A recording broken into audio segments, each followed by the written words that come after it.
Alright guys, that's us. Just chilling in the hammock. It's been raining, so I thought I'd get undercover and do a live stream.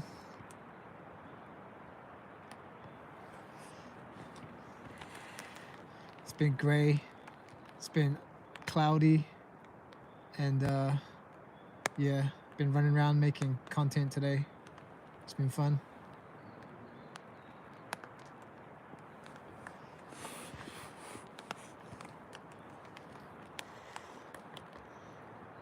Hello, what's up? How are you? Hey GM. Mad respect to my friends in the Philippines. Mad respect to the USA. Hey Simple Outdoors. Mad respect to you. Hey Beat Cat. Thanks for joining in. Yeah. So yeah guys, I'm taking part in the Stealth Camping Alliance challenge. Right now we're primitive camping. Yeah, thumb it up guys. Tim617. I know it's pretty late on the east coast of USA right now, so thanks for everyone who's tuning in, and it's already maybe getting close to midnight.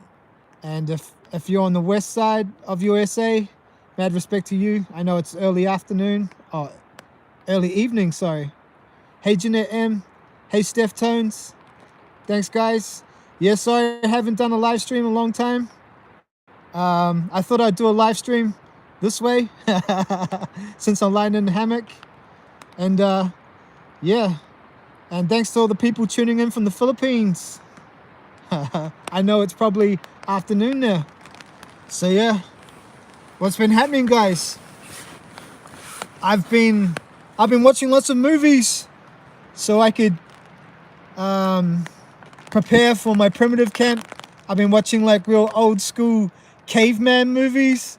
I watched like 1 Million BC, and I watched The Quest for Fire. Those are some old movies if you've seen them. I've been watching some real out of it ones too. There's some like real like European erotic caveman movies from like the 50s, 60s, 70s through to the 80s. And yeah, so I got some inspiration from those movies for my next Stealth Camping Alliance challenge. Steph Tone says it sounds like it's raining. Yeah, I just got to my location. I hung out the hammock. I got the tarp up, and as soon as I got the tarp up, tink, tink, tink, tink, you can start hearing the rain. It's not heavy yet. It might get heavy later on, but yeah, I just got my tarp up just in time. GM says caveman mode. Yeah, that's right, brother. Elephant penetration. Hey, bro, do you fish bass? Nah, man, I'm not that keen a fisherman. Maybe one day I'll do some fishing videos, but in New Zealand, there's lots of YouTubers that do fishing videos. They get a lot of views too. So maybe that's something I should probably partake in. Do a couple of fishing videos. I live in a good area for fishing. I live in Northland, the north part of New Zealand. New Zealand being in the corner of the Southern Pacific, close to Antarctica. Nah, it's not that close, but there's only a few islands between here and Antarctica. So thanks for tuning in. Elephant penetration, cool name. Steph Tone says nice. Oh, Random 2.0, great seeing you again, brother. Yeah, brother, I've been sick, man. I've been sick for the last year, so I don't know if you noticed, but I started making content for the last 2 weeks. I got about 6 videos up. I started a new series called The Walking Stealth. So basically, I just got a backpack on and I walked out my door, and I don't know, I got at least 125, 140 kilometers on foot. I also hitchhiked, so I wasn't completely on foot.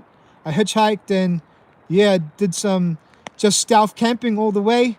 The only time that I went into cover was to recharge the power banks and spend the night in accommodation. Just, yeah, basically to recharge the power banks. So yeah, if you guys haven't checked out my full series, there's about 6 episodes. There's about 4 more episodes to go. There's about definitely 3 more stealth camps. So yeah, check out my Walking Stealth series. There's a playlist on my channel page. If you start from the first video, all the videos link up They're all in a series, no longer than 20 minutes. Some of them are only 12 minutes long. So they're quick and easy videos, guys. But yeah, it's a complete stealth camping mission. It's one mission, man, and there's still 3 or 4 videos to go. So yeah, Random Adventures, check it out. Thanks for joining us. Yes, I started seeing you posting content again. I'm glad to see. I was a little worried about you, brother. Yeah, I was just sick, man. I had no energy. Basically, I was in bed and I couldn't move. I had to start exercising and getting my strength back. And as soon as I was able to carry a backpack again, then yeah, I started making content, but it took a long time. Yeah, so yeah, it's been a while. It kind of sucks starting YouTube again, but it's kind of fun because I know what to do. So yeah, it's going to be it'll be a long ride back to where I was, but we'll just keep grinding. Anyone got any questions for me? What's happening in America? I know you guys are getting ready for an important political vote soon. We won't go political on the challenge on this channel, but yeah, I know it's an important time for everybody in America, and I know it's Halloween coming up, eh? So yeah, you guys will be going crazy for that. I know you guys love Halloween over there. Corey Edgale says, I made it through a rough patch. Daisy chains. That is us. Yeah, that's us, brother. If you guys want to see me make a daisy chain in situ, I actually lost one on my stealth camping mission. So I had to acquire some rope and I make a daisy chain in situ. So if you don't know how to make one, check out my videos, check it out. Scotty Frog and Socks says, New Zealand has the best pies. We sure do, man. We sure do. I'm pretty sure we got the pie from England.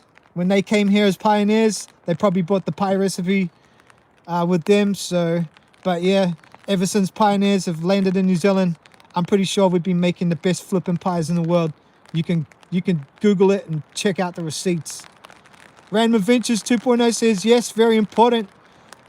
Steph Jones is throwing up the H-bomb to 2024. Yeah, good luck, man.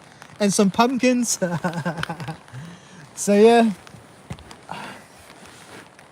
Thanks for joining me, guys. Thanks for smashing that like. Yeah, so I got about 3 or 4 videos, actual stealth camps to upload for my Walking Stealth series. And then I'll be going on another adventure.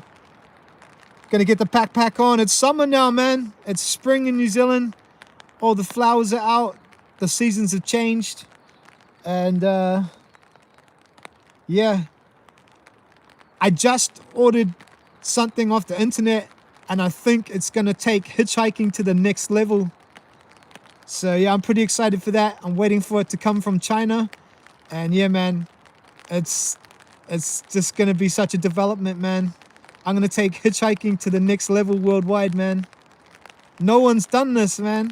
And I don't know why no one's thought of it yet. So get ready for some hidden Hammock first, man. We're taking it to the next level, man, on my next adventures. You gotta wait though, I got a bit of content to go, but yeah, as soon as this device arrives, man, I'm gonna take hitchhiking to the next level, man.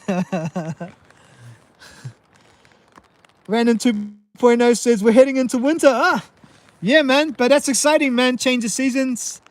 It makes it a little bit harder, but you know, it makes good content camping in the winter. Lots of rain.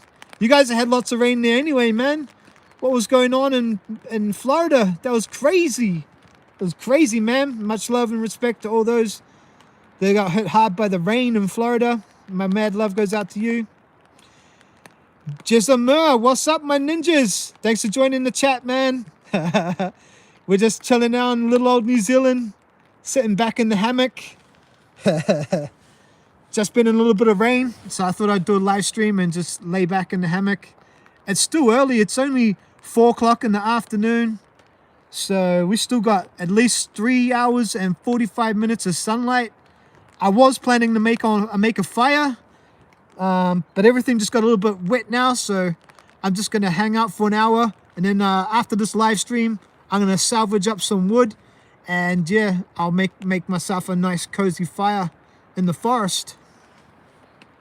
Beat Cat says, learning about hunting Anemida muscaria supposed to be blooming in the fall, which is right now. Actually, there's a mushroom outside. Oh, How to Left throws up a 20. Thank you, my brother. Everybody hit the like. Everyone hit the like for How to Left. Mad respect out to Canada. All my peoples in Canada. It must be getting cold there soon, man. I reckon you're about a couple of weeks from snow. If not, already got some snow. Everyone hit the like on that. Yeah, I've got 3 likes. 3 likes. Nice, nice, nice. Thank you so much, man. It's really going to help fund the channel. Get the channel grinding. I'm just jumping out of the hammock because right here is a leftover mushroom. I saw that one's pretty dried up though. Check that out. All right. That's us, guys. And that's my camp. And I got a log right here.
Sorry guys, I must have hit the microphone button. I'm gonna go back to what I was saying. Mad respect to Adventure Nomad. Soggin Froggin Socks says the sound is gone. This is in New Zealand. Yes, this is New Zealand. I'm in the top part of New Zealand. It's parallel with Sydney.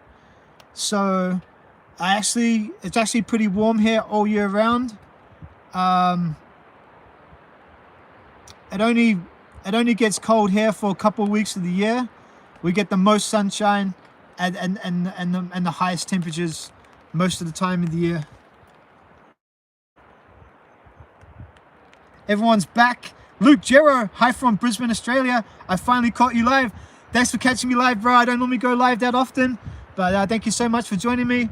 I'm gonna do some more lives soon. I'm just waiting to do some more camps. I still got like a backlog of camping content that I want to get up. Random Adventures says Josh's sound went out as soon as you pointed to the log. Okay, thanks Random Adventures. That log over there is where I'm gonna set up a fire tonight, so I can sit around the fire and make it real cozy. I will show you guys what it looks like from the log now that it stopped raining. So that's my camp right there, and we're just on a ridge, really, in the middle of a pine forest. There's some crazy widowmakers around here. Look at that. And look at that one. Widowmaker Central. Yeah.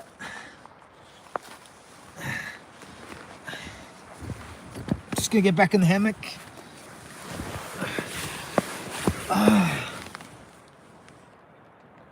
Luke Jarrow says, loving the content. What's your favorite video, brother? You must have watched a couple of them now if you've been watching. Tell me, is it my latest videos, my walking stuff series? Is it when I'm overseas camping in Asia? Or is it my real old school footage from back in New Zealand? Beat Cat says, looking so nice. Yeah, it's pretty nice. It's a little bit nippy though. I haven't got a jacket on and it's been raining today. It's been overcast. I've been running around making content for this primitive stuff camp video all day. I had to get some like B-roll. I've made a little bit of like a movie at the beginning. So yeah, enjoy some different content on my next video, guys. I'm going to step away from the walking stuff just for one video. And I made a special little video with some content. And yeah, then we're going to get into this camp that I'm here right now. So yeah, my next video is going to be a little bit different from what you usually see. But after that, we'll be straight back into the walking stuff. Beatcat says, New Zealand's so beautiful. I want to visit so bad. Yeah, where are you from? You're in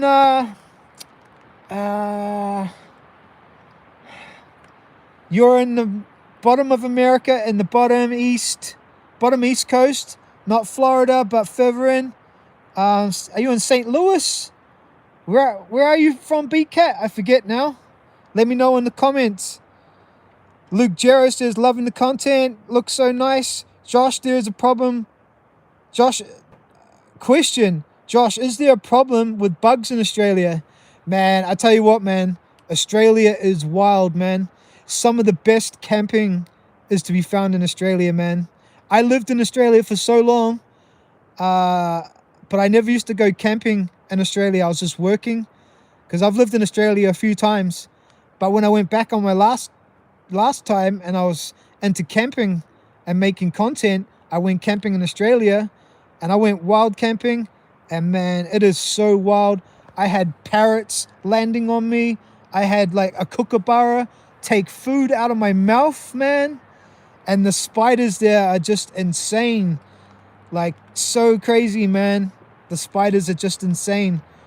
Like these golden thread spiders, man. Just crazy, man.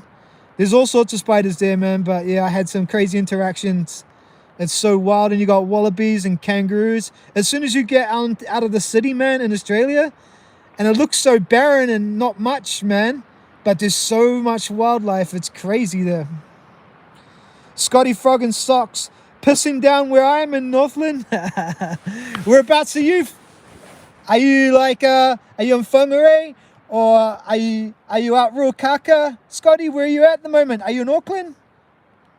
Shot brother, thanks for tuning in. Luke Jarrow says, the island videos when you're using your kayak. Yeah, man.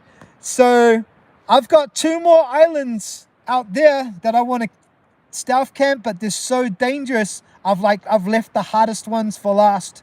I've camped at about, man, 3 or 4, 5 islands out there. Another 3 or 4 in Whangarei I've camped, but there's only 2 islands out there left for me to get on, and they're so dangerous, man, but I haven't given up.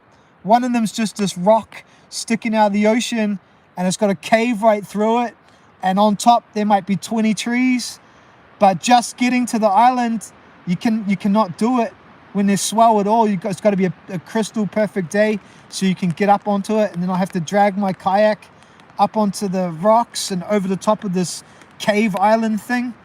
So yeah, I've got a couple of spots out there left for the kayak, so you never know in the future, could be on.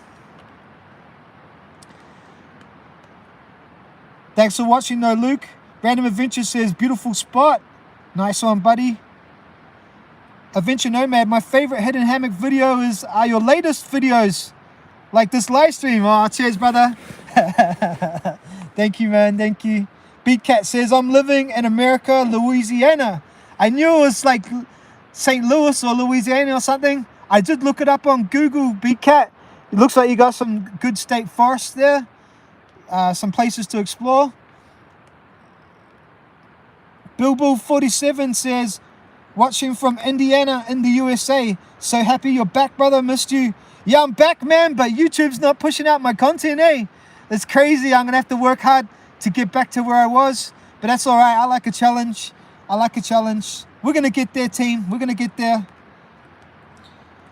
Scotty Frog and Sock says, near Tutukaka, bro. I just went past Tutukaka the other week. I was actually hitchhiking from Matapuri to Whangarei. And so I got picked up in Matapuri and we drove through Tutukaka. I hadn't been there in so long, brother. Random 2.0 says, are you still thinking about coming to America? Man, I think about coming to America all the time.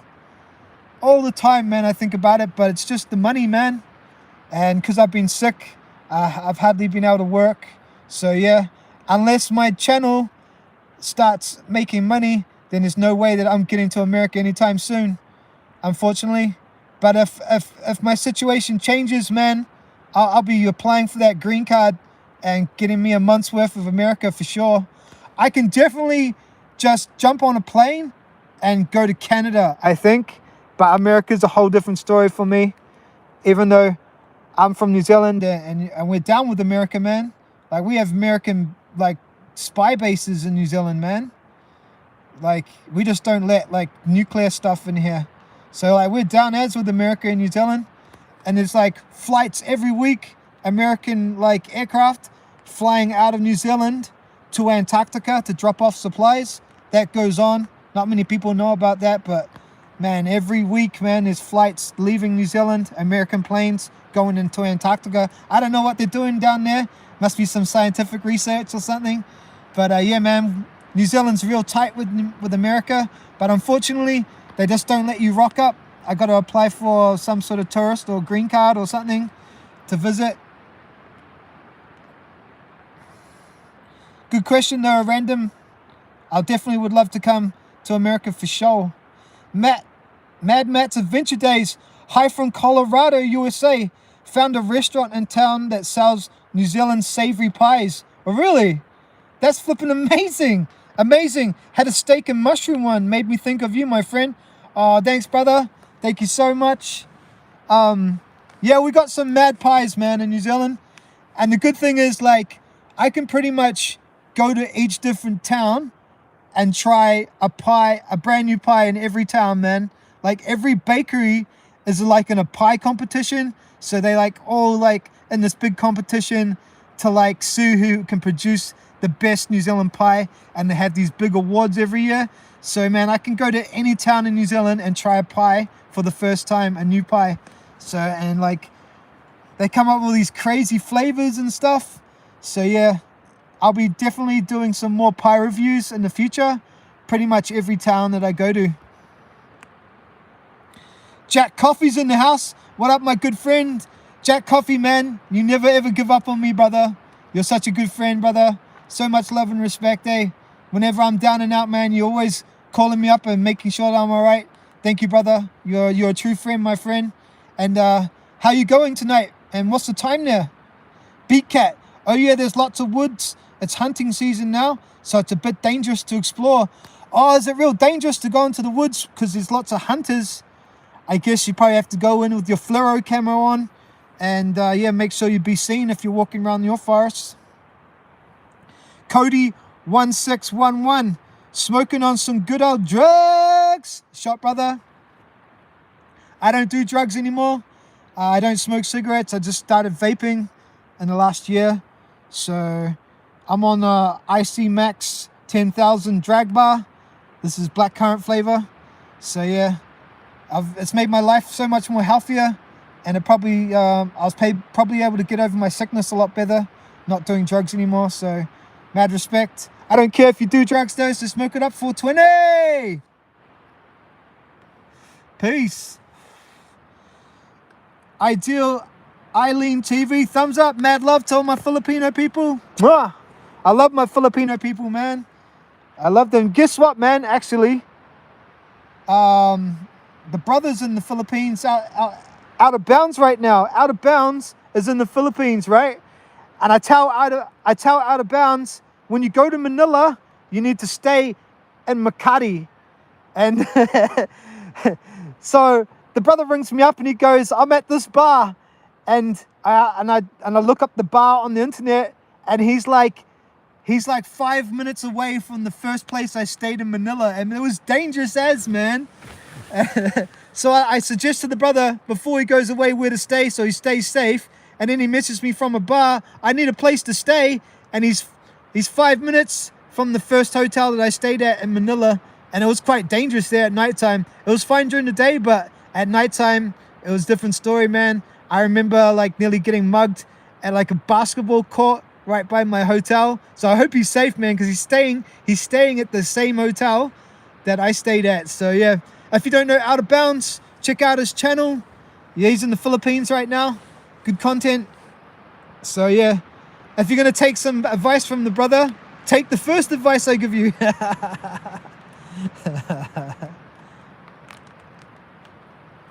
Sean Woods is in the house. Hey brother, mad respect for you to join up on the Hungry Camper. He's a Hungry Camper member now. Nice one, brother. Come out, ye black and tans. I don't know what that means. That must be like some American thing I don't understand. You're going to have to educate me up on that one. Random Adventures says, Hong Kong, 2025, January. There will be the largest hurricane in the United States. Last January, we had almost 800 hammock hangers. That's intense, man. 800 hammock hangers. Like, were you guys in a big forest or something? What was the go? There must have been heaps of trees. If you had 800 hammock hangers and you all had 2 trees each, that would be 1,600 trees. But I'm pretty sure you could have had like, you know, a couple of people using the same tree, maybe all hanging your head at one end and putting your hammocks out to different trees. So you'd have to have at least 1,000 trees, buddy, to hang that many hammock hangers. That's intense. Well done, Random Adventures. Luke Gero says, there's so many states to choose from in America. I've actually been to America when I was younger. I landed in LA, and then I went to San Francisco, and then we drove across the desert towards Nevada. What's the name of the desert in Nevada? There's a special name for it. Yeah, and then from Nevada, I think we caught a flight to Charlotte, and then from Charlotte we went to, I can't remember what order, but we went to Washington DC, and then Philadelphia, New York City, and then down to Florida, and then I went to Walt Disney World. I also went to Cocoa Beach, and where Kelly Slater learned to surf. I wanted to see that when I was younger. I went to Tampa, I think, as well. So yeah, that was an epic trip when I was young. Flipping crazy. I love America, man. I can't wait to go back.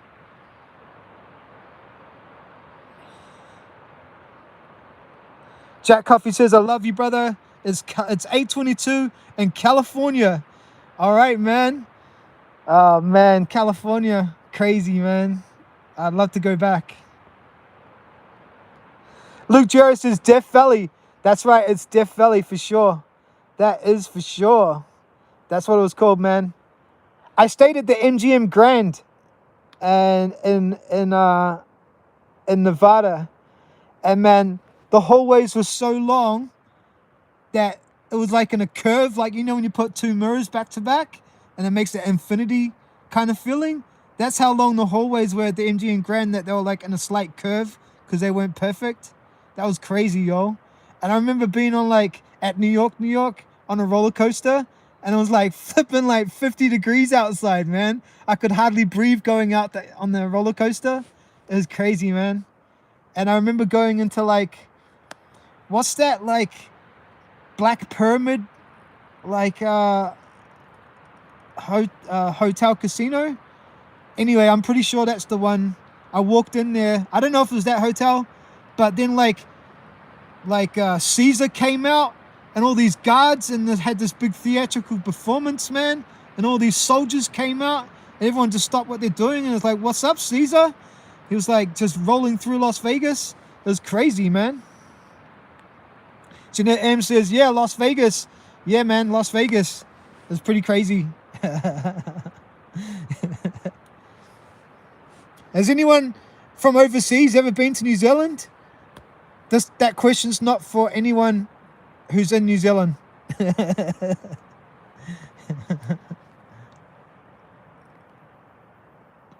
Luke Gero says, "Yep.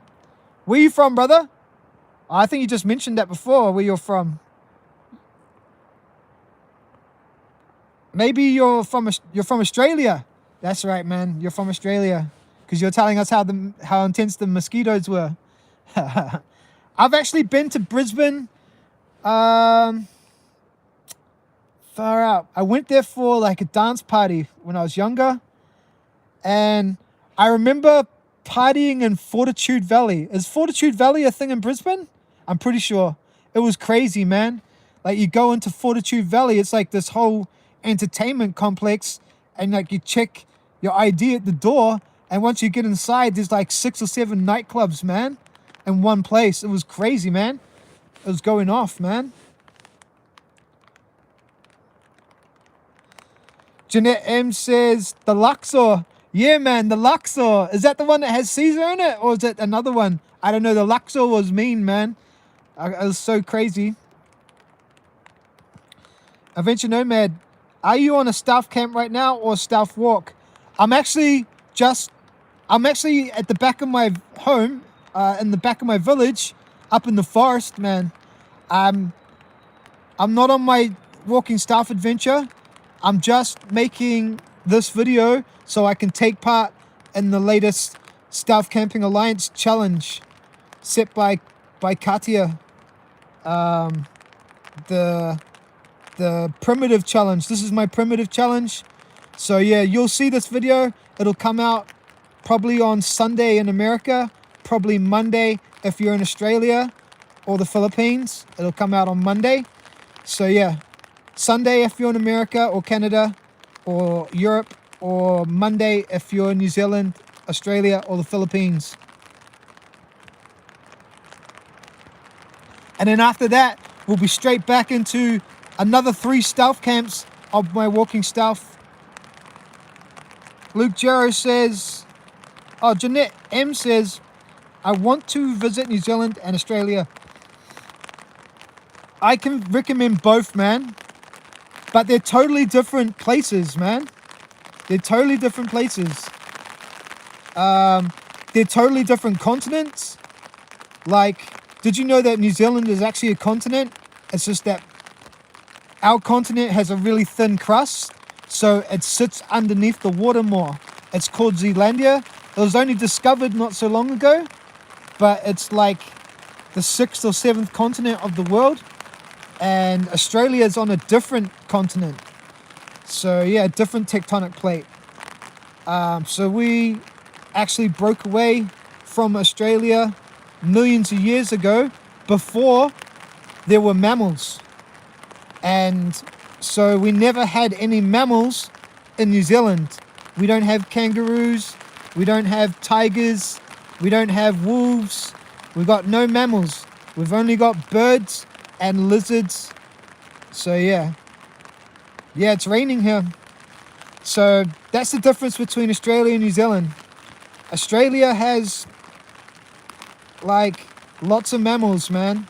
They got the strangest mammals as well. Like kangaroos are crazy, man. They have like a pocket in their stomach to keep their babies and stuff. It's crazy, yo. So yeah, we've actually got the most biggest insect in the world in New Zealand. It's called a weta. Check that out, man. So yeah, you want to be camping in a cave in New Zealand and come across a giant weta, man. Look up giant weta and you'll find out it's the biggest insect in the world. We used to have the biggest eagle in the world, but we ate them and they're now extinct. So that was called the Haast eagle, and it had a 14-foot wingspan. So the biggest eagle in the world was in New Zealand. It's called the Haast eagle. You can look that up. And we also had the biggest bird in the world, which is like a giant emu called a moa. And they were like so massive, man. Like the biggest bird. It couldn't fly though. It used to run around. That's why a lot of our birds don't fly as well. It's because we had no mammals to eat them. So the birds flew to New Zealand, and when they got here, they didn't have to fly around anymore, so they learned just to walk on the ground. So yeah, New Zealand's pretty crazy. It's a lot different to everywhere else in the world. It was probably like the last great place to be discovered. Like, they knew something was down here, man. They knew something had to be down here. That's why, like, Captain Cook came looking for New Zealand, man. They knew there was a giant landmass. They just didn't know it was underwater. So, because everywhere in the world, like if there's a landmass, there's another landmass directly polar opposite of it. I forget what the name is. So, everywhere in the world has another landmass on the other side. So they knew there had to be somewhere, something down here where New Zealand was. And yeah, that's why Captain Cook came looking, man. And he discovered New Zealand. And he was so awesome at making maps, man. I think he mapped like the third of the world, man. So yeah, big ups to Captain Cook, man, because like he traveled so far and he made really awesome maps. And yeah, he found so many crazy places in the Pacific. So yeah, the last real places to be discovered in the world.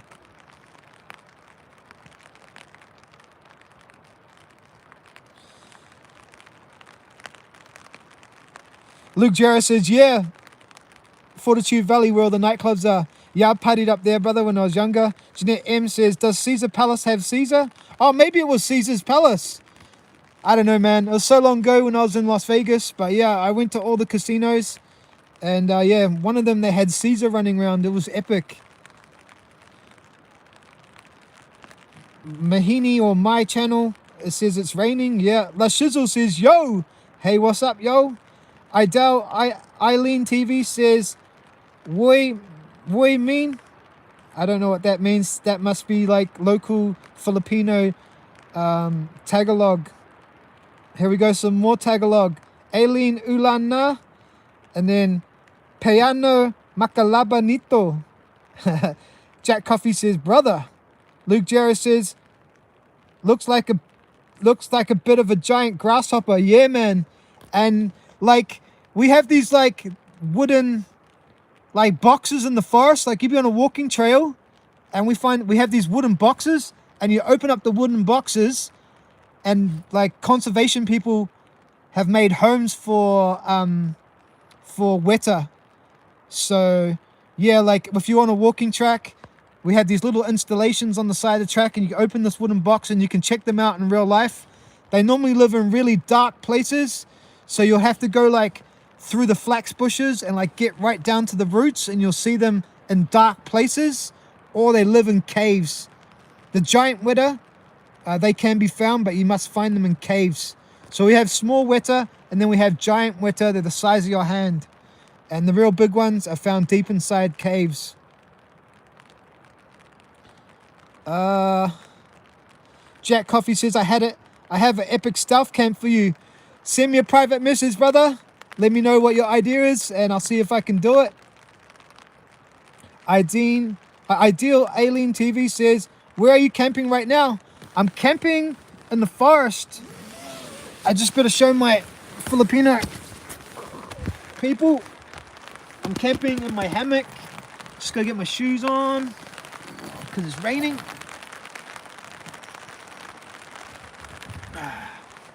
Let's show the beautiful Filipino people the forest. So we're in the forest right now.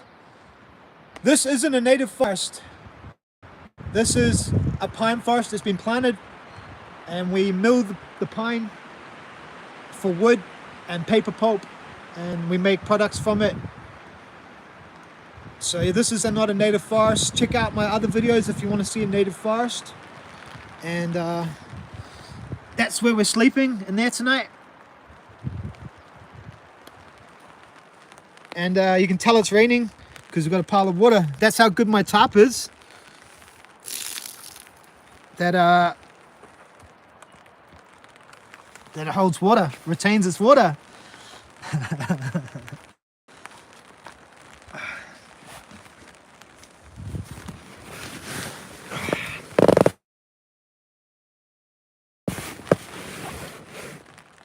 Fiona Jones says, I enjoy watching your Stuff Camping. Thank you so much, Fiona. Thank you for subscribing and watching my Stuff Camping episodes. I really like to know what's your favorite episode. Yeah, let us know. Maybe you haven't watched many yet. Maybe you have. But if you've only watched a couple, what's been your favorite one so far? La Shizzle says, hello. Are we back, guys? I just got a reconnect message. I've actually got a list of the Lord of the Rings spots for Stuff Camping, brother. But they're so far away. The closest one to me is in Hamilton, and that's the actual Hobbiton set. And then a lot of them are throughout New Zealand, all the way down. The most picturesque Lord of the Rings locations are actually in the South Island, in the mountains, and the middle of nowhere. Black Eagle says antipodes. That's the thing I was talking about. Antipodes. So when there's a landmass on one side, there's got to be a landmass on the other side of the globe. Thanks, brother. Thanks for the tip. Luke Jerry says, I love kiwi fruit.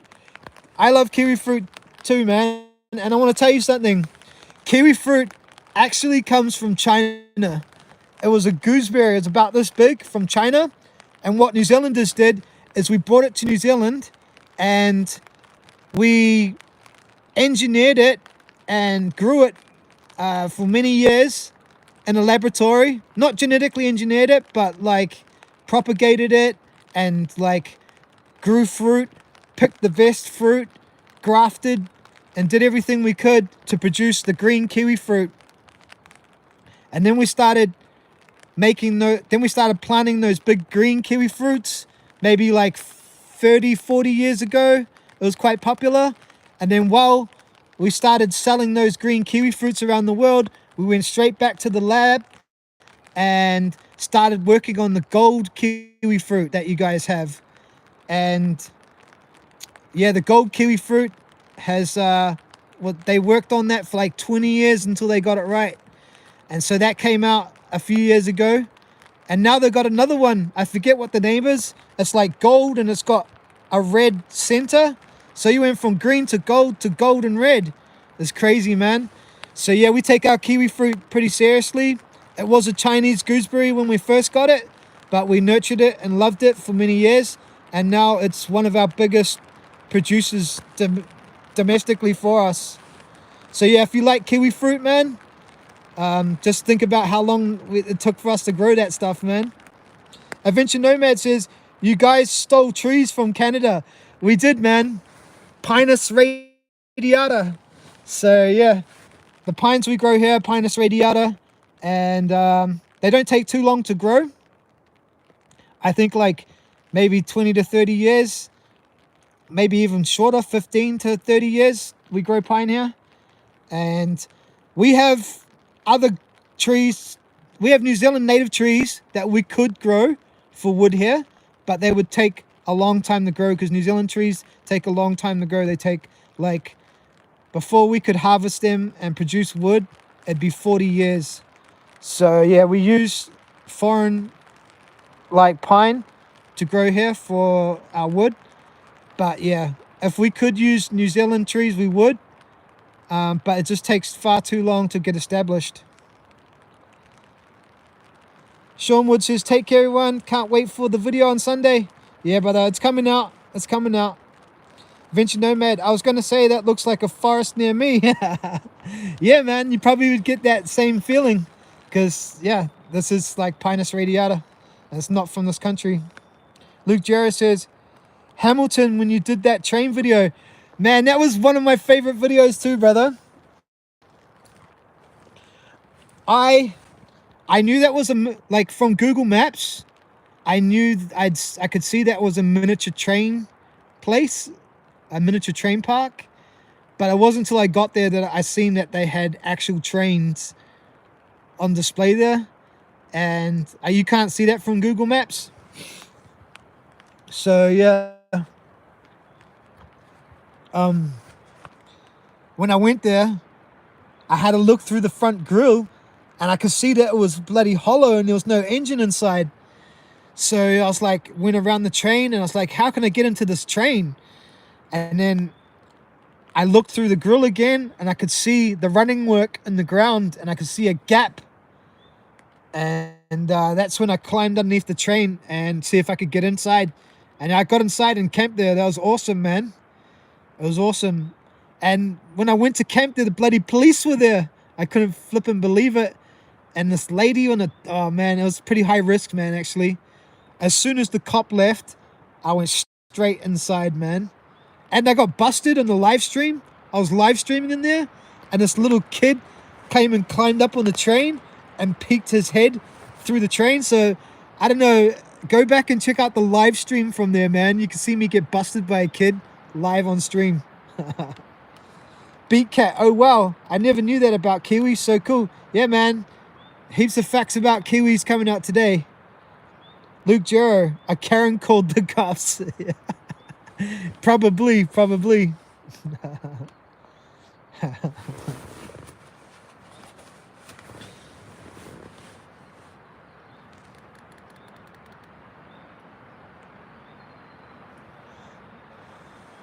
It's 4:45 in New Zealand right now.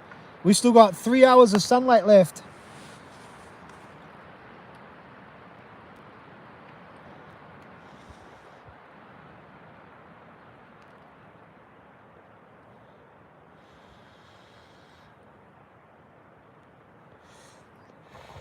There's some pretty crazy live streams out there, eh, guys? So, like, if you swipe up on this live stream, you're going to roll onto another person doing a live stream around the world. And there's some pretty freaky fucking live streams out there, man. Like, you'll flick up and it'll be like someone sleeping. And then, like, I don't know, there's some real out of it, man. There's some out of it people out there, eh? Like, so funny.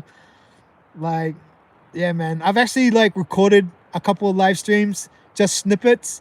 I should probably play some sometime of, like, I just couldn't believe what I was seeing, man. And I just hit screen record. So yeah, look for that in the future. I'll make a mashup of all the, like, the weirdest people I've found on these live streams, man. But you can watch all sorts of stuff though. Like, I was watching a guy in America. He was collecting garbage, what we call rubbish in New Zealand.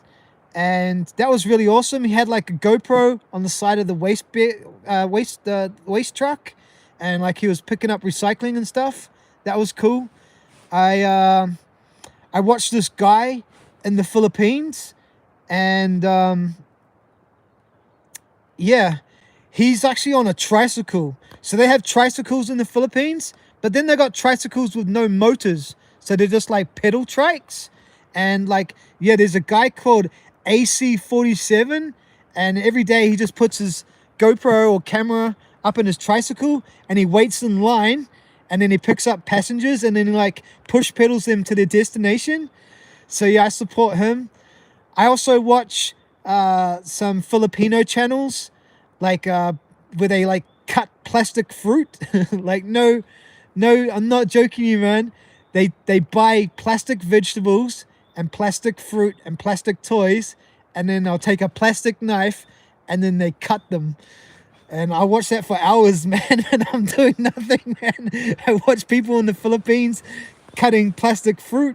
So yeah, that's awesome, man. What else do I watch? Oh man, I'm sure there's some others, eh? Beat Cat says, I want to see strange ones you recorded. Yeah, you will, man. You will. What are some other videos that I've seen?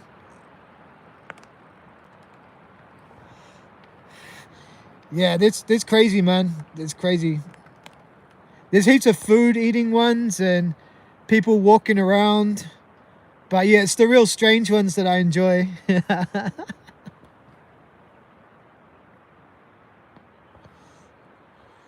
Luke Gero says, I've seen videos where they cook using miniature food and utensils. Really? I haven't seen that one yet, man. I'm going to have to keep scrolling through till I find that. Has anyone else seen any crazy videos on the live streams, like shaped this way in TikTok mode? Let me know, man.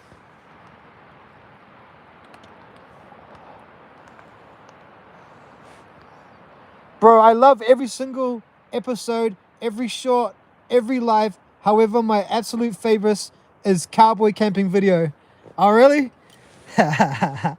Well, if you like my cowboy camping video, you might like my next video, because it kind of follows that same path. I've been a bit more... Oh, it's raining. Yeah, my next video is a little bit of Hollywood production, like my cowboy video in there. So yeah, you might like my next one. We'll see. We'll find out. Let me know what you think. Jack Coffee. Adventure Nomad. I saw a drunk guy show his hog. He got his channel banned the next day. Yeah, man, there's some out there ones, man. I got this Indonesian guy, right? And he's dressed up in makeup, man. And then like he jumps up, like he's like at a headshot, and then he jumps up and starts dancing around in a nappy. There's some crazy live streams out there, man. So yeah, I got this Indonesian guy, man. I don't know, man. And he jumps up and he starts dancing around in a nappy. Beat Cat says, I really don't watch many live, just a few channels I follow.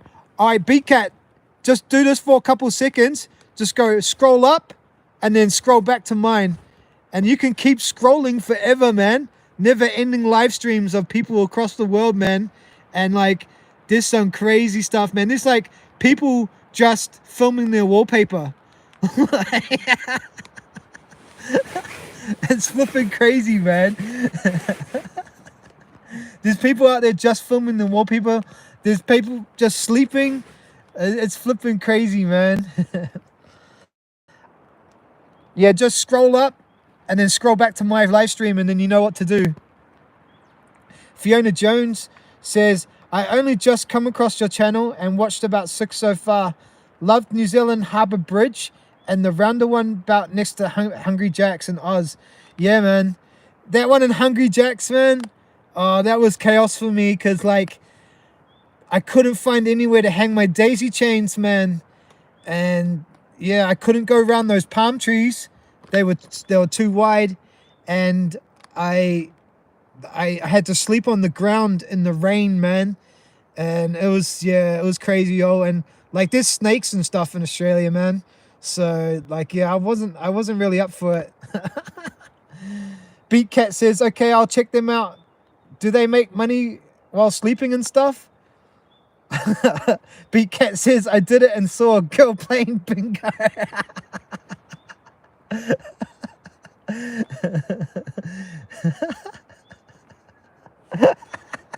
I know, man. There's some crazy people, man. I don't know, man. After my live stream, go for a bit of a cruise, man. Go for a cruise and like, yeah, and just see what you come across. And if you come across anyone, any funny ones, just take a screenshot for me, and it'll have the name at the top, and then like, I don't know, send it to me. Send it to me on like Facebook or something, Facebook Messenger. Join the Stealth Camping Alliance Facebook page, and then like, yeah, send it to me private message. Luke Jarrah says, that location looks sketchy. Which one? The Harbour Bridge? The Harbour Bridge one was sketchy, man. Because like there was a hole, like a tree, and the cliff had started to subside, and it created this little homeless shelter. And when I went inside the homeless shelter, there was like blankets and stuff on the ground. But I camped with my hammock outside. But when I woke up in the morning, there was someone like just right by me, man. Like a homeless person, man. So that Harbour Bridge one, anywhere in Auckland City is so sketch, man. Because like we have proper homeless people like you guys, everyone does. But like it's a proper city of 1 million people, and there's proper homeless people there, man. So I'm always sketched out when I'm camping in Auckland City. Like when I camped at like that murder crime scene in Auckland Domain, that place is full of homeless people, man. And like the person who died at that crime scene was a homeless person. So that was sketchy as well. So yeah. Jack Coffee says that absolute favorite episode is cowboy camping without a doubt. Oh man. All right. Hopefully my next episode gives you a bit of that cowboy camping feeling. Beat Cat. Okay, I'll see what I can find for you. Yeah, brother. Thanks, brother. Because once I got the name of the channel, even if you just take a screenshot for me, then I can subscribe to them, and next time they go live, I can check them out. Beat Cat. Oh, didn't know you were on Facebook. Yeah, man. So I am on Facebook, but I don't really use Facebook. I just have Facebook so I can have the Staff Camping Alliance Facebook page. So go and join the Staff Camping Alliance Facebook page, and you'll see me on there. And you can send me a private message. Just say, hey, it's Beat Cat, and here's my screenshots. And I'll say, hey, brother, how's Louisiana? Thanks for the screenshots. Luke Jarrett says, the roundabout one near Hungry Jack's. Yeah. That one was just sketchy for me because of the Australian wildlife. You got to understand, I'm from New Zealand. We don't get wildlife like you guys get over there. And yeah, man, Western Australia is wild as. And like as soon as it starts raining and you're like lying in the long grasses, man, yeah, it's just sketchy as. But I enjoy it, man. Some of my best stealth camps. Like one of my most favorite stealth camps was the abandoned fun castle, man. Like I Googled that in New Zealand and I looked up top 10 abandoned locations in Australia, and then the abandoned fun castle came up. And yeah, so I made it my mission from another country to go and camp that, man. So I don't know, man, when you fly 2,000 miles to stealth camp, that's the next level shit, man. That's the next level shit. So yeah, that's what people don't know about my travel. My channel is that I've actually traveled to five. I've stealth camped in five countries before. So yeah. Beat Cat says, okay, my name is Tammy. I'm a girl. Are you a girl? I didn't even know that. I thought you were the brother. Nice to meet you, Tammy. I'm sorry that I was misgendering you. So yeah, mad respect. I'm so glad that I got some girls watching my channel. Actually, 15% of my subscribers are girls. So yeah, another girl for the team. Thank you so much for watching my channel, and I look forward to you messaging me some screenshots. Luke Jarrett says, do you have snakes in New Zealand? No. So we get water snakes. So every now and then when the temperature is warm enough, especially in the north here, we might get water snakes in New Zealand, and they might come on shore, but they don't last long because the weather turns cold again. So no snakes have actually gained a foothold here. When you fly to New Zealand, you're not allowed to bring snakes into the country. You're not allowed to have any pet snakes in New Zealand. It's illegal because we don't want snakes here. So yeah, you can walk into the forest here and not worry about snakes in New Zealand, which is awesome. That's why people travel from all around the world to New Zealand to experience the wildlife and getting out into the forest. Yeah, because it's something special not having predators like wolves and coyotes and stuff like that.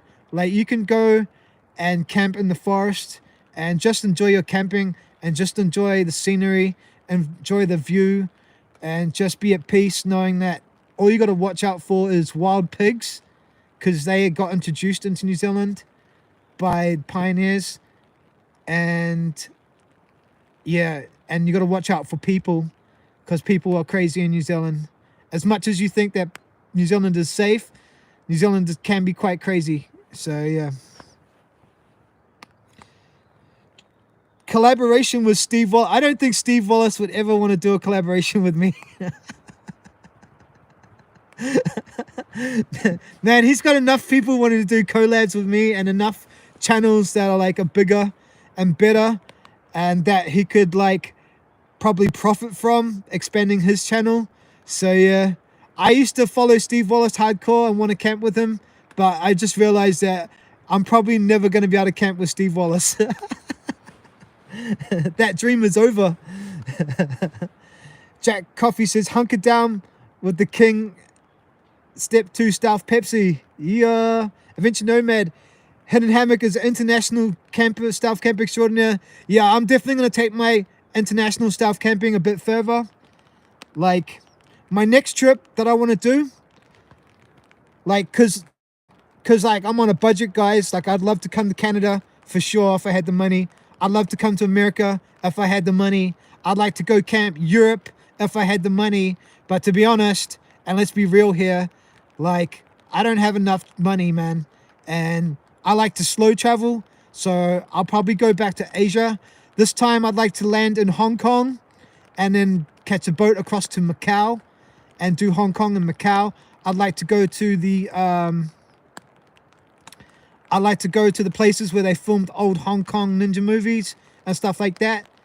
Like the Kowloon Walled City. It's no longer there now. There's just a monument to the city.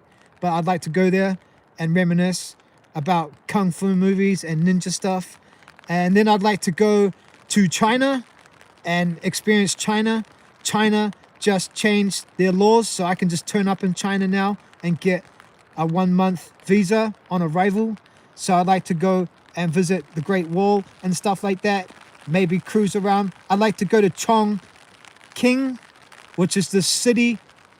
Chongqing, man, the city in the middle of China, man, in the mountains, in between two rivers, where two rivers meet. There's this mountain, old historic mountain city, which has now got 30 million people, and is like futuristic looking. It's like this cross between like nostalgic China and then like the future. And like people still carry those bamboo poles across their neck and like load boats out of the river, but like that's a dying art. So I want to go there and see those people before like my life ends. So yeah, go visit Chongqing in the middle of China, this futuristic historic city. It looks unreal in the mountains. So yeah, I want to go to China and do that. That's my number one. Visit Shanghai and Beijing, obviously. And then I'd like to catch like a fast rail train through Laos. I've actually been to Laos. The last time I was in Laos was in 2012. I was in like this, I used to go there and party, man. When I was young, I used to go there and party. I used to go to the CIA air base in the middle of the jungle, man, and float down like the river in tractor tires. And there was like all these bars along the river, and like you jump out of your tractor tire and like go drink at these bars and like swing into the river and like just do crazy stuff. They tore that down. They stopped it. But I'd like to catch a train back through Laos and visit Laos again like 12 years later and just see what's changed. And then I'd like to head back into Thailand, maybe go back to Cambodia and Vietnam. You guys haven't seen me film YouTube in Cambodia or Vietnam, but I have been there before. So I'd like to revisit that and maybe take an opportunity to go back to Cambodia and Vietnam. And then probably make my way back down to Malaysia. So like starting in China and then like going back towards Australia. So like, you know, do Malaysia, Singapore, Indonesia, and then back to Australia and then back to New Zealand. Just do a big circle, man. Big slow travel circle. So that'll be like my next adventure overseas. Beat Cat says, oh yeah, the wild pigs, hogs, they can be mean. Yeah. So like in New Zealand, people actually go pig hunting with just dogs and a knife. So they set their dogs on the pig, and once the dogs find the pig, we run up to the pig, and then like, yeah, we kill the pig with a knife. So that's how we kill pigs here in New Zealand. There's plenty of channels you can watch on YouTube about New Zealand pig hunters. It's pretty epic. Beat Cat says, are there turtles in New Zealand? I've never seen any. And there maybe there is turtles, but I don't believe so. I don't think it's warm enough. I'm not sure though. I don't actually have any knowledge on that, but I've never ever seen a turtle walk up on a beach here in New Zealand. People, maybe some islands off the coast of New Zealand might have turtles, but turtles don't come here, lay eggs, and then hatch eggs, and then cruise back out to the ocean, like that I know of anywhere in New Zealand. But once upon a time, New Zealand did have a horned turtle here. We know that from digging up fossils. And there's another island off the coast of Australia called Howe Island, and that's part of the Zealandia continent. And they actually have a fossil of a horned turtle on display on Howe Island. I'd like to go there and visit that. So there were horned turtles back in the day, but not anymore. And there's no turtles that I've seen in New Zealand. That's a very good question though. Luke Jarrah says, cool. Beat Cat says, oh yeah, wild pigs hog can be mean. Fiona Jones says, I'm a Kiwi too, and I've lived in my van and have traveled most of New Zealand in the last 4 years. I can recognize a lot of the places you go, which is cool. Man, are you still living in your van, Fiona? Man, I've never done van life, but I'd like to try it out. Like, go on like a van life mission for like a couple weeks or a weekend or something. That'd be pretty cool. So yeah, let me know if you got a van, man. I'll be interested to hear your thoughts. Beat Cat, love Steve Wallace. He would like you. It would be great. Nah, man, if he liked me, I'm pretty sure he would have reached out to me and said hello. I do respect Steve Wallace, and I've made videos giving Steve Wallace respect, but he's never mentioned my name. But he knows my friend, the Shadow Camper. So check out the Shadow Camper channel. I know that Shadow Camper is friends with Steve Wallace. Adventure Nomad says, I've seen Staff Camp on the wall. That was pretty... I've seen a Staff Camp on a wall. That was pretty cool. A wall? A Staff Camp on the Great Wall of China? Yeah, man. That Mike OK. Man, I watched that video a couple of weeks ago. That was flipping epic. I shared that on the Staff Camping Alliance page. So yeah, if you know the channel Mike OK, he went and Staff Camped on the Great Wall of China. It was epic. Tim617, Cambodia. Yeah, Cambodia. Yeah, I've been to Cambodia. I've been to Siam Reap. I've actually, climbed around the temples and stuff. And I've been to Phnom Penh. And I even went to this real dodgy-ass city in the bottom of Cambodia that you should never go to, man. It was so dodgy. My girlfriend nearly got hijacked by a tuk-tuk driver. So we pulled into like this place called Chinookville, man. Don't go there, man. It's so dangerous. And like we pull in and we're on the back of this tuk-tuk and we didn't have any hotels. So I got the tuk-tuk driver to like pull into hotels. I would run in and check if there's any rooms available. And we did that like 3 or 4 times. Couldn't find a place. And I come out of this hotel and the guy's taking off with my bloody girlfriend on the back of the tuk-tuk. So I started running down the road and my girlfriend's like on the back of this tuk-tuk freaking out. And he pulled out onto this road and they had ripped the asphalt of this road and there was only big pebbles. So he's like bouncing on his tuk-tuk across this road because they were relaying the road. They were doing road works. So he's trying to get away, like bouncing on this tuk-tuk. And I'm like running and chasing after my girlfriend. And I caught up to him, man. And yeah, man, I was like, what the fuck, dude? What the fuck you doing stealing my girlfriend? And yeah, man, so anyway, we got out and checked into this hotel, but it was a freaky experience, man. And then about 3 days later in Chinookville, we're in this nightclub and we're like partying up with like, we're partying up, I tell you the truth, man. We're partying up with like like a whole group of like deaf girls, man, like girls that can't hear, man.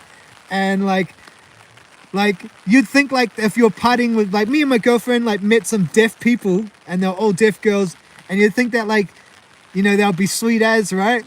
So we're partying with deaf girls, like having drinks and stuff and buying them drinks and stuff. And then I like gets like, I don't know, like 11, 12 at night. And like my missus starts feeling really sick. And yeah, so I start freaking out. I picked my missus up and I started carrying across the road with the giant pebbles. So I'm like carrying my missus like across the road because she's like starting to pass out. And I get across the road and I make it up the stairwell, like 2 stories up to our room. And I make it along the corridor to our room. And I open up the door and then I collapsed. And my missus fell into the room. I fell with my feet half hanging out the door. And we passed out, man. We've both been poisoned, man. So yeah, man, stay away from Chinookville in the bottom of Cambodia. I got my drink spiked by deaf girls. And yeah, man, me and my missus, like we were so sick for 3 days, man. I woke up and my feet were hanging out the door. The door to our hotel room was like open. And like my missus was like passed out on the bed. And like, yeah, like we went to the doctor. And man, we were so sick we couldn't even go to an ATM machine and stuff. So we just paid for my missus to go to the doctor to find out, like get blood tests and find out what was wrong with her.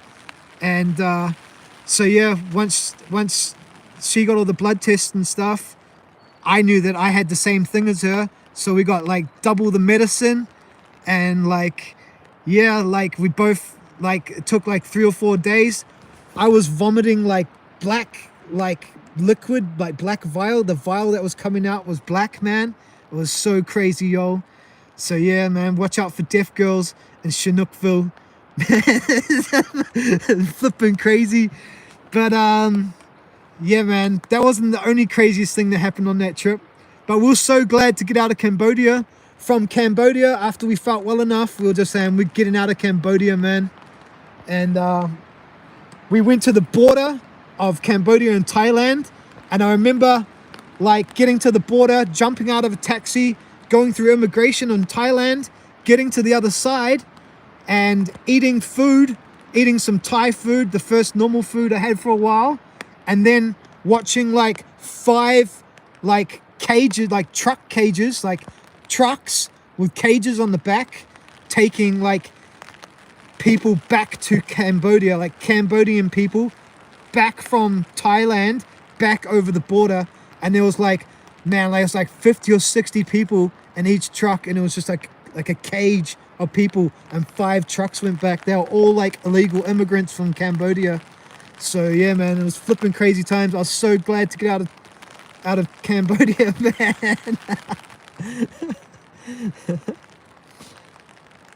Jeanette M says, I'd love to visit Vietnam. Yeah, Vietnam's pretty awesome. I don't have any crazy stories about Vietnam. I don't have any crazy stories about Vietnam. I went there with my girlfriend as well. I went there on a family trip. Went with my mom. Me and my girlfriend met my mom and her boyfriend in Vietnam. And I remember being in like Nha Trang. I think it's Nha Trang. And we caught like a gondola out to this island. And there was like this like fun park on this island. They had mermaids like swimming in glass tanks. Like it was pretty crazy. And they had this like, cause like Vietnam was like Soviet, right? So this theme park was all like Russian like theme park, like all the rides from Russia. And they were the dodgiest rides, man. I remember going upside down in these rides, and they weren't made in America, man. Like, you know when you're on a roller coaster or something and it's made in Europe or made in like America, and like the rubber on the everything's just legit. Like this was like Soviet style fun park, man. It was crazy, man. Oh man. So yeah, that's the craziest stuff I have from Vietnam. But yeah, nothing like Cambodia. I think it's time for another hidden ninja short video. Yeah, I'm gonna get back to making ninja videos after my walking stealth series, so don't worry about that, guys.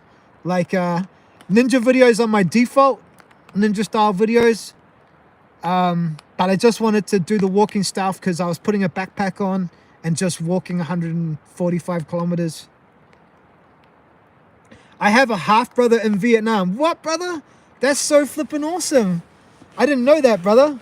Vietnamese food is so damn nice, man. Like, I love pho or pho soup, and I love banh mi, man. Like, banh mi, it's like a French roll with like pate and like pork or chicken, and then they put like cilantro and like pickled carrot in it. It's called da chua. It's so nice, man. Vietnamese food is so damn nice. Fiona Jones says, I still have my small van, but I'm currently living in Tauranga and working, so I'm going to sell it and get a car for the time being. We'll get another van though, as I love the lifestyle. The thing with like selling your van and then getting a new van is like you get to deck it out, man, and you get to make it all new again. So I know that's a big thing for van lifers. They like making... Man, it's starting to rain hard, eh? They love like souping up their van for van lifestyle. So yeah, man, I actually watch a couple of friends on Instagram. They're currently doing their van builds at the moment, and like they just spend so much time, man. It's awesome. I have mad respect for it. Jeanette M says that's crazy. Yeah, man, I got some crazy stories, man. I got some crazy stories. Holy hell, y'all had a crazy time. Glad you're both okay. Jeez, man, that was just one trip, man. I got some crazy stories from that CIA airbase in the middle of the Lao jungle. That's the craziest place, man. It was, but they shut it all down now. But back in 2012, man, like people used to go and party in the middle of the jungle, man, and float down the river and track the tires. And there was all these bars and stuff, man. It was lawless, man. It was so crazy. Beatcat says, Tim617 says Cambodia. Yeah, man, that's a good name for it. Cambodia. But I'm going to go back to Cambodia and I'm going to find out. Like what it's like now. It might have changed, man. But I'm definitely not going back to Chinookville anyway. Yeah, I'm definitely not going back there. Camp Like a Boone's in the house. Yeah. Everyone throw some love up for Boone. We still got 11 people. We've been going for 78 minutes. That's cool, man. Thanks for all the likes. Thanks for all the donations from Huddle Left. We've been talking crazy stories here, man. Boone, what's your favorite hidden hammock video? People have been throwing up their favorite episodes of Hidden Hammock. What's your favorite episode? I'm actually out on my Stealth Camping Alliance primitive challenge right now, so let Katya know that I'll be taking part, and my video will be coming out on Sunday in Europe and America, or Monday in New Zealand, Australia, and the Philippines. Jeanette M says hi, Raul.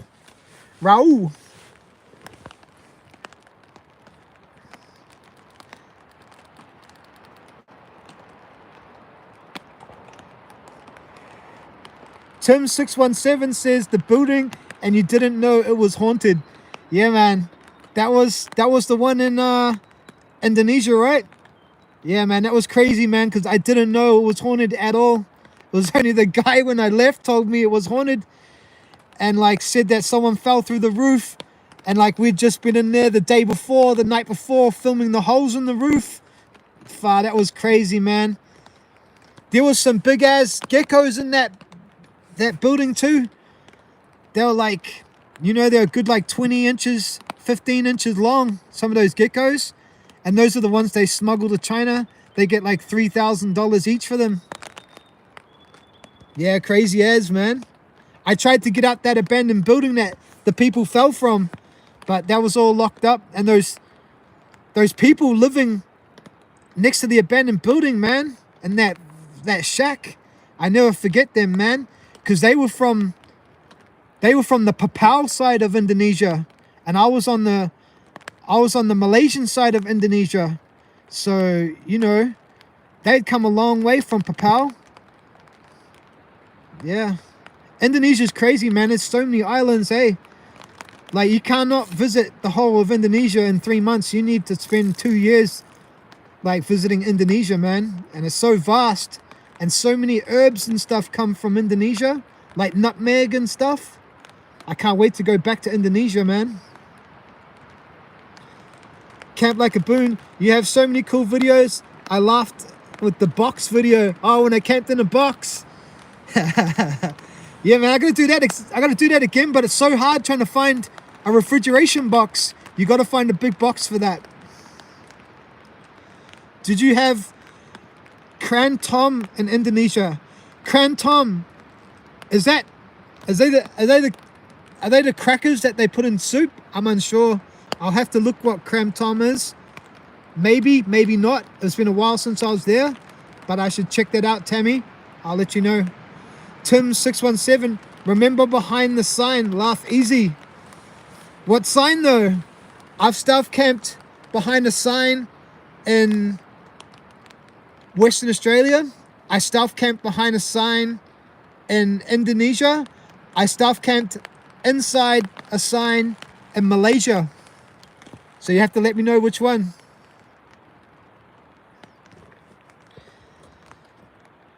Beat Cat. No, it's a tree. You chew the leaves and they make tea with them. Very good. Nah, I never had that. I don't think so. I'll try that next time, no? If you're watching in the future and I'm in Indonesia, make sure you mention it, and I will make sure that I'll try it.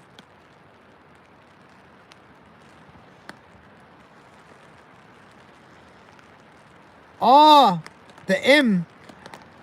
I camped behind the W.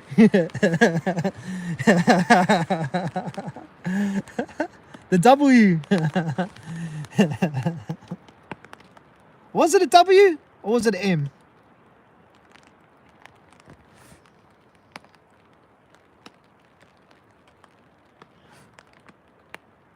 Was it a... Or was it a... Where was I? No, maybe it was an M.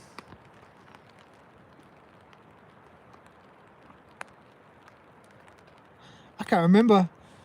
I have to look back at the video.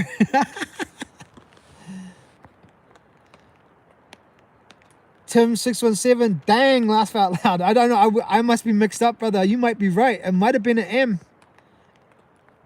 Luke Jero says, I think it was a W.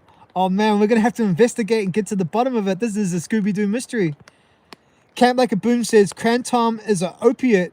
Far out, man. I never been a big opiate fan, man, unless I'm in some dire need of some medical attention. Yeah, man. Growing up, I was never into opiates.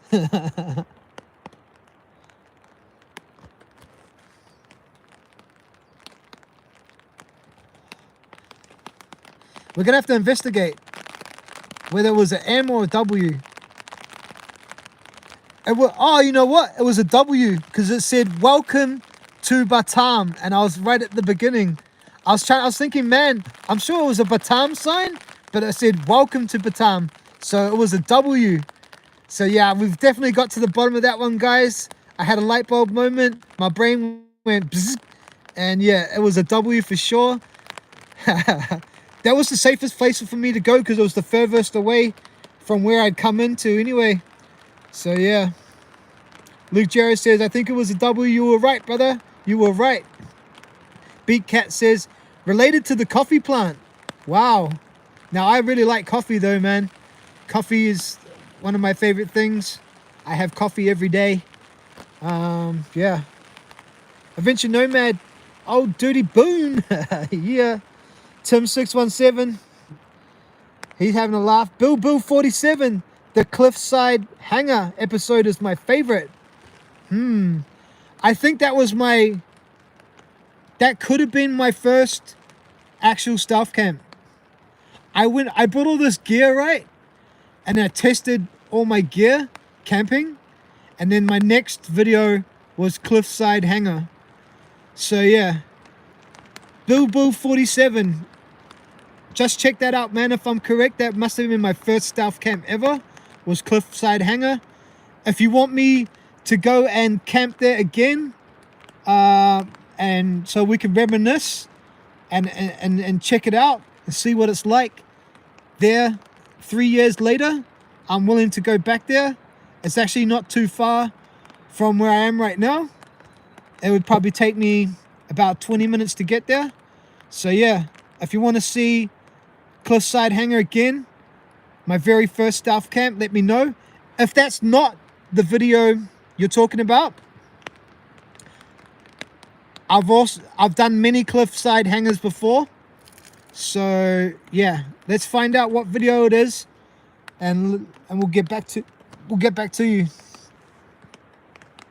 Jeanette M says, my favorite videos was with the waterfalls. Is that when I was camping right by a waterfall? Yeah, that was pretty crazy.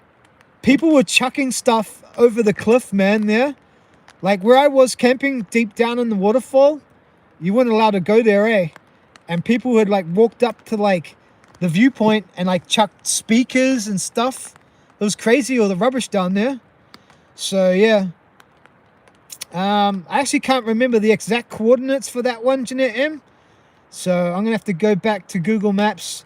I've got all my stealth camping locations listed on Google Maps. So yeah, I'm going to find out where that was. But I really loved stealth camping by that waterfall. That was the closest I've ever stealth camped to a waterfall. And it was so loud. I woke up in the morning with a headache because the constant just... Yeah, that was flipping crazy. When are you going to make a new emoji? When I start uploading members content again, I will make a new emoji, because you got to earn them. And I need more members to unlock them. So right now, after taking a year off from camping, all I'm doing is trying to grind my channel back to, like when I used to drop a stealth camping video, I used to get 1,000 views in a day. So I'm trying to get back to that. I'm only getting 250 views. So I'm grinding my way back to 1,000 every time I drop a video. Then I'll feel that like I'm back to where I was. Then I'm going to start unloading members only content, start building my memberships back up. I might change my memberships down to only $1 a pop. I'm not sure yet, because I still got like some diehard hardcore members, which mad respect to all you guys out there who are members. I can see your emojis right now with the Goros. All you Goro level members out there, Venture Nomad, Camp Like a Boon. Jeanette M is like Bruce Lee with the nunchucks. So yeah, I'm going to start making more badges and more emojis when my channel starts to get grinding again. So yeah, won't take long, man. I reckon another couple of months of making some more high-risk stealth camping episodes, camping in places where people have never camped before, coming up with stealth camping ideas, you know, that people haven't done. And yeah, just getting back on the grind, growing my channel. I'd like to contribute more to the Stealth Camping Alliance, take part in a few more challenges. I'm sure a lot of people aren't watching me anymore because they don't benefit from me shouting them out all the time. So yeah, if there's nothing for them, then there's no need to watch. But mad respect to all my hardcore fans that are still with me, who are still a member to my channel. You will get members only content soon. And now that YouTube's done like the members only live function is on there, I'm considering doing some more members only lives as well. And yeah, like I was gonna upload my content so the members can see it. They've just dropped that function as well, so you can like make it live for members. But I don't want to jeopardize my premiere because my videos aren't getting much traction at the moment. So yeah, I'm just gonna hold off on doing that for a while until my videos start getting traction again.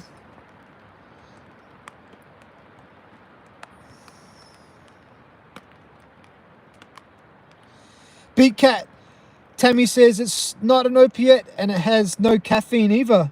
Oh, there you go. There's a counterclaim. Jeanette M, my favorite video was the waterfalls. Tim617 says, why not, my guy? Reminiscing. All right, brother. All right, we're going to go back to my very first stealth camping location and see what's up. I bet you I don't have a beautiful sunrise like I did that morning. Adventure Nomad, when are you going to make a new emoji? Got that one covered. Jeanette M, yes it was. BCat. How do I find you on Facebook again? YouTube hid my comments about Kratom. That's not an opiate. Interesting. How did you make a comment on YouTube on one of my videos and it automatically hit it? I have no control over some things, man, so sorry about that. You can find me by going onto Facebook, typing in Stealth Camping Alliance. It's a group, and then joining the group. One of our admin will let you in after you've answered some questions.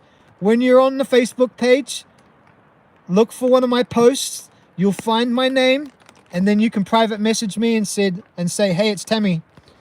And that's how we can connect on Facebook. So yeah, join the Stealth Camping Alliance Facebook group. Camp Like a Boon says, Adventure Nomad. Camp Like a Boon says, never mind, Big Cat, it was wrong to talk about it. Yeah, next subject. Big Cat, I don't mind about misinformation being spread about it. No worries. It saved my life though. What? Ah, man, I'm going to research this plant as soon as I get off this live stream. I'm going to check it out. Send me a link too on Facebook. Big Cat, Camp Like a Boon, throwing up some Stealth Camping Alliance emojis. Nice. Camp Like a Boon. We're going to have to change the picture on the Stealth Camping Alliance page, man. We're going to have to upload a new one. I got us one. I'm going to upload one sometime soon, okay, brother? Fiona Jones says, Hidden Hammock is a straight stealth camper name. Thanks, man. I actually sat there for a while trying to figure out a name for my channel. Took me a while. Even before I started stealth camping, I came up with the name. I had started making YouTube under my real name. And then, yeah, I decided I wanted to make a real name. So, Hidden Hammock was a good choice. Yeah. It was a good choice. I like my name. Cap Like a Boon says, true, Fiona. Cap Like a Boon says, you have a primitive camp video coming up? Yeah, man, this is it, man. This is my location. We're in it now. I spent some part of yesterday, all this morning, running around, getting B-roll, and I've already produced a quarter of it. I'm just there's a bit of an introduction to this video, and I've done a bit of Hollywood magic to this video. It's not your usual wham bam thank you in and out stealth camp from Hidden Hammock. It was a primitive challenge, so I've taken the time to, you know, come up with some good shots. And then, so I did all the Hollywood stuff this morning, and then now I'm out on the actual camp part. So yeah, it's been raining. I've been hoping to make a fire, but it started raining, so I got under the cover and I started making a live stream, and we've been live streaming for 93 minutes now. Thanks, team, for joining me. Thanks for all the likes. Thanks for the donations. We're up to $25 donations. Thanks for the respect. Camp Like a Boon doesn't donate anymore because about a year ago, he donated me 30 euros for me to go stealth camp at a nude beach, and I never done it. But you never know, Camp Like a Boon. You never know. A nude beach stealth camp might be coming, my friend. You better keep watching my channel.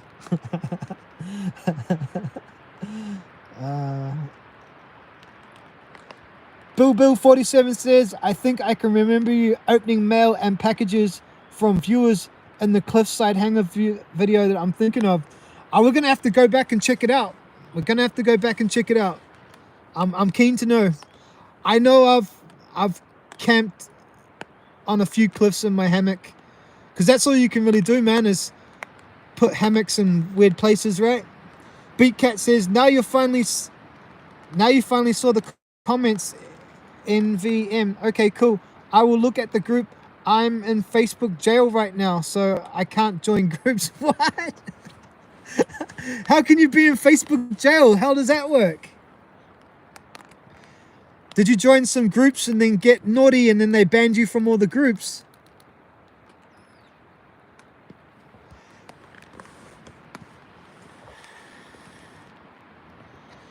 Adventure Nomad message retracted. Who's retracting all the messages?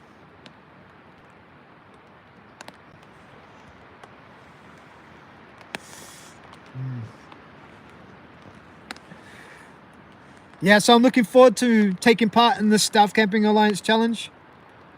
It's gonna be good. My last 6 videos have been the walking stealth, so I'm taking time off from walking stealth. I'm taking part in this challenge. It's coming out Sunday, Monday, and then I'm going back to my walking stealth content.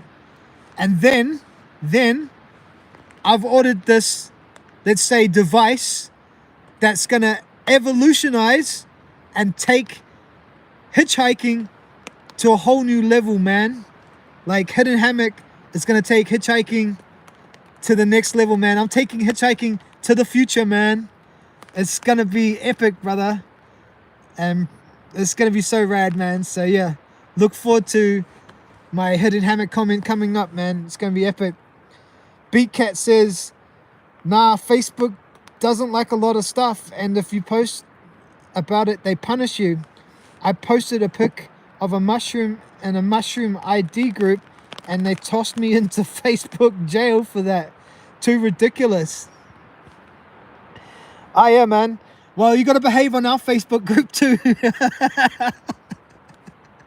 Some people have been kicked out of our Facebook group, but yeah, not for posting up mushrooms, I don't think. Yeah, maybe don't post up locations of magic mushrooms, but you can definitely post up pictures of like camping with mushrooms. Yeah, but yeah, we've had a few problems with people posting stuff in our Stealth Camping Alliance group. So yeah, but it's usually just spammers, man. It's just people spamming, and then like stealth camping fights. There's a lot of stealth camping fights. Well, there used to be.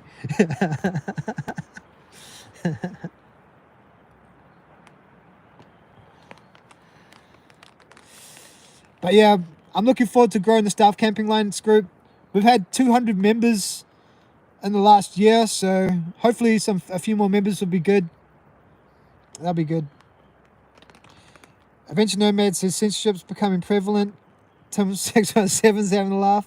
Beatcat says, nah, I don't post bad stuff. It wasn't magic mushroom, just a random mushroom. What? That's so cruel, man. Random mushrooms are fine. You can post a random mushroom on our Facebook group.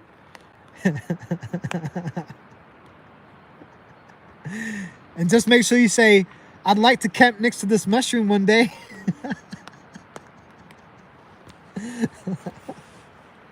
And I'm sure the admins will let it slide.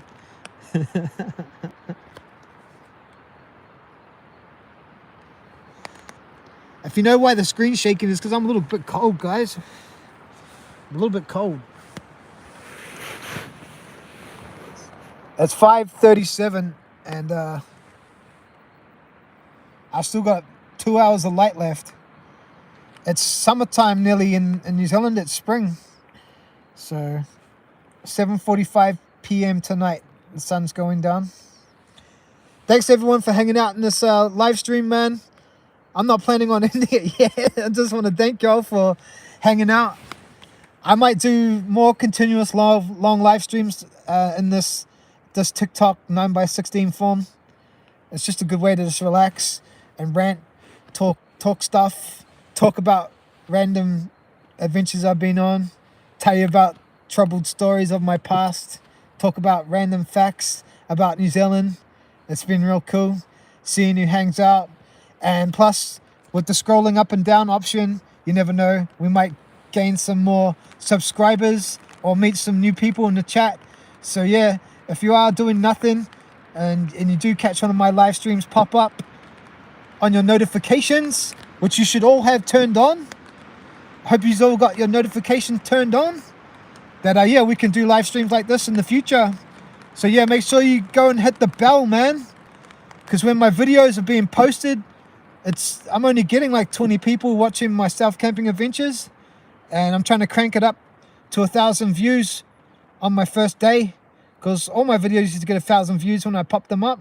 So yeah, we're trying to get traction on my channel again. So yeah, make sure you go back and hit that bell again, and yeah, come and join the live stream so we can talk stuff. How's the video quality been? Has it been clear? It's not all glitchy and stuff? Has it been good reception? Let me know in the comments, guys.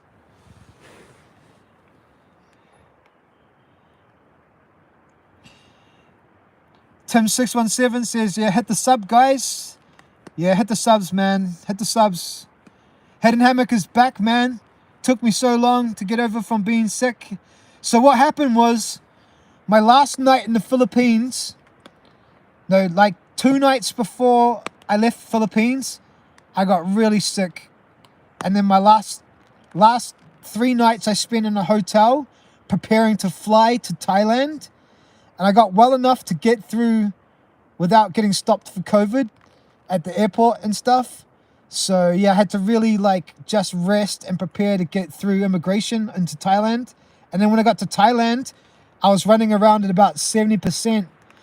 I then had to leave Thailand and fly back to New Zealand.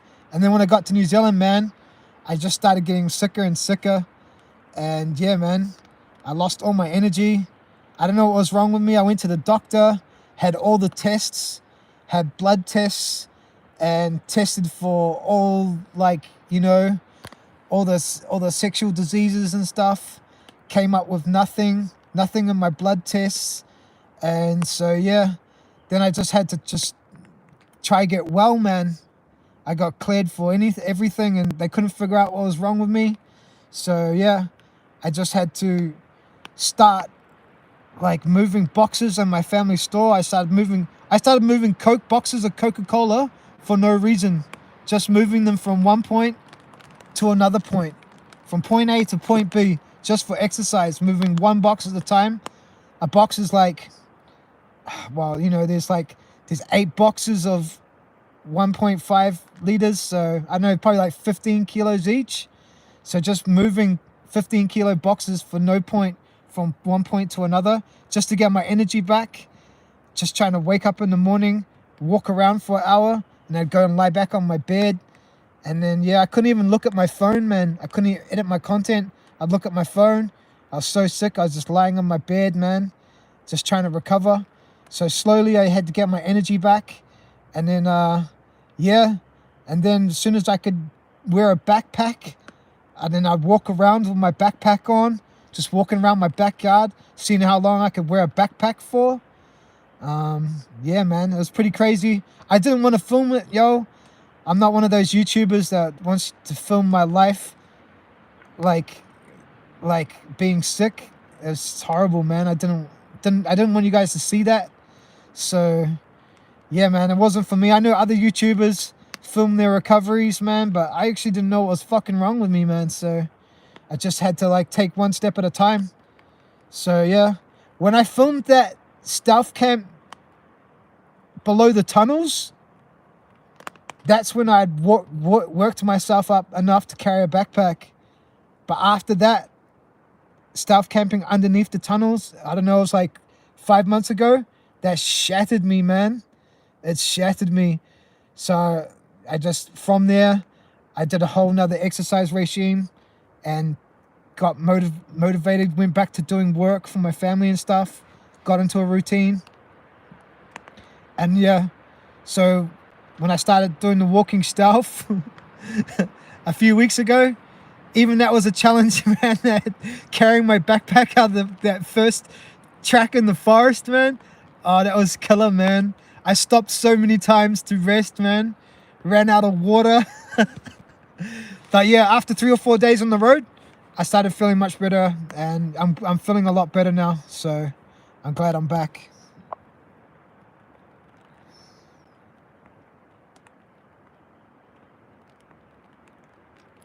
Camp Like a Boom 7 said 11th time difference, 11 hours time difference in Belgium. It's 6:37 a.m. Man, you up a crack a smack, brother. You must have a big day today. What's today? What is today? It'd probably be... Is it Saturday or Sunday? No, it's Saturday. It's Saturday in Europe, right? It's Saturday now in Europe. All right. Well, I hope you have an awesome Saturday. I know you got a video coming out, but I think it's coming out on Sunday. Is that right, Boone? Which would be my Monday? Let me know if that's correct.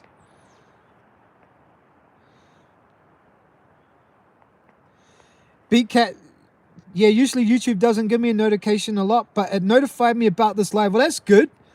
That's awesome. Maybe it's because you're like a new subscriber. So if you're an old subscriber, maybe just go out and check your notifications and make sure you're getting the Hidden Hammock notifications, man. Because I really need to grind my channel. Fiona Jones says, my next mission is to watch more. Aw, bless you. Mad love. Luke Gero says, really good quality video. Oh, that's really good, man. I'm glad to hear that, because I hate it, man, when I'm watching live streams and it goes all glitchy, out of reception. Yeah, I don't like watching live streams and it goes like that. Kind of irritates me, so I don't want anyone else to feel that irritation when you're watching my live stream. Camp Like a Boom says quality is good. Yeah. Beatcat says it's been good quality except for just once. Yeah, I saw it do a reconnect. I had to reconnect one time before, so otherwise it's been pretty sweet. And I hit the microphone off button before. I'm sorry about that. Adventure Nomad says it's been nice and clear. Camp Like a Boon says, hey, Bow Yow Pete. Bow Yow Pete. Nice to meet you, brother. Bow You Pete or Bow Yow Pete? Bow Yow Pete says, hey, Boon. Jeanette M says, sound like you had COVID. Yeah, look, I'm pretty sure I got COVID once. Well, the zombie virus, let's say, in New Zealand before the outbreak. And then I definitely think I got that new Asian strain when leaving the Philippines. Because when I got back to New Zealand, about 3 weeks later, they talked about it on the news. Tim617 said, dang, man, that messed up. It was messed up, brother. I would have made YouTube content if I could have, man. If I could walk, if I could put a backpack on, if I could go outside, I would have, man. Trust me. I just could not move. And then, because I couldn't move, I started getting weak. And yeah, when I got weak, then I started having to move boxes and just build my strength up. Camp Like a Boon says, today it's Saturday in Belgium. So yeah, it's Saturday night. It's like early evening in New Zealand now. So it's Saturday morning in Belgium. And it must be like early afternoon in Australia. And it must be like, I don't know, it must be midday or just after midday in the Philippines. And it must be like, I don't know, after midnight in New York, and maybe like, I don't know, like evening in LA.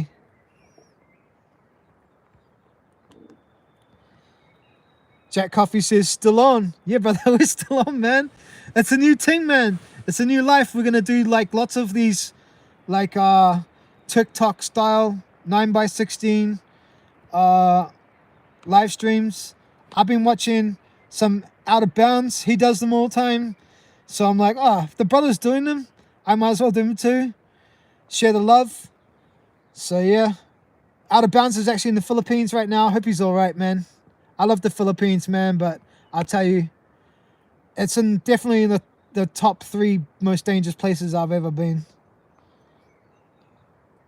Luke Jarrow says it's 2:45 p.m. Saturday here in Brisbane. Oh, yeah. Yeah. Okay. Camp Like a Boon says, Balyar Peter is the father of outdoorsman. No way!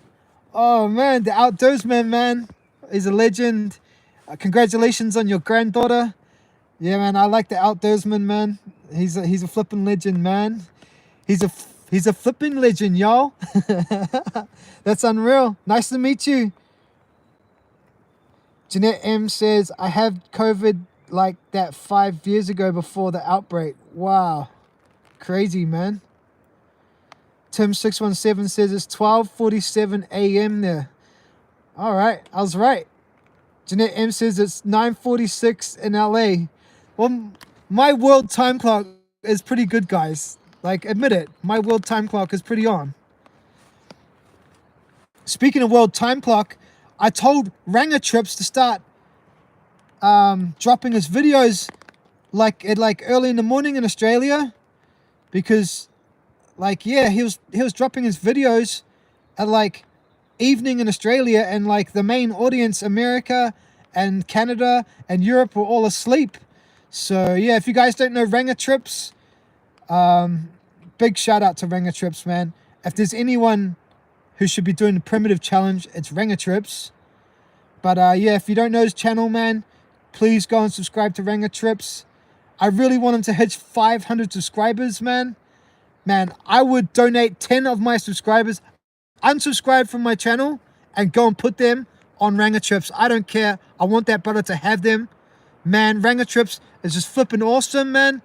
He's what New Zealanders call a Safa, a South African, living in Australia, and he does wild camping, man, and he does bodyboarding, and he swims with manta rays, and he's the brother, and he's a flipping legend, man. And yeah, I'm donating 10 of my subscribers, so unsubscribe from me and go and subscribe to Ranger Trips, man, because man, I'm not worthy, brother. He is the flipping legend, man. He's a flipping legend. So yeah, man, I'll take a fall for that guy. So unsubscribe and go and subscribe to Ranger Trips, man, because I want to see him hit like 500. How many subscribers? Someone go to subscribe to him right now, and then like tell me how many subscribers he has. Because man, if he doesn't get 500 by New Year's, man, I'm gonna have a mental flipping breakdown. So yeah, go and check it out. Go and subscribe, and then yeah, tell me how many subscribers he's got. Jeanette M says it's 9:46 in LA. Jack Coffee says it's 9:47 in the northern part of California. Ranger Trips is awesome. Camp Like a Boon. Adventure Nomad says word. He also says he's half human, half dolphin. Luke Jarrow says I subbed and he has 432 subs now. Luke Jarrow, man, thank you so much, brother. Thank you so much. His videos aren't long. They're not going to put you to sleep, brother. He just goes in, does the damage, and gets out, man. You'll see him walking through sand dunes. He goes to the most amazing parts around Australia. Probably places that are not too far from you in Brisbane, man. I wouldn't be surprised. I don't know exactly where he goes, but yeah, find out, man. Subscribe to his channel. Thank you so much, brother. Camp Like a Boon says Crazy Day has less subs than me. 432. Man, that's what I'm saying, man. That's why it's so flipping crazy. That's why YouTube is just so unfair, man. YouTube just is so unfair. There's people out there, man, that deserve way more subs, man. I'm mad right now. Why does Ranger Trips not have 1,000 subs by now? He hasn't even hit his 500, man. I'm so mad. Far out, man. YouTube is a cruel world, man. Beat Cat. What's the guy's name and you want us to sub to? His name is Ranger Trips. R-A-N-G-A, new word, Trips. T-R-I-P-S. Ranger Trips. Please go and subscribe, man. Please go and subscribe. Because he deserves 1,000 subscribers by now. Make sure you guys watch one of his videos, because if you subscribe, YouTube's going to unsubscribe you for not watching his content and just subscribing. That's to stop people from doing weird things and just subscribing to each other's channel without actually watching the content. So go there, watch a video, hit the likey while watching his video, have some interaction on his videos. Tell him this. I watched Hidden Hammock get mad on a live stream, and he told me to watch your videos and subscribe to your channel because you flippin' deserve it. Rango Chips, you're a legend. Tell him that. Tell him that in the comment on his videos. Boo47 says 435 now. Thank you guys. Thank you. Thank you. Thank you so much. Cap Like a Boon says bye Jack.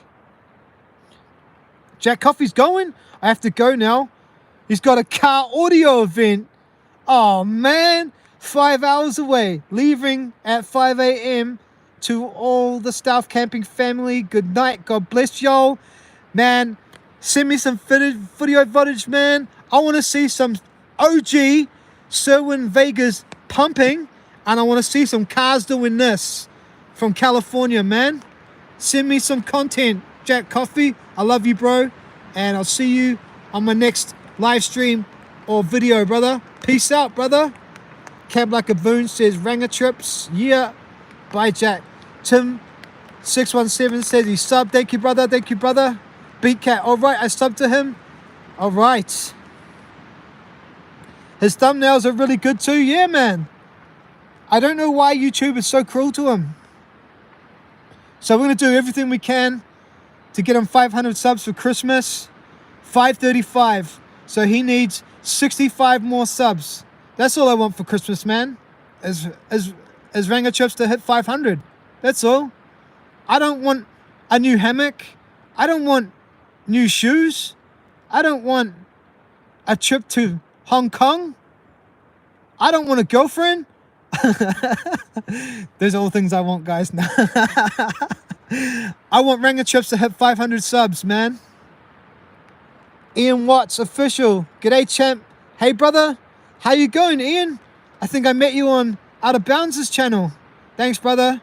If you didn't know, guys, if you didn't know Ian, we want you to subscribe to Ranger Trips if you haven't already done so. Thanks for joining us, Ian. I heard you like to grow lots of fruit and vegetables, man. What part of Australia are you from? Let us know in the chat. Thanks for joining us.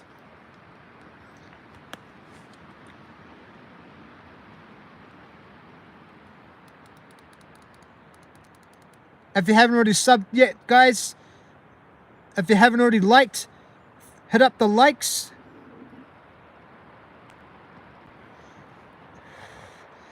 Haven't seen any hearts today.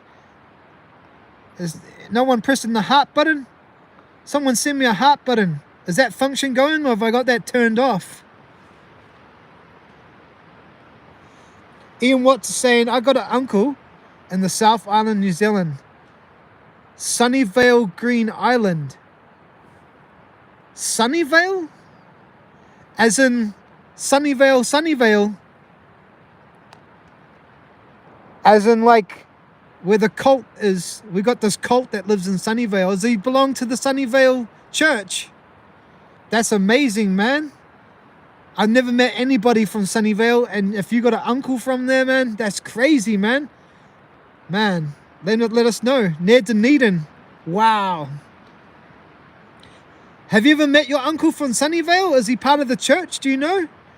There's a church that's in Sunnyvale. Let us know. I actually plan on doing a stealth camp in Sunnyvale. So let us know, man. Tim617, where's that guy Gravedigger? I don't know, man.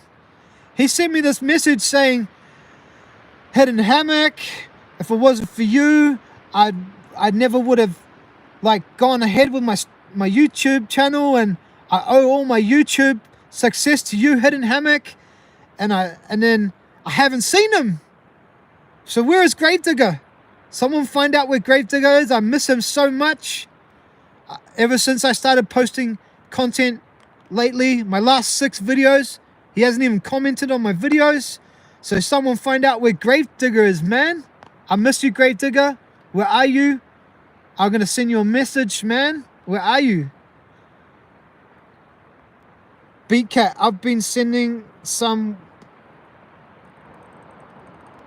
once in a while. I haven't seen the hearts. Did I just miss them again? Maybe I'm not noticing them, or maybe my phone doesn't pick them up. I hope y'all are sending me hearts. I hope you've been sending me some 100s. Hit the heart button, guys. Just keep going until I see it. Near Dunedin, yeah. Jack Coffee 38 now. I just subscribed and told you sent me. Thanks, Jack. Brother, don't miss your ride to the sound off. Get us some content. I want to see some footage of you near some Serwin Vegas. Gravedigger is having a train video coming up. Okay, because you know what? During that big episode in Florida with all the rain and the hurricanes and all the iron ripping off the roof and the stadium collapsing, I was wondering if he was all right. I did send a comment to one of his videos just to make sure he wasn't in Florida, man, because I'm pretty sure he's from Tallahassee. So yeah, Gravedigger, if you're out there, let me know. Here you go. I still haven't seen the hearts. Yeah, he's not affiliated with any church, but he has done some lead lighting for a few churches. I've been to the South Island a few times. Lead lighting is an amazing art form, man. I actually love lead lighting. I love going on to like the archive.org and downloading all the old books on lead lighting and all the Gothic architecture. It's like a secret little thing that I do.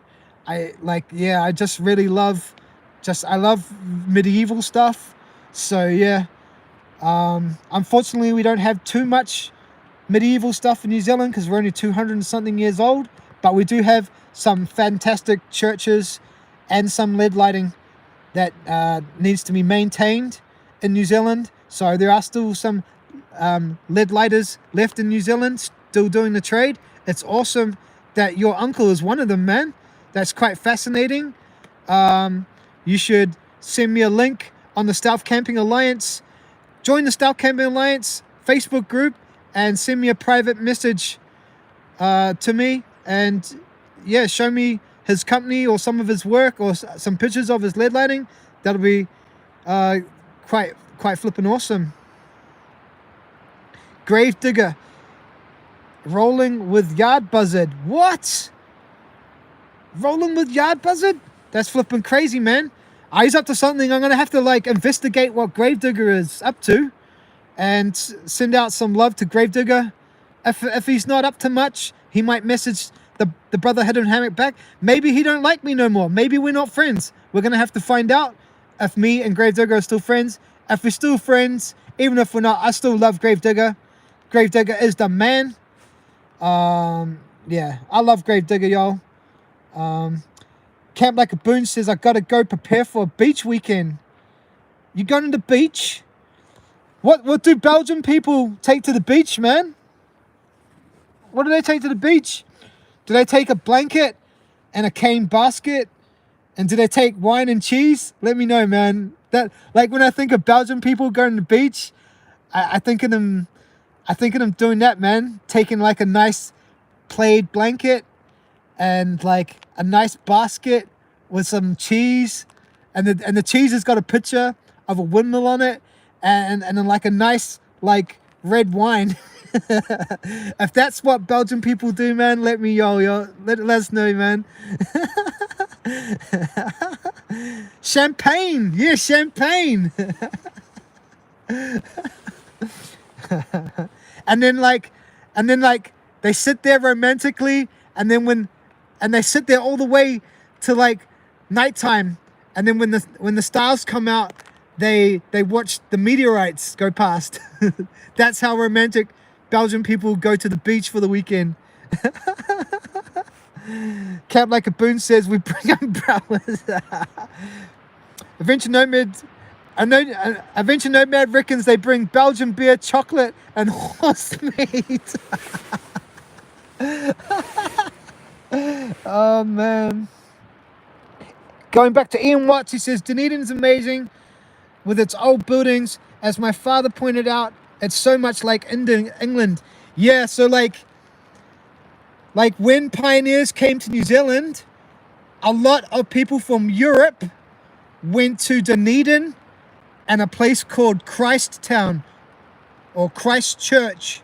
So yeah, it's called Christchurch. So yeah, and unfortunately, Christchurch got hit with an earthquake. And I haven't taken you guys there on my channel, but we might go there in the future.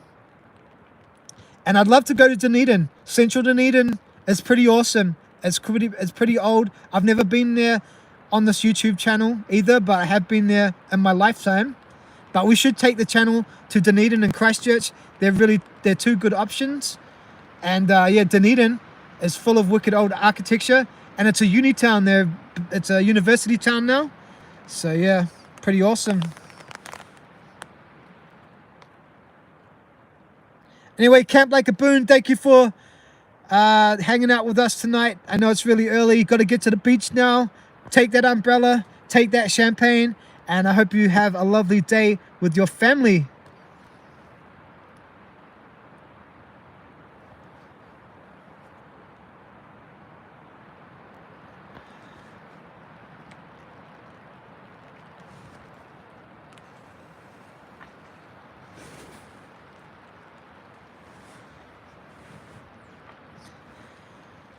One hour, 126 minutes we've been going for. Thanks for everyone who's been hanging out with me on this live stream. We're not going yet, but I am running out of batteries. So we are going to have to charge up the phone. I'm going to have to wobble around for a second. I'm going to have to put you guys on the ground. I don't like to move the phone around when I'm doing a live stream because it kind of annoys me when I'm watching other people live stream and their phones going around all over the show. But I have to get out the power bank because we're running out of power.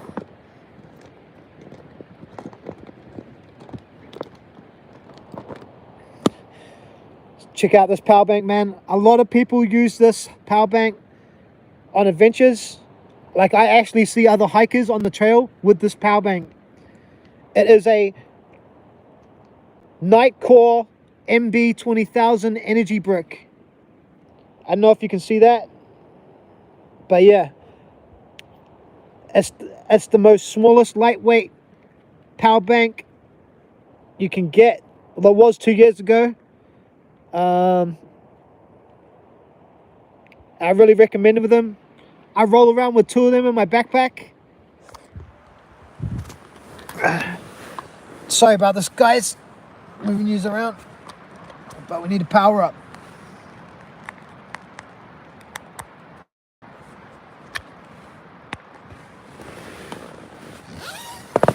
And we are powered up. And we're back at it. Charge that Tesla.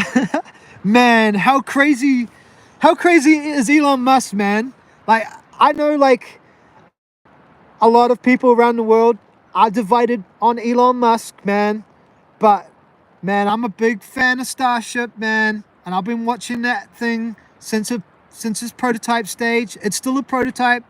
And the other week, man, when he caught that booster, man, with the chopsticks on the tower, that was unflippin' real, man.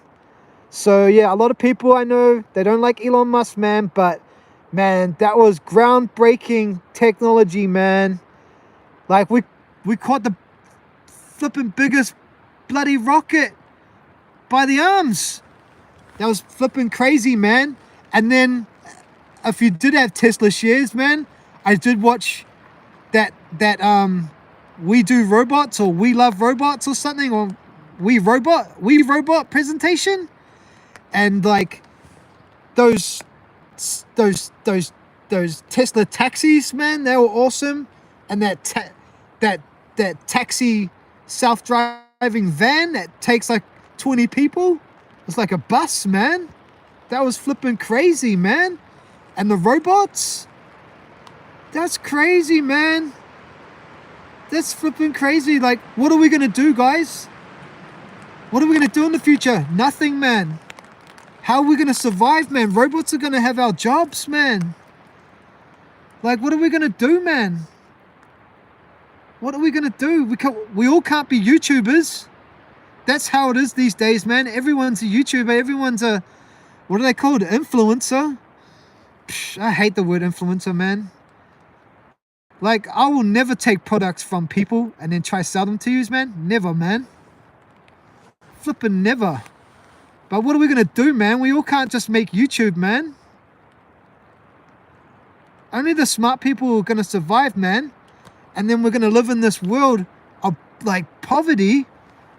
And then it's gonna be like high-tech, low life, man.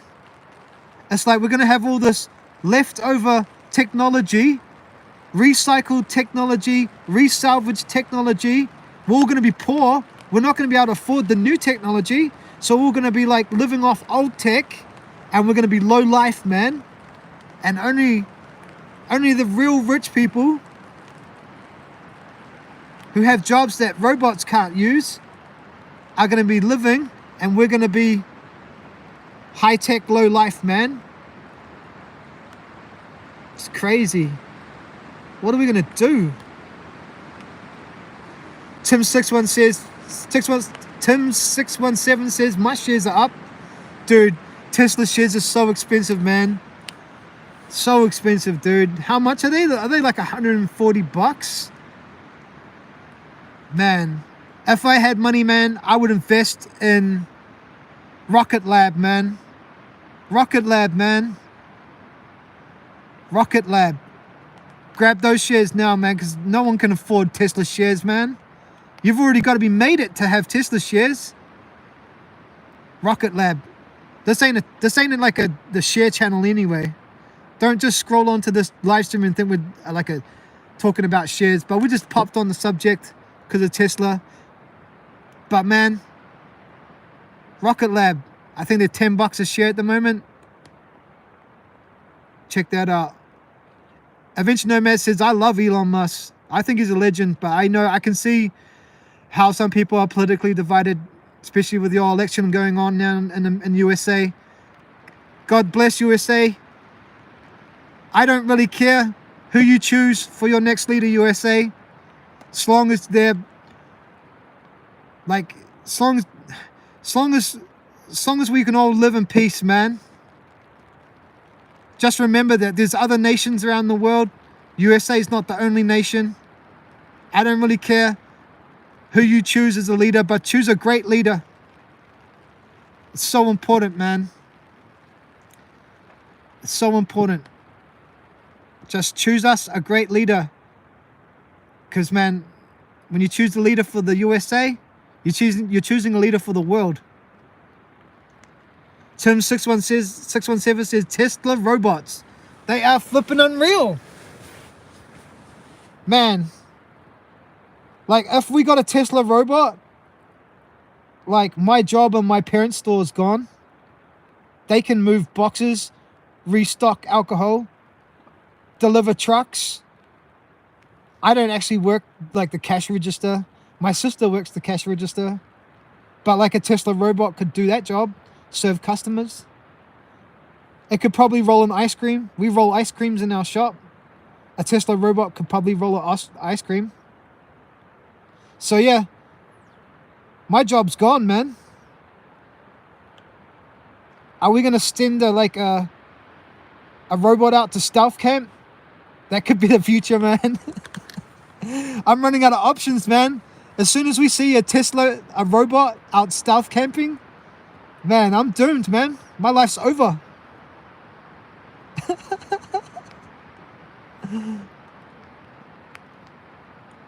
Jeanette M says, I love technology and where it's going. I love technology and where it's going too, man. It's cool seeing us nearly becoming interplanetary, man. As soon as we can sow our seed to another planet, we can guarantee existence, man. We up a level. It's going to be awesome, but I'm worried, man. Because that Tesla robot just took my job. And I don't see a future without a grind, man. What are we going to do, man? What are we going to do? Collect old tech and recycle it? What are we going to do? We're going to salvage stuff, take it to a plant where it's going to be broken into bits. The gold's been taken out of it. The microchips are taken out of it and repurposed. We're going to be scavengers, man, in the future. Even doctors, man. Like, you're going to be able to walk into your bathroom of your house, go to the toilet, and then your toilet's going to tell you if you have a disease, if you are sick. It's just going to send a message to your phone. It's going to send a message to your iPhone saying that you got an STD, and the medicine's going to be sent out in the mail. You're not even going to need a doctor. That's flipping crazy, man.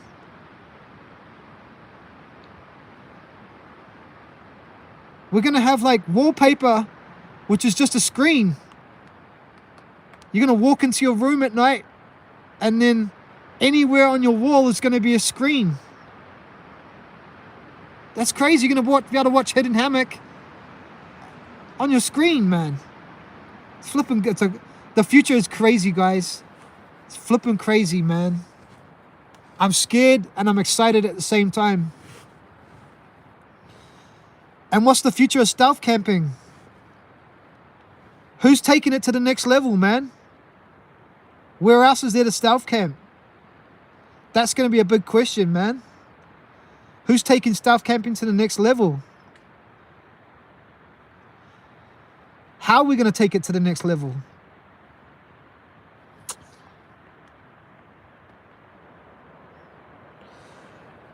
Bayou Pete says self-driving taxis. I know, it's unreal, isn't it? Self-driving taxis. He said 40 cents a mile. That's crazy. You can buy your own taxi and just send it out to work.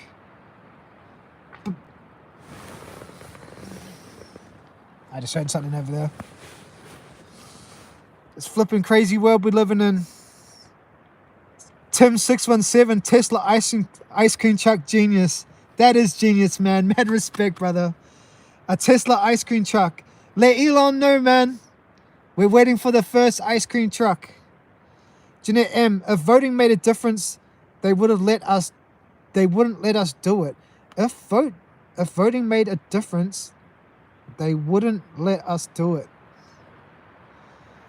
You got big responsibilities, USA. Whether you're from Alaska, Hawaii, whether you're from Florida, Philadelphia, you've got a big job, man. The world's waiting. 2 weeks' time, man. Man. And, like, I don't know, man. Your choice could pivot us on an alternative history. May the force be with you, man. Good luck, USA. But vote for the world, not just for yourselves. Because you're so important to the world. Vote for everyone, man. Vote for everyone. Because the world can't vote. Only you can vote.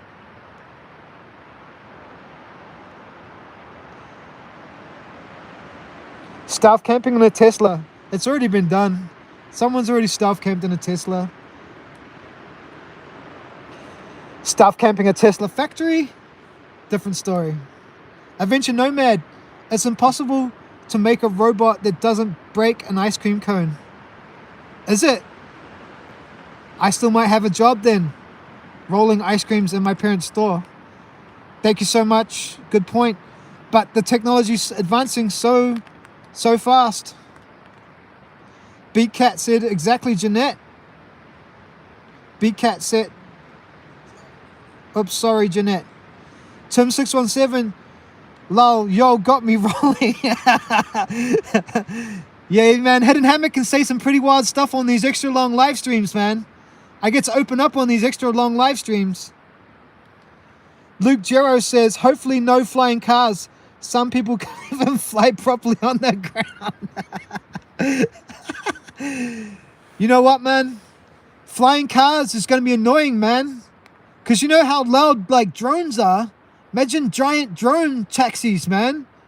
Imagine just trying to watch Hidden Hammock at home on your big screen, on your wall, and the bloody drone taxi comes flying past your window. Far out, man. It's going to be so loud. Drones are loud.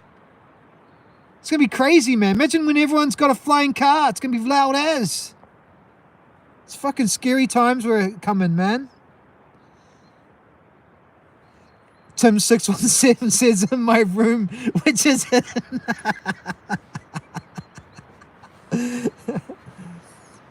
Beatcat says, Luke, I'm now laughing at flying car wrecked in the sky.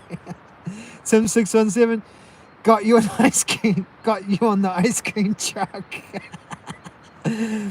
Oh, man. Flying car rage, yeah. Reports of flying car rage.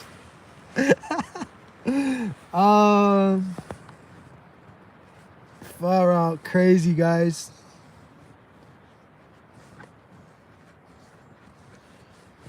But yo, New York's getting flying taxis soon, right?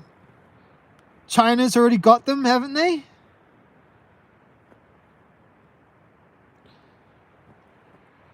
It won't be long. New Zealand will have them too. Drones will deliver our pizza made by Tesla. Yeah. Yeah. They already have drone pizza in Australia. I don't know if we have them in New Zealand. My mum just yesterday was like trying to get something delivered to the shop by drone.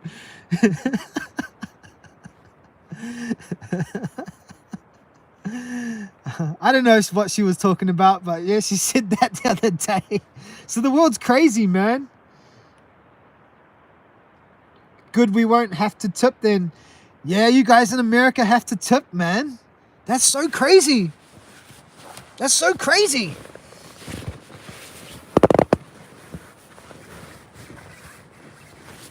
I'm just looking for my vape, and then we're going to talk about tipping.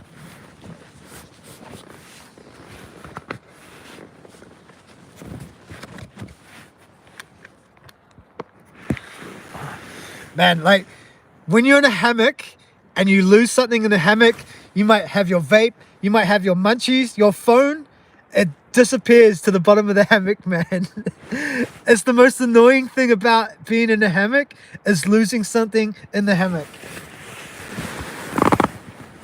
You gotta like wiggle around until you find it. All right, let's talk about tipping, man. Because tipping is crazy. When I went to America, it was crazy.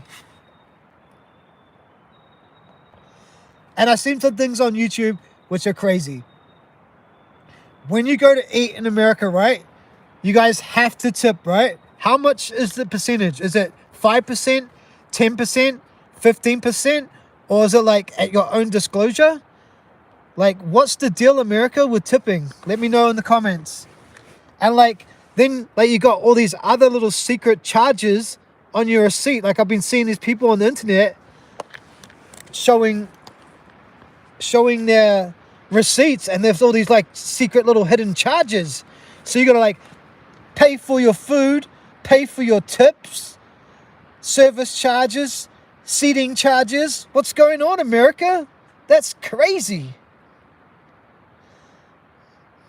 Beatcat said some guy shot down an Amazon drone and he got arrested.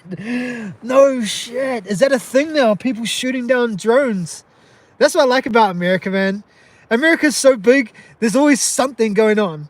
Like, if you can think of it, someone's done it in America.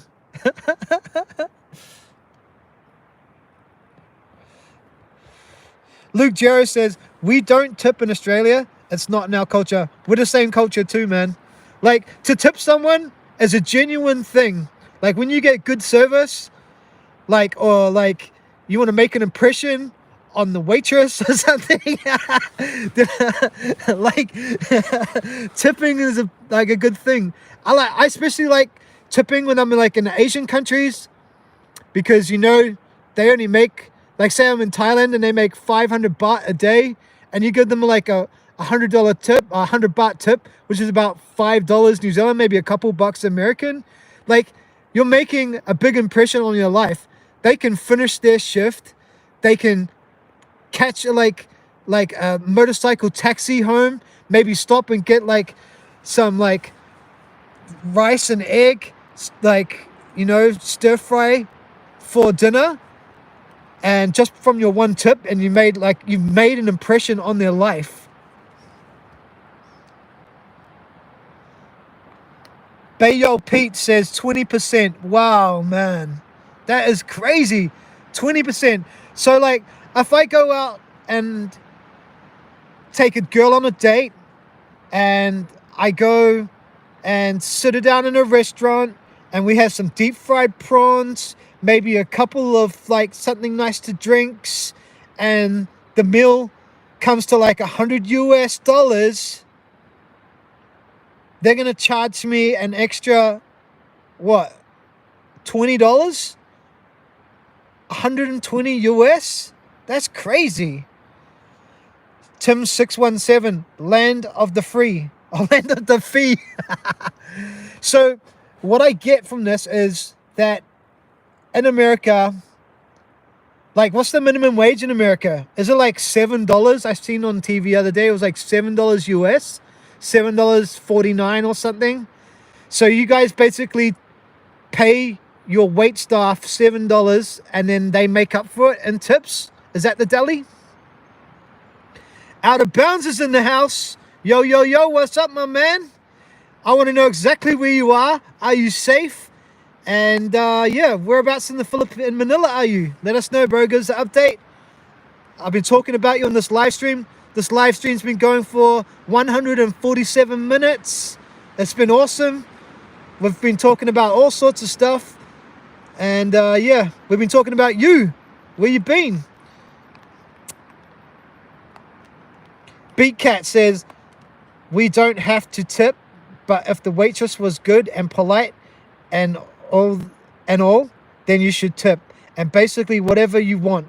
Most waitresses only make a couple bucks an hour, so they really depend on it. Oh, okay.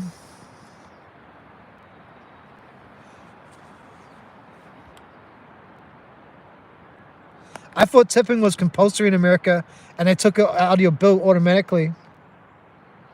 Maybe it's different in different states. Maybe I got it wrong. Someone correct me. Adventure Nomad says, out of bounds, are you safe and okay? Yeah, I want to know that too. Bayo Pete says, yes, it would be 120 bucks. Crazy. Out of bounds, tipping is crazy. Just pay a proper wage. Yeah. Beat Cat. On like $100, yeah, $20 is okay. AMT, I don't know what AMT stands for. Tim617 says, here it is $15 US. $16 an hour. Okay. So like, when you tip a waitress, she's on $16 an hour. Does she get all the tips, or does that go to all the wait staff, or does it go to the owner, and are they quite mean about it? That's another angle I need to know about. Out of bounds, I'm at the bar across from the hotel you recommended. Just went and checked it out. So I just went and checked out some of the Fort Santiago. Nice, man. Awesome. I never walked around the top of that fort. I hope you got to walk around the top of the fort and got the footage, man, because that fortress is awesome. So Out of Bounds, he's in Manila City, and when the Spanish landed in Manila, they made it like a really quite a prominent port, the port of Manila. And yeah, there's this wicked old fortress there, and you can walk around the walls. That's so awesome, Out of Bounds. I'm glad you're safe. And I think I know The bar across the road from my hotel that I was there, you probably find some nice Filipino women in there. How are the Filipinas? Man, Filipinas are such awesome women. So caring, so nice. They can speak fluent English. Filipino people are so awesome.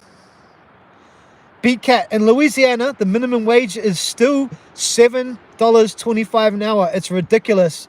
So that's what I'm talking about. Different states must have different minimum wages. That's so interesting. Tim617, damn it, Beat Cat. Beat Cat, sometimes they charge automatically, especially for like a big group, over a certain amount of the cost. Gotcha. Jeanette M says, if it's a tipping pool, it goes to the whole staff. Oh, yeah. So a tipping pool, they have to state that, like all our tips go to a tipping pool, and then the money goes to all the wait staff, and then they evenly distribute it. That's crazy.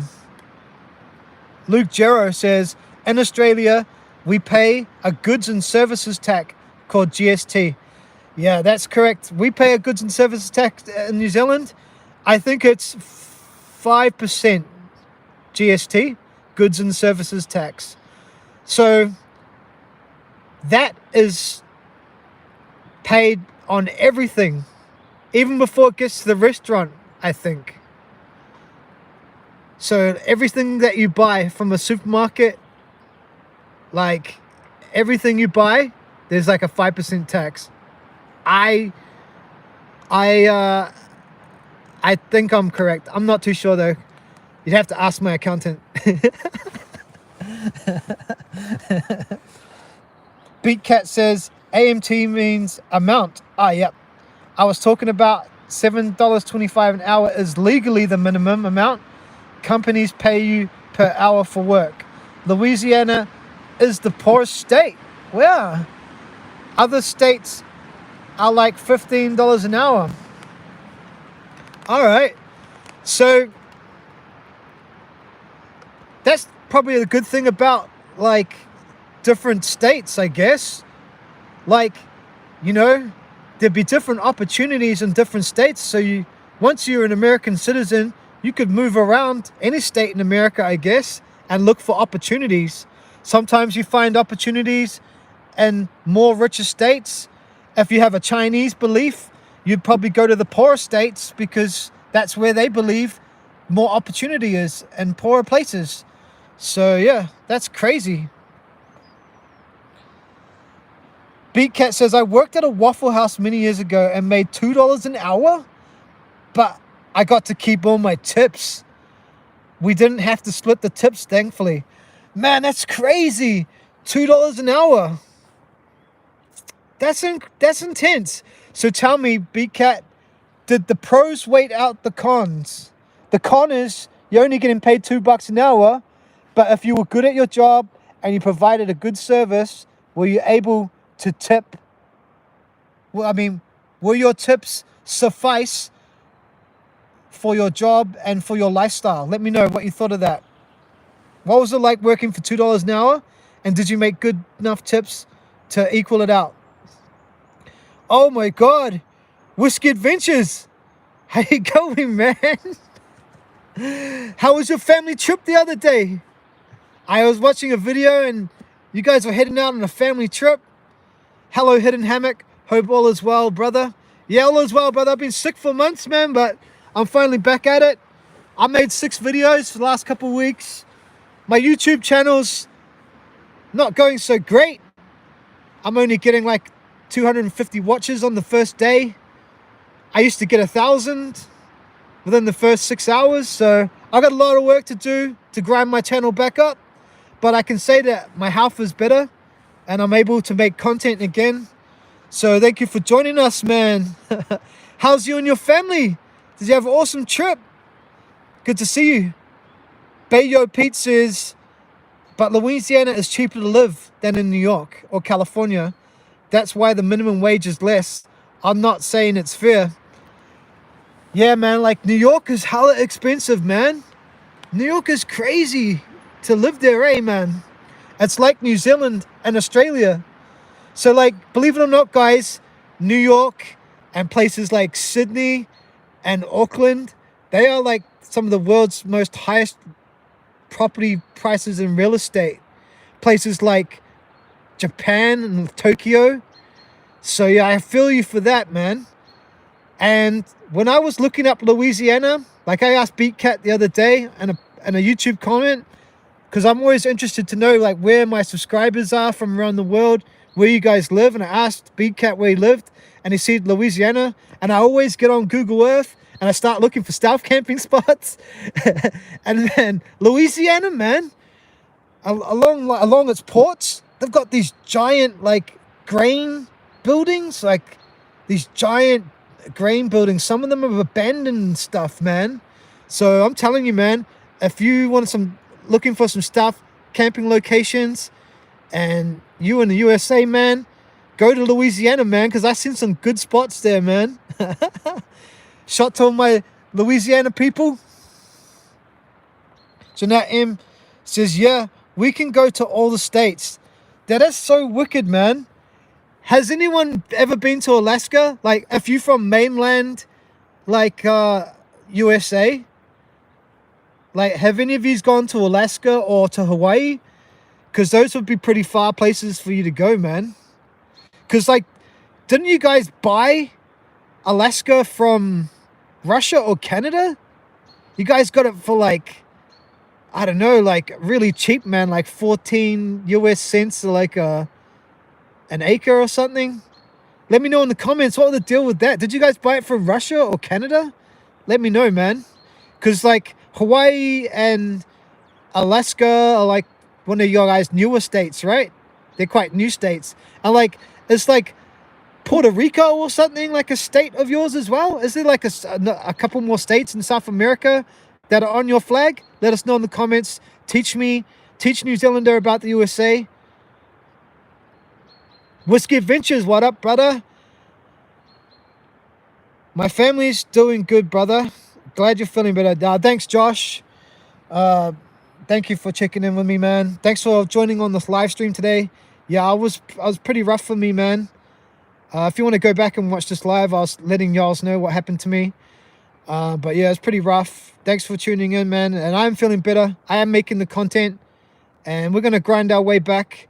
Because yeah, YouTube is not unknown to me. Like, I'm not scared of YouTube. Before I was like, what am I doing? Should I try this? Should I try that? Should I try this? I know what YouTube's about. You always got to improve. You always got to find new ways to do it better. But I know what I know now. So getting back on the grind, I'm not scared. Let's go.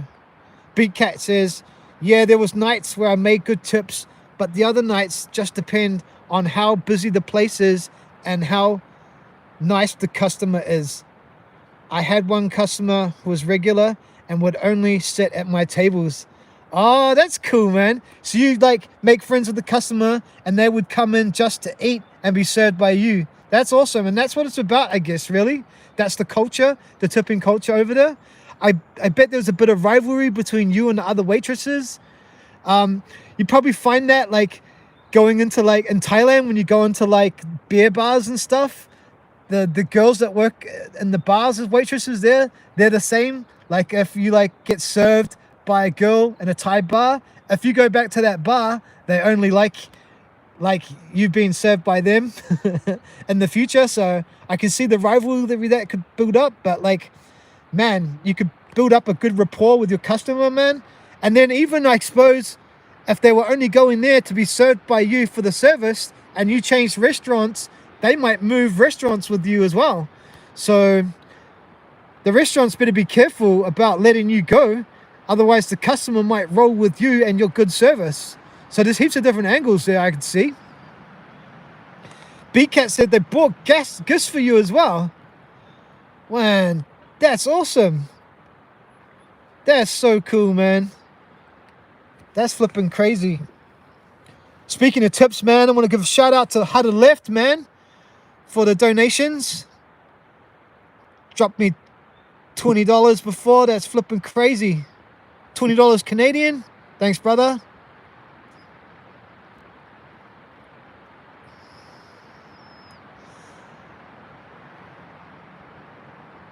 Bayo Pete says green elevators. I think that, are you referring to like the grain buildings in Louisiana? Are they elevators for grain? Let me know what that's about, man. I'm gonna have to Google that or something. Let me know. Whiskey Adventure says, my parents just got back from Alaska. Man, I heard Alaska just looks flipping awesome, man. I've only seen it in photos and stuff. But yeah, I know a lot of New Zealanders like take like sailing trips there and big boats, big cruise ships to Alaska. That's a thing, right? Cruising to Alaska, because I always see these beautiful pictures. Must be amazing there, man. And mining and stuff, eh? Like, you guys cracked it. You guys got it for like 14 cents an acre, but it was full of minerals, man. Like, you guys have got like greenstone and gold and probably iron ore there.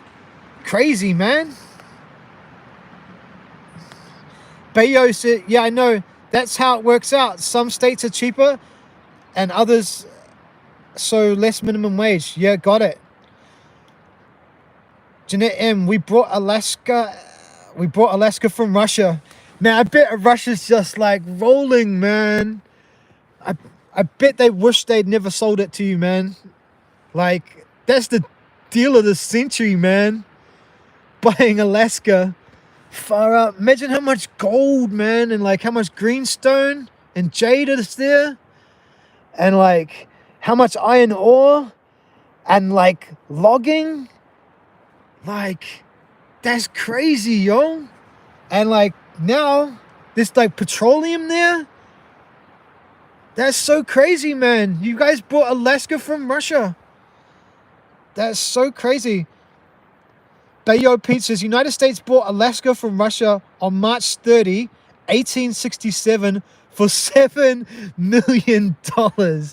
Someone Google what $7 million was worth back in 1867. I want to know in today's money so we can just trip out on what a deal and what a steal that was. Jeanette M says, the U.S. territories are off mainland. The U.S. territories are off our mainland. Those places have their own government. All right. But they're still represented as a state on your flag, right? Or do you have 50 states? Do you have 50 states? Or does that include 50 states and territories? Let us know, man. Whiskey says, we bought it off Russia in 1867 for 7.2 million. Yep. Yeah, he tipped me. BK says, he tipped me really good and brought me and my son gifts on holidays. Far out, that's awesome. He was awesome. He wrote down my whole schedule for the week so he knew when I'd be there. Oh, man. Do you still know him today? Are you connected on Facebook? Do you send him like Merry Christmas to him? Like, I'm guessing you're not a waitress anymore. What do you do now? Yeah, let me know. That's so awesome, because like people like that, you got to keep in your life, man. You know, people, you just got to keep those types of people in your life because they've gone out of your way, you know. Like, yeah, you got to keep those people in your life, man, because you build a connection and a rapport. Taking you on holiday and buying your kids gifts, man, that's awesome.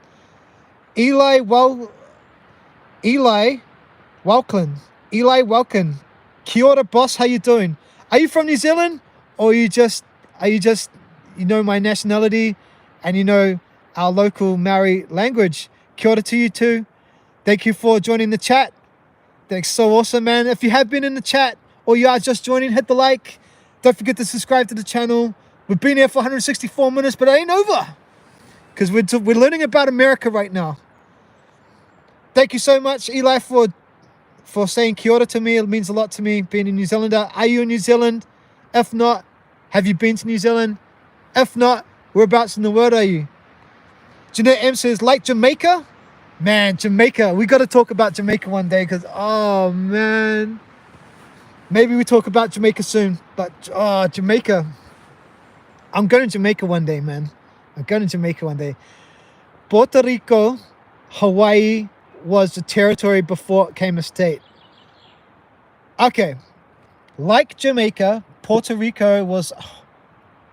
what? Like Jamaica, Puerto Rico, Hawaii was a territory before it became a state. Okay, so Jamaica is a territory? Really? I did not know that. Puerto Rico was a territory.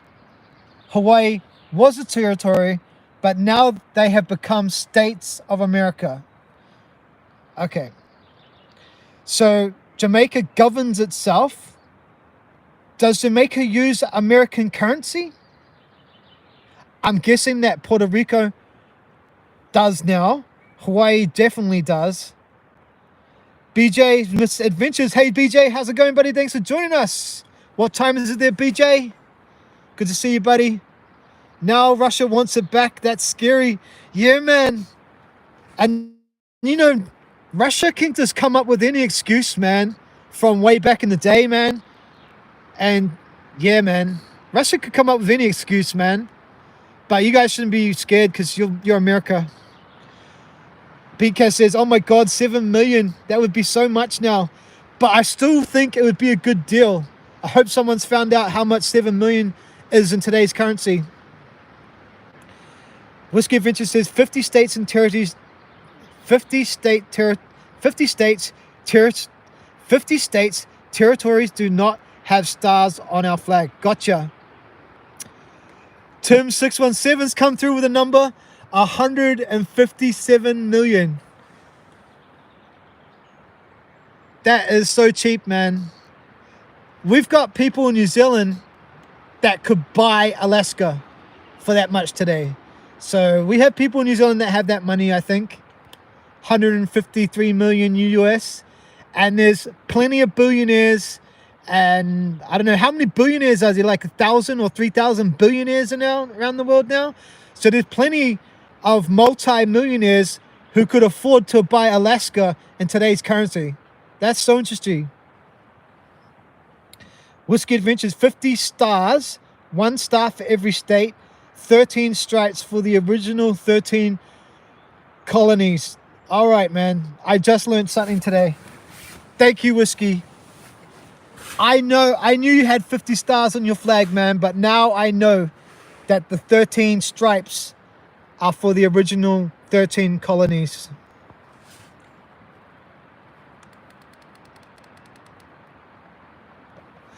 Eli Walklin says, yeah, I'm Kiwi, man. All right, brother. Thanks for joining us. I don't know if you're new to this channel. I don't know if you just rolled up on my live stream, but I'm a stealth camper. I'm from New Zealand.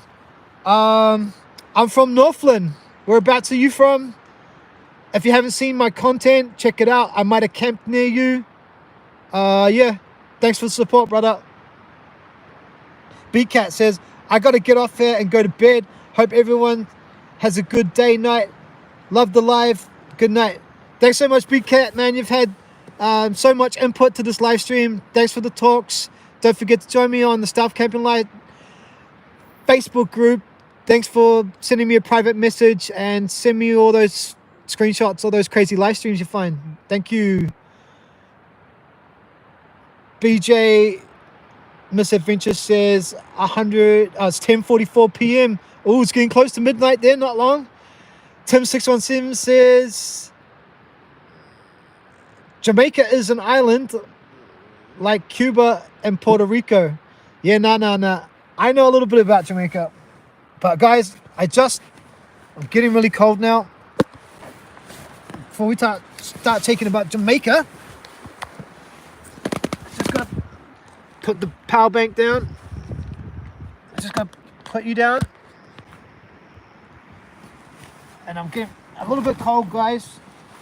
So, if you're at home right now, sitting in front of a fire, drinking a beer, eating a meal with your family, lucky you.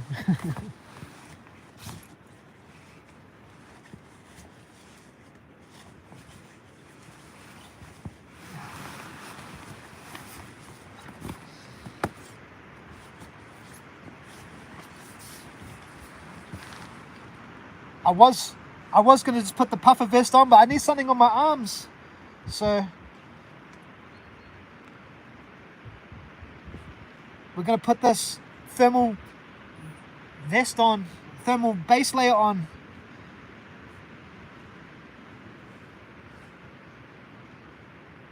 Hold up, guys. I've been learning so much from this live stream. It's been awesome. Thanks to everyone, man, who has joined me today. It's great to be back. I've got 3 stealth camps coming up, man, on my walking stealth series. They're all in New Zealand.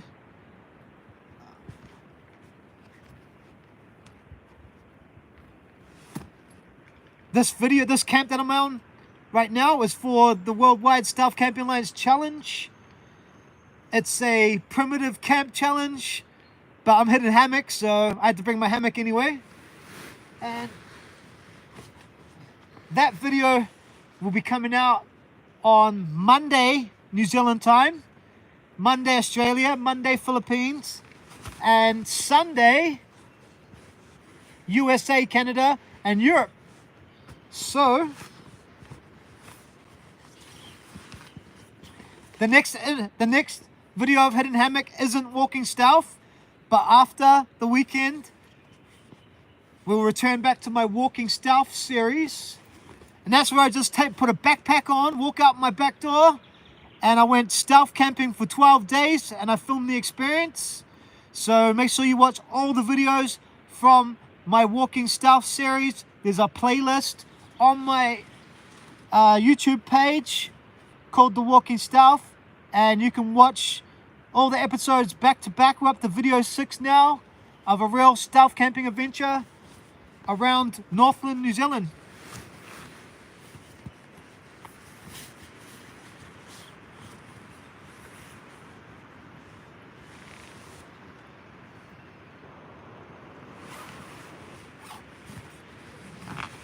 Alright guys, got the thermal base layers on, got a puffer vest on, and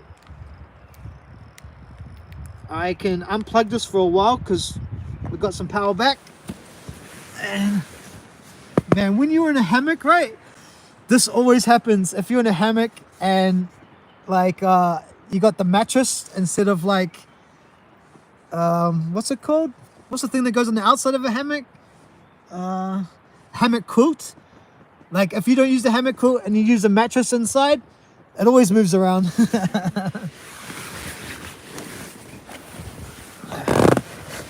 All right, where were we up to?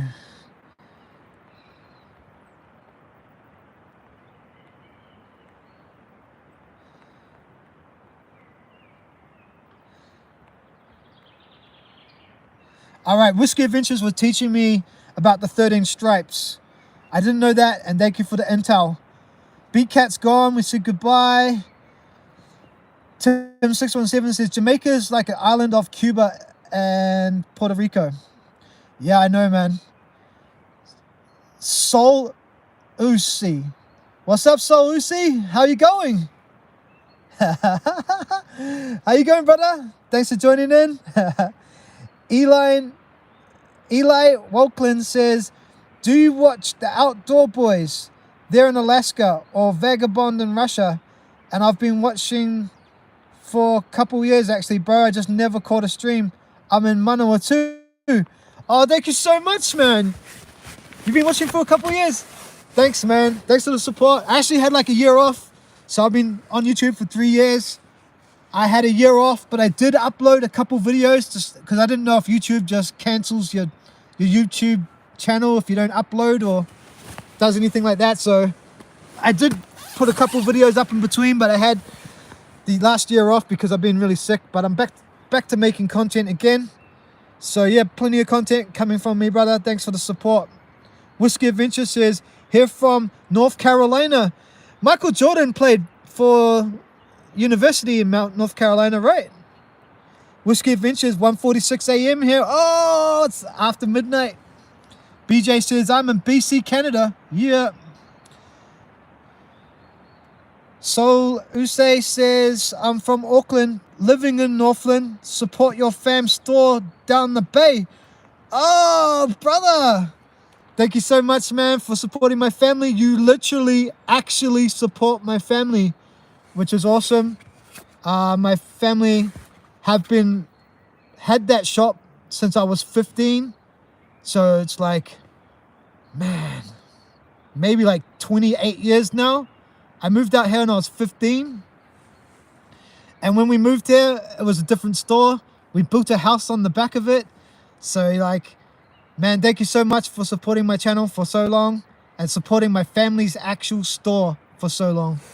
So thank you so much, brother. It means a lot to me. And I hope you get good customer service when you come into my family store. Sorry if you don't. Let us know if there's anything we can work on. Tim617 says, calling Steve Wallace for step 2. Calling Steve Wallace. Whiskey Adventures, enjoying a step 3 and a Mountain Dew. Oh, brother, I'll tell you, Whiskey Adventures, man, the best Mountain Dew in the world is in the Philippines, man. And you're probably saying, nah, the best is in New Zealand. Nah, the best is in the USA. I'm telling you, brother, I've had Mountain Dew from New Zealand. I've had Mountain Dew from the US of A. The best Mountain Dew in the world is in the Philippines, man. They serve it out of a glass bottle. They make it sweeter for their local audience. And you can buy it everywhere, even in little people's home shop stores called Saris. And they even get a refund back on the bottle. So, yeah, man, the best Mountain Dew, brother. If you ever get to try it, man, it's from the Philippines. Tim617. Soluse says, I've seen some wicked hammock setups on some other Canadian creators' content. Yeah, brother, there's definitely some awesome hammock setups out there and awesome hammocks. I'm in love with this hammock nest because it has these two small windows and it's fully camouflage. Like, I haven't changed my hammock in a while, but just because this one's just keeps you so hidden, man. Like, I set up this hammock in places, man, and then you go outside and have a look back in and you can't even see this, man. You can't even see this hammock, man. I want to buy a new hammock, man, but I've got a little tear on this window, but it's not a tear, it's like a fray. Like, one of the things is frayed out. But otherwise, this hammock's pretty good. I want to buy a new hammock, but, you know, I just got to save that money. Jeanette M's, I'm starting at step 3. Yeah, step 3 in the house. Oh. To all my brothers smoking step 3s. To all those step 3s I never had.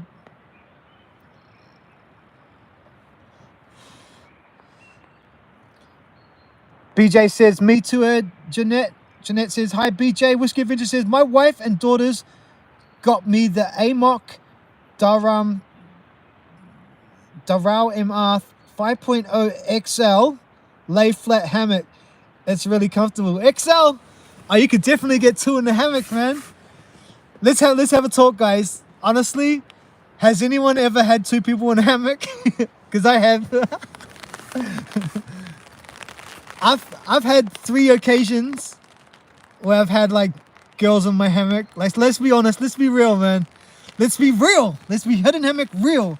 Have you ever had a girl in your hammock? Or are you a girl hammocker, and have you ever invited a guy into your hammock? I've had the double hammock experience 3 times.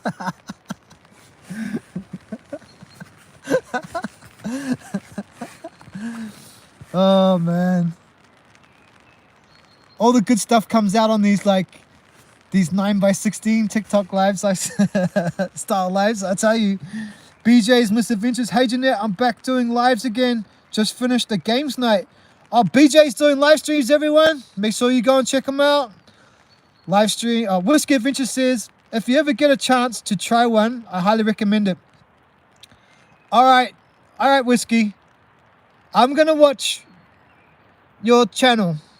And when I get reminded about this Hammock Darau MR 5.0 XL lay flat hammock, I'm going to look it up and I'm going to investigate.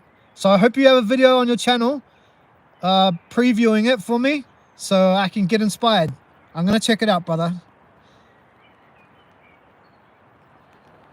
Eli Welklin says, yeah, bro, I got recommended your channel after Steve Wallace video, actually, and immediately recognized the motorway tunnel. Yeah.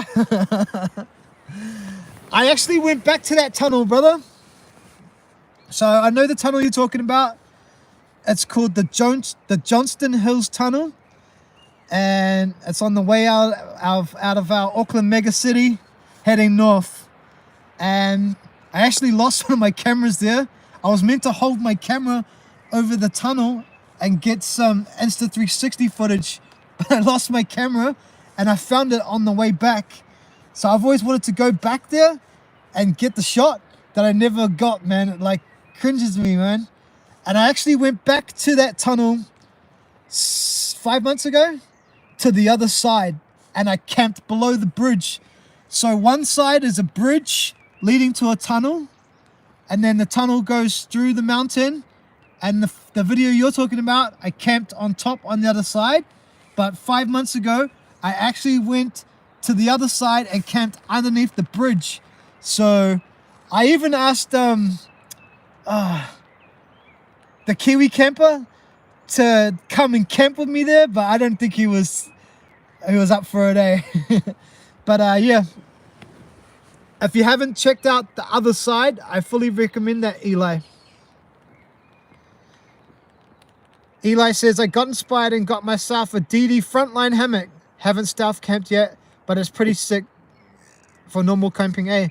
Brother, do you want to do a camp, brother? Whereabouts are you? Are you in Auckland? If you want to do a camp, man, if you got a DD frontline, man, that's awesome. I don't have the frontline, but I nearly brought it. I got the travel hammock bivvy instead because I could set it up on the ground. Yeah, because there's not much difference between the frontline and the travel bivvy. Did you get the frontline XL or the frontline normal? Because you could definitely get 2 people in the frontline XL.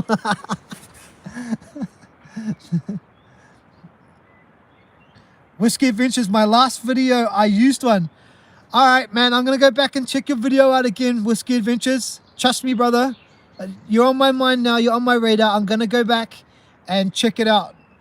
The other day I started watching your video and I got a beer delivery because I got a shop and it's Labor weekend, so it's a long weekend here. We get Monday off, so we had to get our store ready for the weekend. The weather's been so-so, but there's still a lot of people out at the beach, and we were running out of Steinlager beer, so I had to go and stock up the Steinlager beer and get the beer fridge all stocked up, because you can't have people coming for holiday and not being able to buy beer. It's not right. So I had to put down your video, but I will pick it back up and I'm going to check out your adventures, Whiskey. Fat Man Faffing! How you going, my brother? Thanks for joining me, man. You need a Housden hammock, bro. Good to see you back online. Oh no. Lost me bloody vape.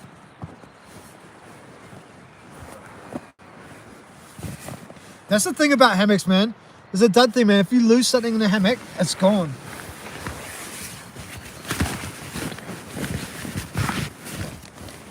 Oh man, I'm just rolling around looking for my vape.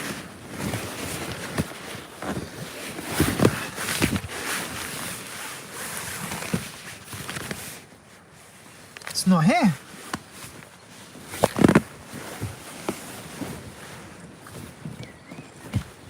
Where's my vape gone?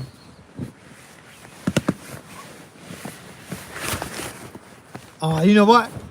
I put it in a bloody pocket, man. I got 4 pockets in my hammock.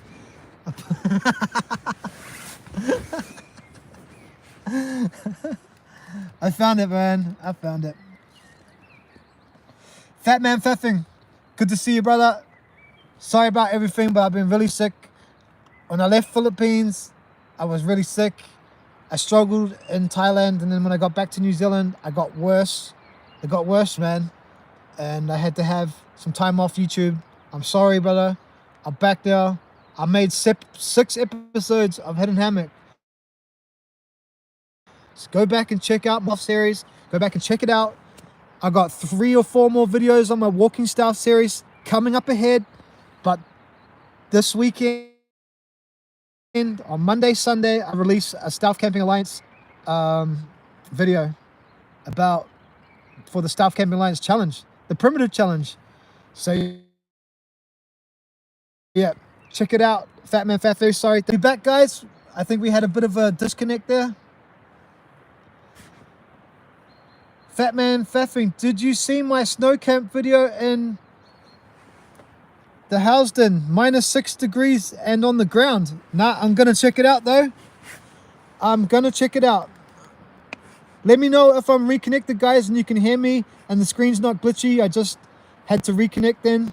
So let me know in the chat if you can hear me, you can see me, and I'm coming across loud and clear. Whiskey Adventure says, what am I smoking? I'm smoking a Drag Bar Icy Max 1000 blueberry flavor.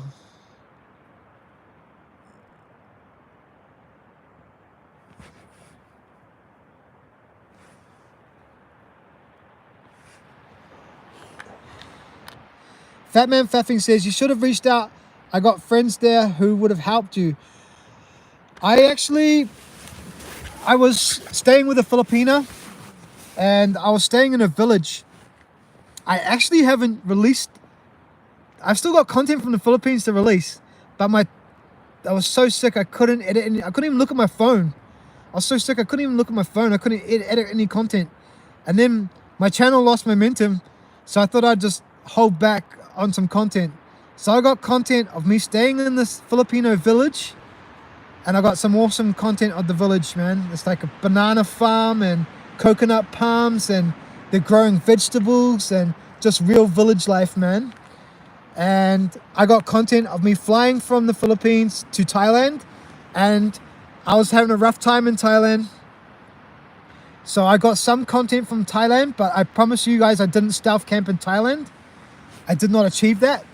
So I've got content from Thailand, but no stealth camp videos. So I had a Filipina looking after me. I got sick 3 days before I left. So I went and booked a hotel by the airport because I really needed to get well again to fly, because my flight ticket was already booked and I didn't want to go through immigration and have any problems like having the zombie virus or anything. So yeah, I went to Thailand. So I got content from Philippines and Thailand coming, and I was in good hands. I had a Filipino looking after me, and I made it to Thailand, and I made it back home. Tim617, everyone take that bong hit.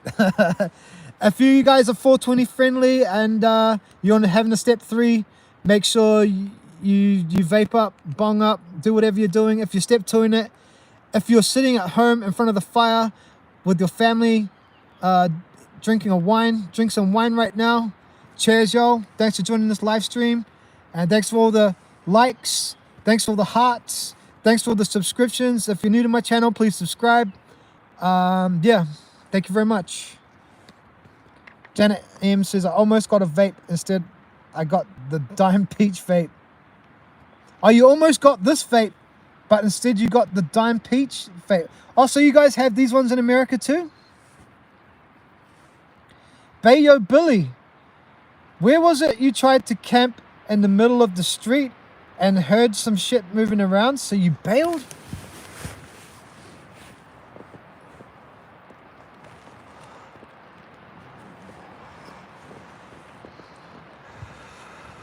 I don't bail on many camps, but I have bailed on some. I bailed on an island camp. Oh, I bailed on a roundabout. Man. Okay, so that place, right, is in Malaysia. But it's a Chinese economic zone, so it's controlled by China. They have China police, China security. And it's a man-made island. So go to the bottom of Malaysia, and between Singapore and Malaysia, you'll find an island, and it's called Forest City. It's a man-made island off the coast of Malaysia, a Chinese economic zone controlled by China. And that was a roundabout. And that was probably the most high-risk stealth camp I've ever tried to pull off. And I did bail because there was 15 Chinese policemen. And that place is like a futuristic island, and they have the most high-tech security system in the world there. For real, man. Like their cameras can zoom right in, man. I even showed some footage of the security cameras in the video of how far they could zoom in.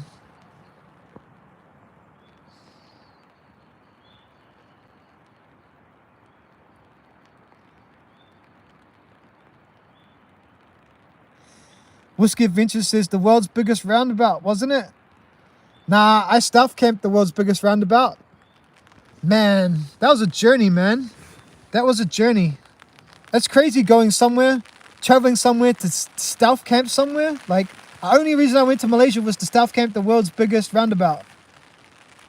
And then I remember like getting a flight there, and it's like way out of town, man. And getting a hotel, then the next day doing a recon. And then, yeah, I didn't want to do the stealth camp right away.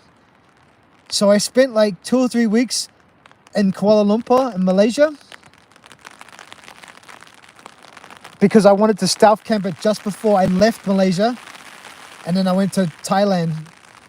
Yeah. High risk stuff, man. Bayo Billy says it was scary somewhere in Malaysia. Yeah, man. It was the forest city in the bottom of Malaysia. Eli, if you wind up down the lower North Island, put an update, man.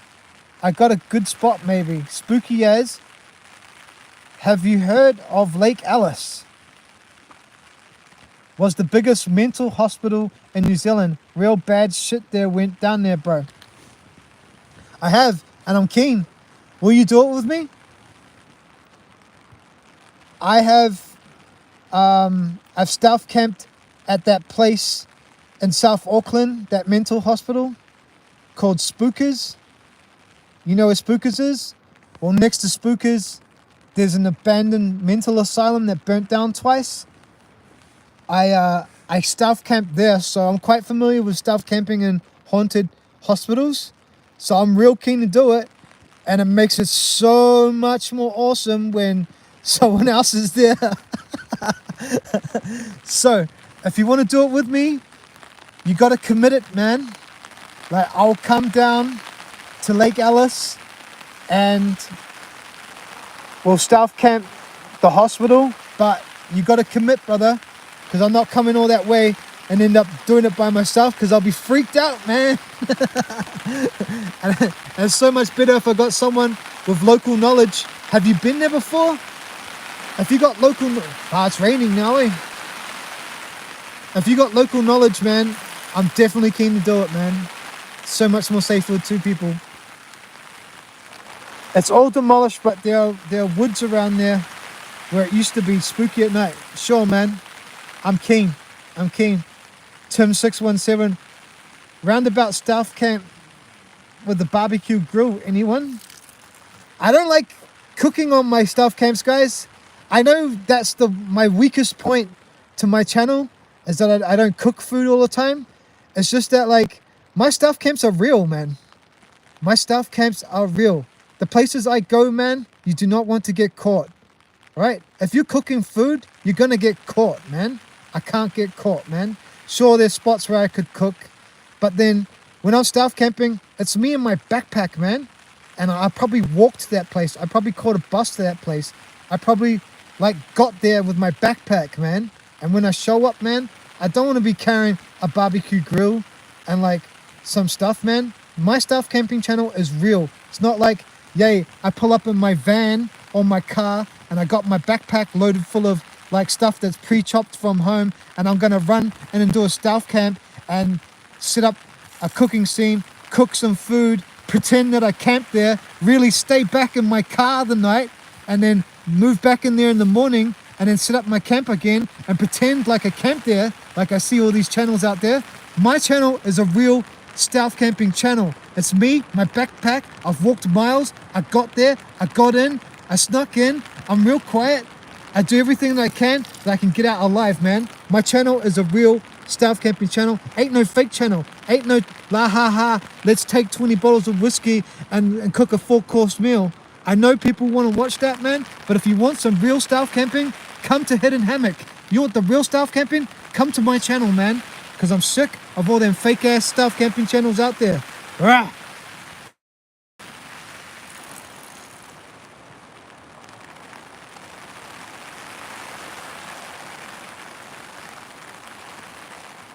That was a good video. Yeah, man. Those Asian ones are those Asian videos were hard to make, guys, because there's like cobras and pythons, man, in Asia. And when I stealth camped, when I actually I bailed on the Kuala Lumpur airport. I tried to camp in the palm forest. Then I tried to camp underneath the stairs inside the airport.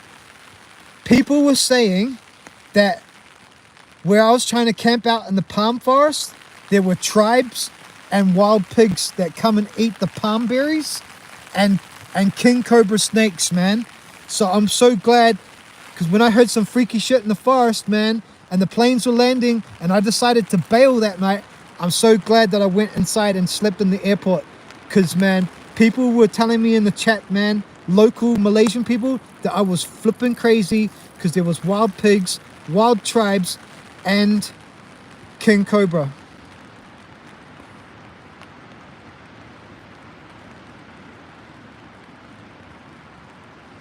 You look a bit like the rapper Necro. Man, Necro, he's like from New York, right? I'm sure I used to listen to him, Necro, when I was younger. Jeanette M, you're sending me some pictures of your blueberry vapes. I'll check them out later after the stream. Yeah, Necro, wasn't he in a group? Man, Necro was in a group called... What's the group that it was called? And I'm sure I used to listen to Necro when I was younger. Fat, it's probably the pup of his fist and the hat, right? You know Hidden Hammock, the guy looks like Necro.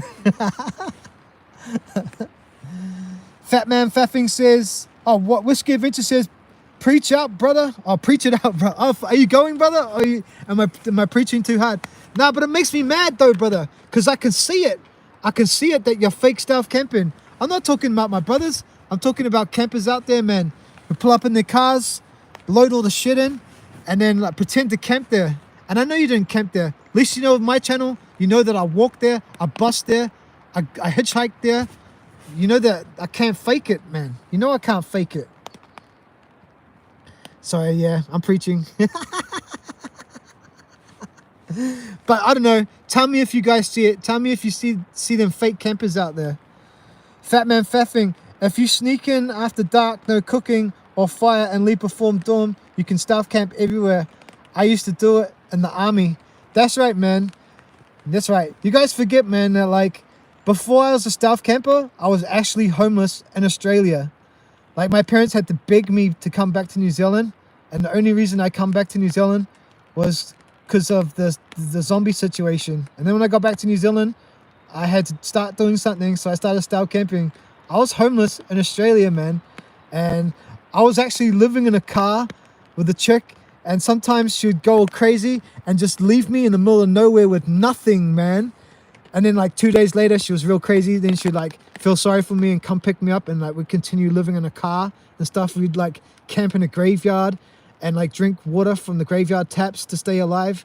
And then like when you wanted to heat some food up, man, you would like go and okay, this is the trick, man. Like when you're homeless, man, and you want your food heated up, you go into a department, like into a mall, and you go into the baby changing toilets. And normally in the baby changing toilets, they have like a microwave to heat up the baby's milk, and we'd heat our food up in the microwave where you change babies' nappies in malls, man, just to have hot food, man. So, you know, like, man, I've been homeless for real. And when I got back to New Zealand, to my home country, because like you don't get no money being homeless on the streets of international countries. When I got home to my home country, man, I was like, man, I never want to be homeless ever again. So I started stealth camping, man. So it shits me when I see like real fake ass stealth campers online, man, getting all the views and stuff. And you know, I don't know. I'm preaching and shit, but that's just, I like the realness. I like real stealth campers. I like the realness, man.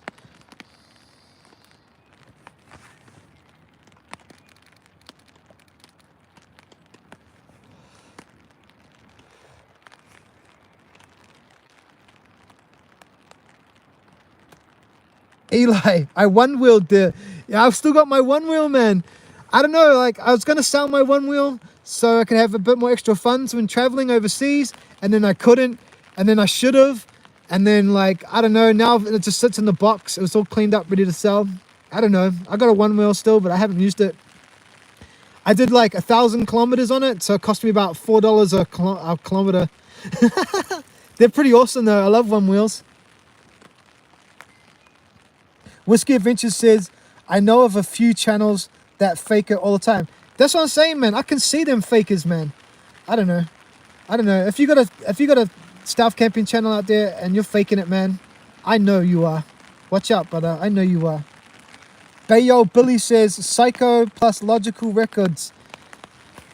Nah, but it was in a group, man, called, I don't know, if I could use my phone to Google it, I would.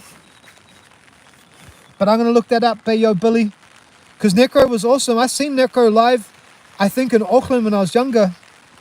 Jeanette M. Oh my God. What are you oh my godding to? Tim617. Wow, holy crap, bruh. Eli Walkland. I'll work my way up to it. One day, boss. I'm camera shy. Oh, okay, man. Look, man. We can put a mask on you, Eli, man. Like, that's cool, brother. Like, we can fully... I got so many balaclavas and stuff, man. Like, we can go out and buy you something, man. We can just belly you up, man, and mask you up. And how about that? You can remain anonymous. We can even give you your own, like, nickname or something, so no one knows it's you, brother. And yeah, we can go stealth camping out in the haunted woods. That'll be awesome. Whiskey Adventures. I don't stealth camp a lot, but my camping is always real. No faking it here, brother. Yeah, respect, brother. Respect, man. That's right. Luke Jarrah says, I'm currently living out of my car. Really, brother? In Brisbane? Ah, man, I've been there, man. I was living in my friend's car, this chick, in Geelong, Victoria. So, yeah. I was living in my grandma's house, and she left it to my uncle, and me and my uncle had a falling out, and he kicked me out onto the streets, and yeah, I was living on the streets in Geelong, Australia. I had a storage unit. Sometimes I would even stealth camp inside my storage unit. Just like stay awake up all night and then go to my storage unit during the day, pretend that I'm in my storage unit and go to sleep for 7 hours and then walk out at nighttime before it's shut. Yeah, man. It's crazy, yo. And it would have been better like if I was in a big city like Sydney. You could like, I got tips on how to be homeless in Sydney. You can like ride the trains all day. Just stay on the train and just, yeah, that's another tip that I got from another homeless girl. But yeah, man. I just remember just having nowhere to go, man. Being ditched by my girlfriend in the car. Just having nowhere to go, man. Nowhere to go. And you just, what do you do all night, man? I just remember sitting on a bread crate like the first night that I wasn't in a car, like literally out in the middle of nowhere with nothing, not even my phone, like nothing, and just sitting on a bread crate waiting for 4 hours for the sun to come up. And another time I remember my first real actual night on the like with stuff, like with my phone. I like slept in the hallway like of a church, man. I'll go back there. I'll go back to Geelong and I'll show you exactly the first place I was sleeping on the streets. Like, actually had to have a sleep. And we'll reminisce.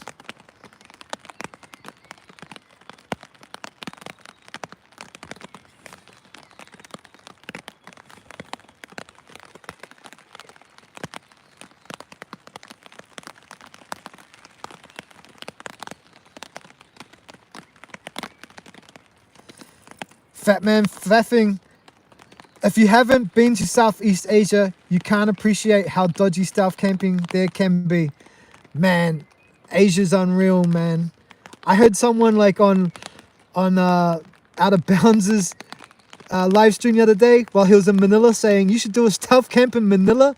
It's not on in Manila, man. I've been to Manila. You can't stealth camp in Manila. It's not on. It's not on at all, man. There's like 70 million people there, man. Oh, man, it's not on. When I stealth camped in the Philippines, I had to go to Lipa City. I was in between Manila City and Lipa City. And I was at abandoned, it was like a house being built. It was half abandoned, half being built. So, yeah. You have to choose wisely when stealth camping in Southeast Asia. It's crazy. But yeah, when they go to Southeast Asia, they'll appreciate the hidden hammock content. Jeanette M, I lived out of my van with my son in LA before I moved to Yuma. Well, Yuma's a beautiful place, man. I'm so glad you're there now. I always look up what the weather's doing in Yuma. Like whenever I whenever you make a comment to my videos, I always like, oh yeah, what's the temperature in Yuma right now? It's always flipping up, man. But those drive arounds that you did, Jeanette, showing us Yuma and those lakes, that was beautiful, man. I don't want to be homeless again either. I cannot be, man. That was the problem, man. Like when I was getting like ditched by my girlfriend in the car and kicked out of my home by my uncle, like, and you got nothing, man. It's like, you know, then that you got to be prepared. You got to have something. You got to have a backpack. You got to have a sleep system, and you got to have water. Other than that, you'll be fine. Well, you won't be fine, but you'll be better than absolutely nothing. And that's what like pushed me to stealth camping. I was like, man, I'm going to start stealth camping because I know that I'll never be homeless again.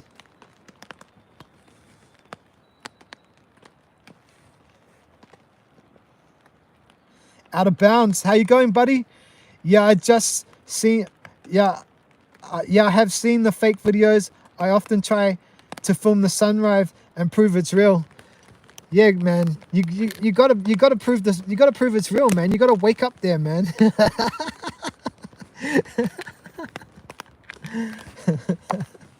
You gotta wake up there, man. Basic stealth camping adventures. Hey, brother. No, long time no see. Haven't seen you on my channel for ages. Hey, man. Wow, 3 hours. Yeah, man. I'm angry. I'm angry because I started YouTubing again. And YouTube's not pushing out my content anymore. And Out of Bounds, he's been doing these 9x16 live streams. So a big nod to Out of Bounds. Mad respect to you, brother. I'm copying you. Just trying to get new subscribers. Telling some real stories. And yeah, man. Just trying to get the grind up because, you know, when I post a video a year ago, I used to get 1,000 views. And now I'm getting like 250. And I'm not happy, man. So we got to keep grinding. We got to keep putting in the work now that I'm healthy. And yeah, get the channel back to where it was. So yeah, 3 hours now. I'm glad you're here, man. I'm glad you finally arrived. Hit the thumbs up and yeah, resub. Hit the notification bell. Jeanette M said, oh my God, about your crazy ex. Man, it's not her fault, man. It was some crazy times. I was on some crazy things and I brought it upon myself. I was in some bad situations, so I'm not going to say that my crazy was ex.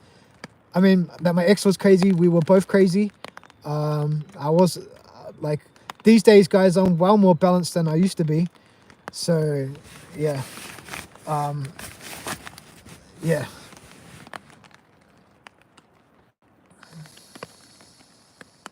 Whiskey Adventures. What don't kill you, man, only makes you stronger. Yeah, man. They say that, man, and it's true. It's true. I like the closest I come to death, man. Actually, was malaria, man. I got malaria on the border of Laos and Cambodia, and me and my girlfriend both got malaria, but you don't get the symptoms of malaria till like a year later. And we were back in Australia, and normally you get the symptoms like 7 months after, but had been more than a year. And the doctors asked us if we'd traveled to a tropical country in the last year. So we took the no box, and because we took the no box, they didn't look into malaria. So like this person who was looking at my blood samples as I'm lying dead, nearly dead in the hospital, he had just been to Africa, and he was looking at my blood samples for something else, and he noticed that I had malaria in my blood samples. So he was like, dude, you got malaria. So they were like, oh yeah, we've only got half the medicine for you. We're going to have to fly half of the medicine in from another country. So you're going to have to lie here dying in the hospital with half the dose of malaria. And yeah, so that was my troubles, man. It was Prince Alfred Hospital in Perth, Australia that saved my life. So big ups to anyone in Perth, Australia. If you're a nurse or a doctor, or if you saved my life, I want to give some mad respect out to you, all the good people. I think it was Prince Alfred Hospital in Perth. Mad respect to you, man. You guys saved my life. I'm still here today. It was about 12 years ago, guys, that I nearly died of malaria. The most horrible experience of my life. You never want to get malaria. It's killed more people than anything on this planet, malaria. It's the biggest killer of people ever, is malaria. And yeah, it basically translates to like evil wind in Latin, because like it's been around for a long time and they didn't know it was a parasite in your blood. But yeah, it's from mosquitoes. I got bitten by a mosquito and it transferred a parasite into my blood. And then every 3 days, the parasites duplicate. So it starts with one parasite, and then every 3 days, boom, 2 parasites. 3 days later, it doubles again. And so eventually, after about a year or 3 or 7 months, you've got millions of malaria parasites in your blood. And every time they duplicate, like imagine duplicating parasites, boom, you got 2 million, boom, you got 4 million. Your body starts to just drop, and your body just goes into shock, and you just collapse on the ground.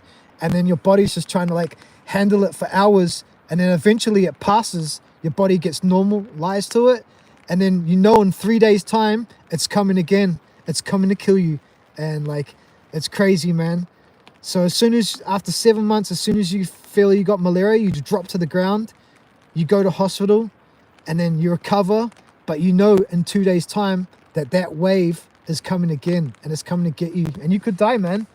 It's the most sickening feeling I've ever felt, man. And waiting in hospital for like them to fly in medication for me, and my parents are like in another country, and yeah, like, man, I was dying. And my girlfriend was by my side. She hadn't been diagnosed with it, so she lived through my recovery for 2 weeks by my side. And then as soon as I recovered, boom, my girlfriend got it. And I took her to the hospital, and I said, hey man, I think my girlfriend's got malaria. I was in here 2 weeks ago with malaria, and she's got the same symptoms as me. I think she's got it. And they didn't believe me, man. They kept sending her home, and I'd take her back to hospital every 3 days. And I said, man, my girlfriend's got malaria. You got to blood test her, man. I was in here 2 weeks ago. I had malaria. And then they didn't believe me, and they took her blood test finally. And then a doctor came back to her and said, oh, you never guessed what? You got malaria. Man, there was a guy here about 2 weeks ago. He had malaria. So unfortunately, we've only got half the medicine for you. We're going to have to wait until the medicine arrives from overseas. So my girlfriend had to go through exactly what I went through 2 weeks prior, man. And I was so gutted. But I have to say thanks to everyone at the Prince Alfred Hospital, because they kept me and my girlfriend alive, even though eventually it took them a long time to figure out. And it was only because our immune system was so strong that normally the side effects take less than a year, and it was over a year that we were in a tropical country. So yeah, I had to have checkups like every 5 years to make sure that the parasite wasn't still in my blood. But yeah, I'm malaria free today, and I'm a happy man.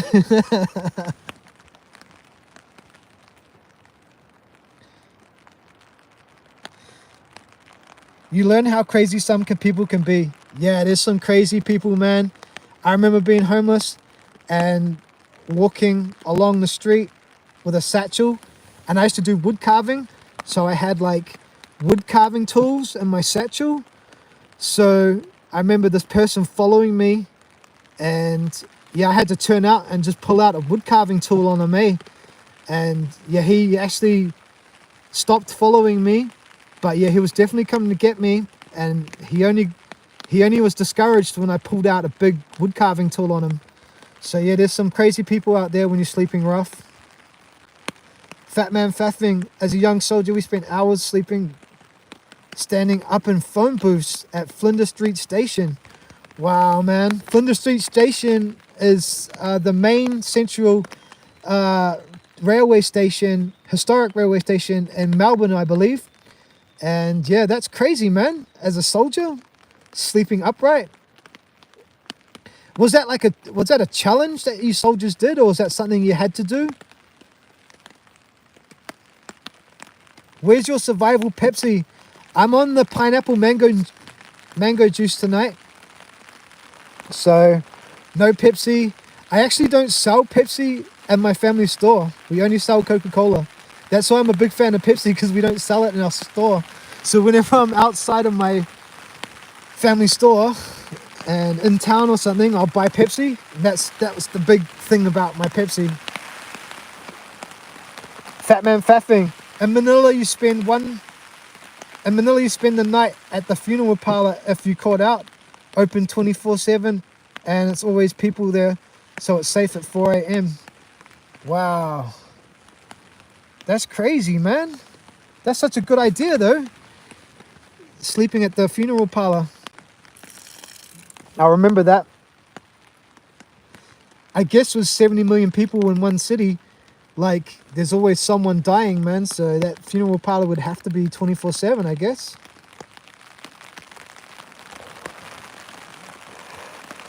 Ranger trips. Hey, bro. Cheers for the shout out, mate. Oh, Ranger, bro. Hey, how you going, brother? Yeah, big shout out to everybody. Earlier on in our live stream in the first hour, I got really mad that Ranger Trips hadn't reached 500 subscribers. So we sent everyone over to Ranger Trips. I hope you're still here, Ranger. Yeah, brother, we sent everyone over in the live stream to help you out, brother, and to leave a comment and watch your videos. Yeah, so if you haven't subscribed to Ranger Trips, please go and subscribe, man, because all I want for Christmas is Ranger Trips to reach 500 subscribers. Thanks everybody. And now that you're here, Ranger Trips, hit the like button. Basic Cows. Hey, brother, cheers for the shout out. Cheers, Ranger Trips. Staff camping in the Philippines, big city, is madness. I was able to camp, but only on remote islands. Yeah, brother, I wasn't able to camp in Manila either. It's just a death sentence. It's too crazy. You're guaranteed. I mean, they have foreign people that are homeless there, but they normally have, even foreign homeless people have places to go. There's slums that you can live in, and if you get to know the communities, you'll get accepted there. But just as a foreigner, I'm not going to go and staff camp in Manila City. Like Ranger Trips did, he camped on an island in the Philippines. I actually camped in a place between Lipa City and Manila, in a small village there. And Barangay, San Francisco is where I stealth camped. Basic stealth camping adventure says, always watch your stuff, brother. I miss so many lives and premieres these days. You're a working man. You're a working man. I know you're a working man. And yeah, you can't always be there. And the best time to do live streams for the European and American and Canadian live streamers is during work hours in New Zealand. Out of bands, damn, no vaccine for malaria. I think they're working on a malaria vaccine at the moment. Like whoever makes a vaccine for malaria is a Nobel Peace Prize winner off the bat. Because man, the African strain of malaria you do not want to get. I had the Asian strain. I caught it on the border of Laos and Cambodia. I remember going through the border crossing, and they were making us sign bits of piece of paper in Laotian language or Cambodian language that I could not read, and they were doing heat temperature checks on us. So I'm pretty sure I caught it on the border of Laos and Cambodia, and that was like in 2012. Ranger Trip says, hey Pete's. Fatman Faffing says, I had dengue fever. Different Aussie malaria is a nightmare. Mozzie and dengue fever bites in the daytime. Yeah, I heard dengue fever is bad as, man. You do not want to get dengue fever. It is pretty crazy, but I'm pretty sure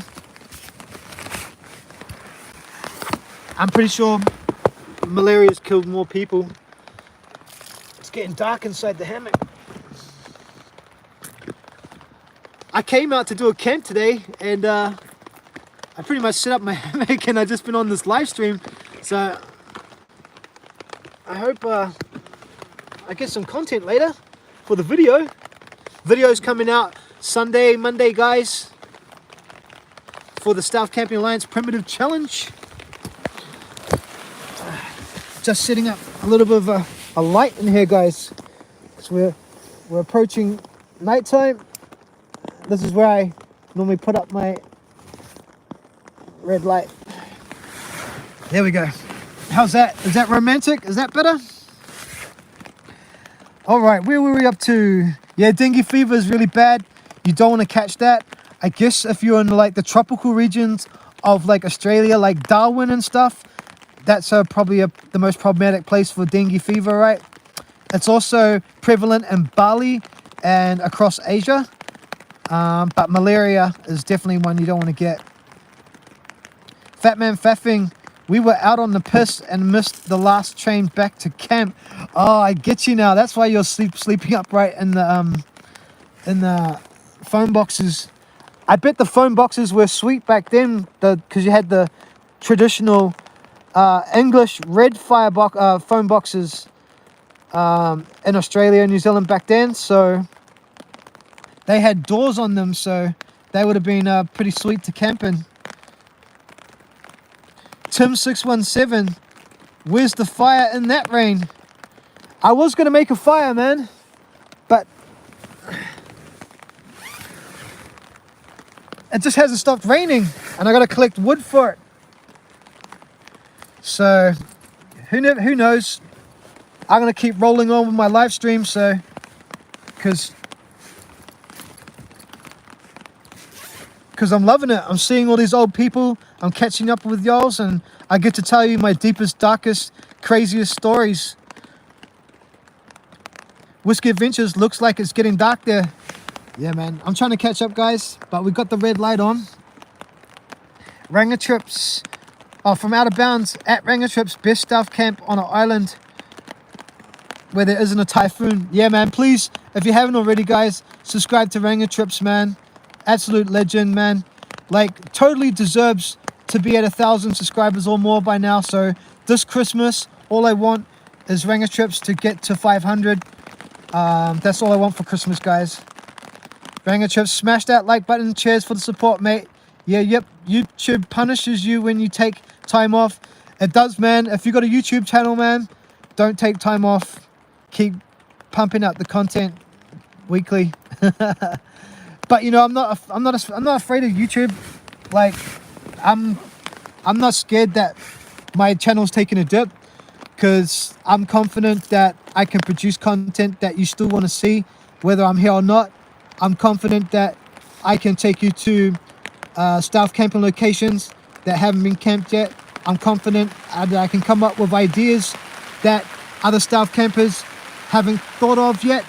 And I'm confident that I can show you some real staff camping. And yeah, that we can continue on. Tim617 says Cambodia. Oh man, like Cambodia is beautiful, man. Siam Reap, those temples in Siam Reap are just awesome, man. Like, they're amazing. Angkor Wat, and I met some lovely people in Phnom Penh. Yeah, it's crazy, yo. I had some good times. Maybe I'll check up some images, some old photos from my old trips up on the Staff Camping Alliance Facebook page. And yeah, we'll share them that way. Cambodia's got some nice women too. Kairu's Maka. Where are you camping tonight, brother? Hidden Hammock. Hey, brother. I'm in Northland. I'm actually just behind my village. I had to take time out from Staff Camping to do a primitive camp for the Staff Camping Alliance Challenge. So this Monday in New Zealand, I'll release this camp's video, and then I'll go back to my Staff Camping content. So yeah, if you're around on Monday, brother, probably like 9:33 New Zealand time in the morning, I'll release the next episode of Hidden Hammock. Ranger Trips, I'm telling you, out of bounds, go camp in that bloody typhoon. Oh, were you trying to egg him to go camp in the typhoon? You should have, man. You should have, but man, it was pretty crazy there, man. I think 7 million people in the Philippines lost their homes. That's pretty epic.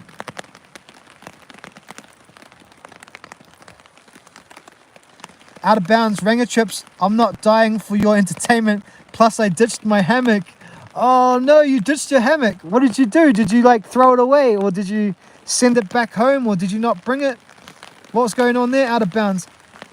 Out of bounds to Ranger Trips. Ranger Trips should have 5k subs by now. He should have 5k subs by now. Ranger Trips, you're a legend. And we're getting you 500 for Christmas, man.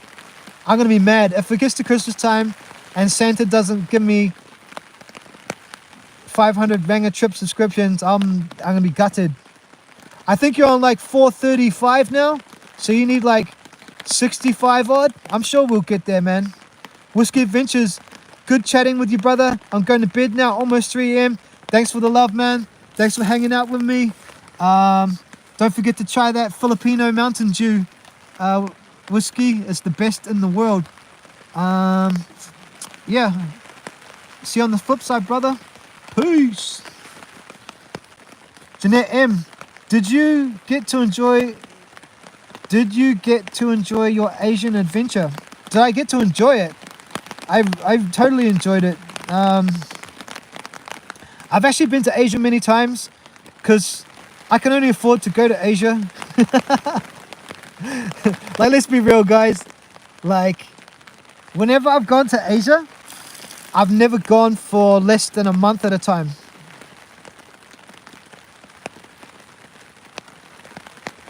Actually,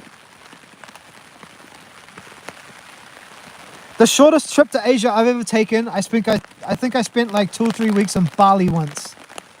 But every time I've gone to Asia, it's been for like multiple months. So, and I've been to Asia a few times. Yeah. I used to go to all the full moon parties in Thailand, and then I used to like race up to Laos and go to Vieng Vieng in the middle of the jungle, like a CIA airbase in the middle of the jungle. And then I'd hang out there for a month, and then I'd go back to Thailand and go back to the full moon party. So yeah, I was just like a party tourist, really.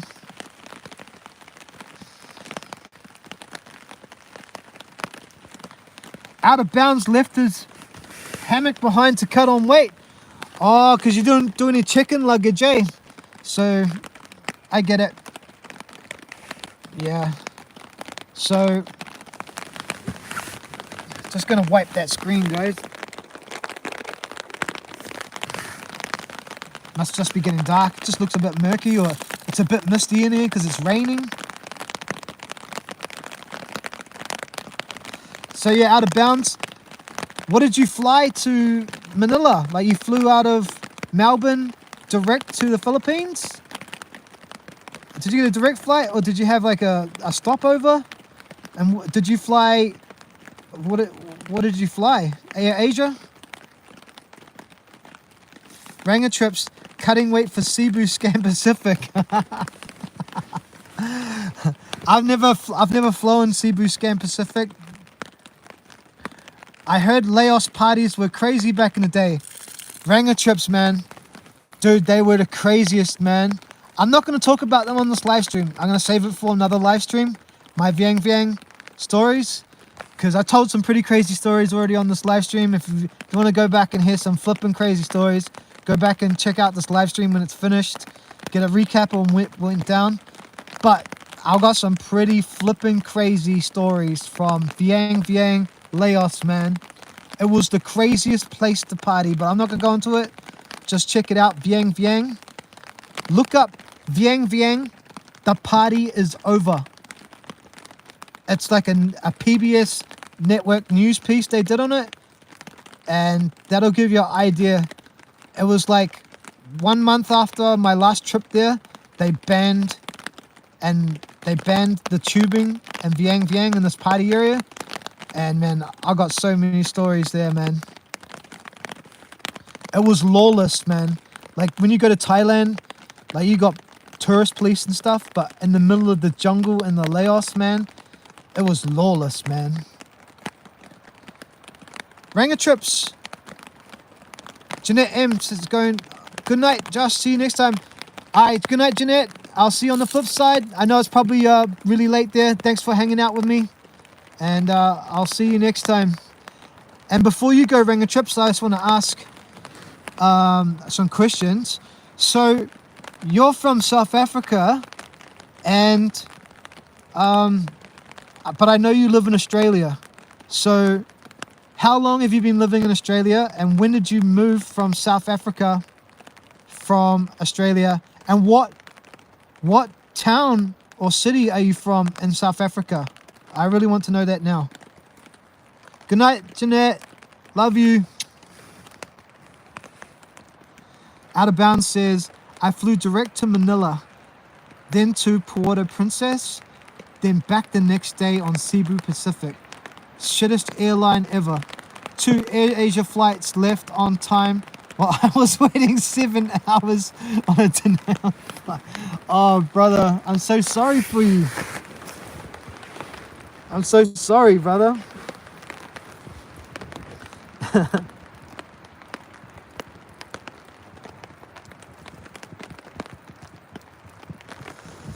Out of Bounds says, you should have probably asked Ranger why he moved to New South Wales instead of Victoria. Oh, he's gone, is he? Is Ranger gone? Anyway, this is what he said before he... Oh, he's still there. Okay.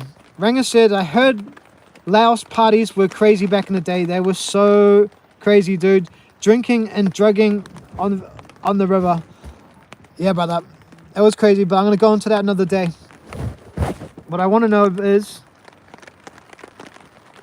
I moved to Australia from Cape Town in 2000.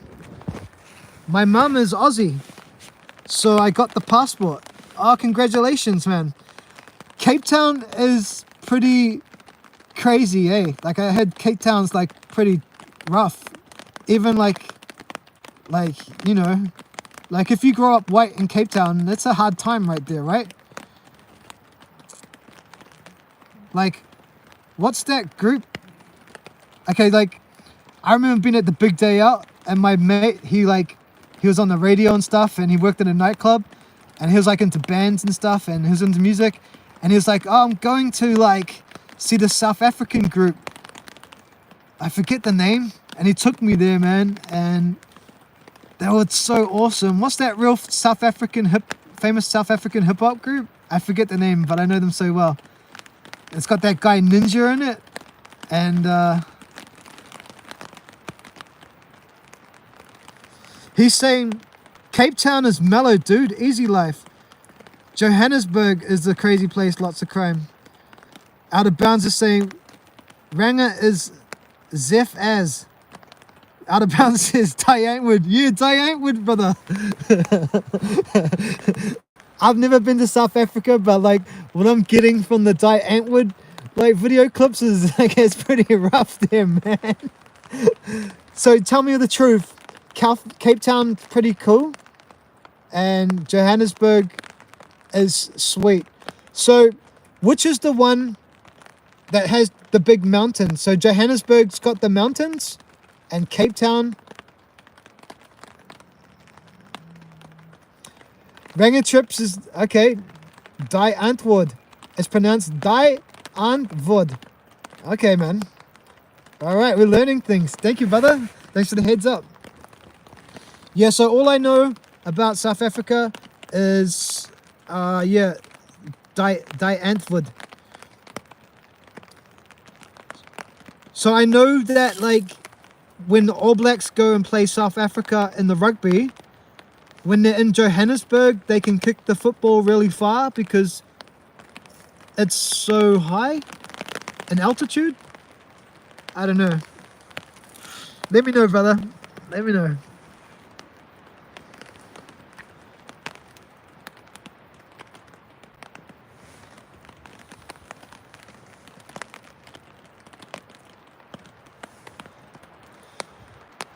Cape Town has everything except the big business. It has mountains and the surf and speak English. Okay. So Joburg, etc. speaks Afrikaan.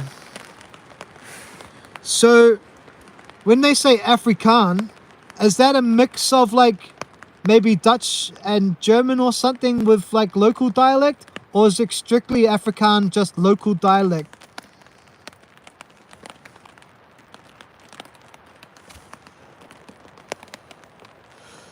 Thanks for joining this live stream if you're still here, guys.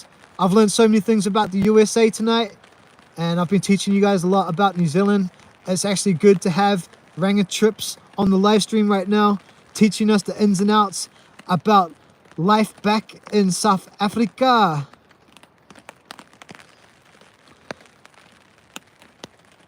Ranga Trips is saying Joburg is where you can kick the rugby ball double distance. Yeah, man, like double the distance for sure. Okay, so like I don't know if you guys understand rugby, man, but like when you can kick a penalty from halfway down the field, man, and like when New Zealand plays South Africa, man, you know we're in trouble, man, when it comes to the kicking game, man, because like if we make a penalty and it's anywhere in our half, like they could get 3 points from it, man, and like that's what makes the game so dynamic when we play in South Africa in Johannesburg.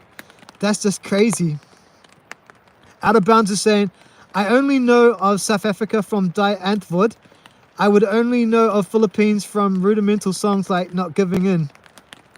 Sounds like you need to trip to South Africa. Yeah, I want to go to trip to South Africa. I actually watched a guy hitchhike from South Africa all the way to Somalia the other night. This white kid, it wasn't safe at all. He got robbed 5 times. So yeah, it was quite an interesting journey. I'd love to go to South Africa though, because you know what? I'm really attracted to South African women. I think like the mix of culture in South Africa, I think you produce some of the most beautiful women in the world, man. And you'll see them in the grandstand watching the South Africans play the All Blacks at rugby, man. You see the most beautiful woman in the crowd. Do you have a African girlfriend or wife, Ranga Trips? Are you married or are you single? Have you ever dated a South African girl? They're pretty nice, eh?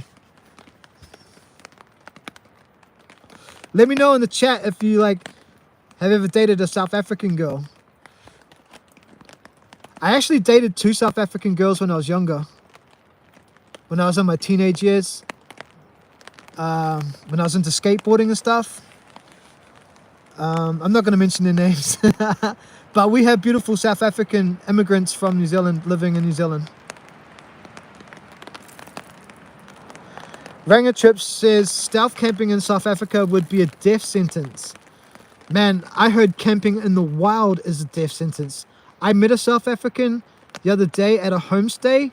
They looked after me for a night on my camping trip. You can go back and you can hear me talking about it on one of my adventures, one of my last stealth camping adventures. But he was saying that when you stealth camp in the wild, you got to light a fire and then make a circle of prickles and thorns around your campsite, 1 meter wide, so mammals don't walk in and attack you when you're camping outside in the wild. And then he said snakes are attracted to your fire, but fire keep the mammals away along with the prickles and thorns. So you got to have someone staying watch over your whole camp, watching people sleep at night, you know, keeping you safe. So someone's got to stay on patrol, keeping you guys safe at nighttime. So wild camping in Africa sounds crazy, and stealth camping in the cities and urban areas I could imagine would just be absolute chaos. Ranger Trip says my ex-wife was Czech. Oh wow, man, Czech girls are amazing, man. Czech Republic girls, boom. How come you guys broke up? May I ask? Did you meet her in Europe or did you meet her here?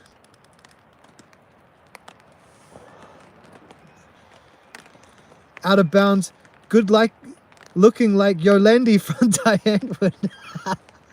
Nah, man. I think Yolandi's beautiful, man. Like she's got a unique look about her, but she's got that like unique look like runway model unique look like I don't know, you know what I mean, man. Like she's pretty, but like she's just like she's pretty, but she's way more cool than pretty. Like she like oozes coolness that is like you know what I mean.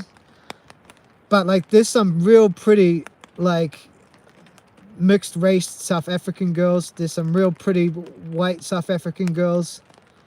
Like yeah, man. Yeah. I remember when I was like young and my second South African girlfriend when I was young, I was a skateboarder and I was at the skate park skateboarding, and this little grommet came up to me, this little grom, and his name was Johan, and he was like, yeah, I just arrived from South Africa, and he was only been there 3 days, and we were tearing up the skate park together, and he was like, hey Josh, I want to introduce you to my sister. So he went and introduced me to his sister, and I started dating his sister. She was older than him. He was just like a little grommet. He was like 12 or 13, and he introduced me to his sister. And yeah, I started dating his sister. And I remember, I remember being caught by her mum, their mum at their house. And like they were coming from South Africa back in the 90s, man. I think South Africa was in a little bit of chaos back in the 90s, and like their daughter had never dated anyone because like I was like 15 or 16, man, and she was like 15 or 16, and her little brother was like 12 or something, 12 or 13, and yeah, man, we were in their house and they had a maid, and the maid was in their house cleaning, and we were upstairs in her bedroom. And I think the maid knocked us off to the mum, and the mum came home and caught us in her bedroom.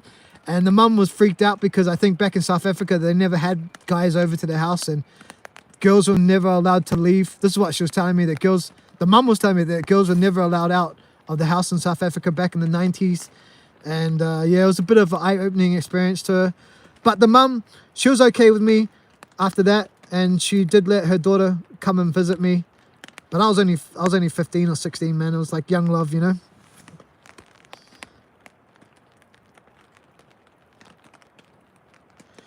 Luke Giro says our Australian Wallabies have beaten them a few times. Yeah, man, like there's a bit of rivalry between Australia, South Africa, and the All Blacks. So it's good, man. The Tri-Nations. It's always awesome to watch. It doesn't matter what teams are playing. It's always great to watch. But when you're playing in Johannesburg and you can kick the ball that much further, it's a game changer, and it's something that Australian and New Zealand All Black players are not used to. So it always makes the game real interesting. Ranger Trip says, I've dated mostly Euro chicks, but Saffers have a good ratio. Much better than Aussies or Yankees. Yeah, Aussie girls are like, I don't know, man. Like, to be honest, man, like, I think like there's more prettier girls in South Africa and Australia than New Zealand. That's just my personal, and like, I don't know, but the girls in New Zealand are just really cool. But like Australian girls, they got all the like immigrant blood from the like the Italians that came over in the 60s and stuff. There's some really hot Australian girls, but Australian girls really know they're hot, so that's the problem. And but like South African girls, like the ones that I know and the ones that I met, they're pretty cool. They're pretty awesome. Like, yeah, I don't know. There's beautiful girls from all around the world, like that I've found. But I'd really like to go to South Africa and go on some dates with some South African girls. That'd be awesome. I don't know, is it safe to go out at nighttime there and stuff? I suppose it is if you go out to a club or a restaurant, catch an Uber home. So yeah, definitely on my bucket list. Let's go to South Africa and date some South African girls. That'd be awesome. Luke Giro said supermodel. yeah, there's some supermodel girls in Australia for sure, man.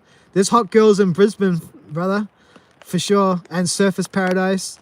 I actually, when I was younger, brother, the reason I went to Brisbane is because I got, all the fun parks in Australia? I got a season pass and just went to Surfers Paradise and met my girlfriend over there, and we just went to fun parks for 3 months and got out of it and went clubbing a lot.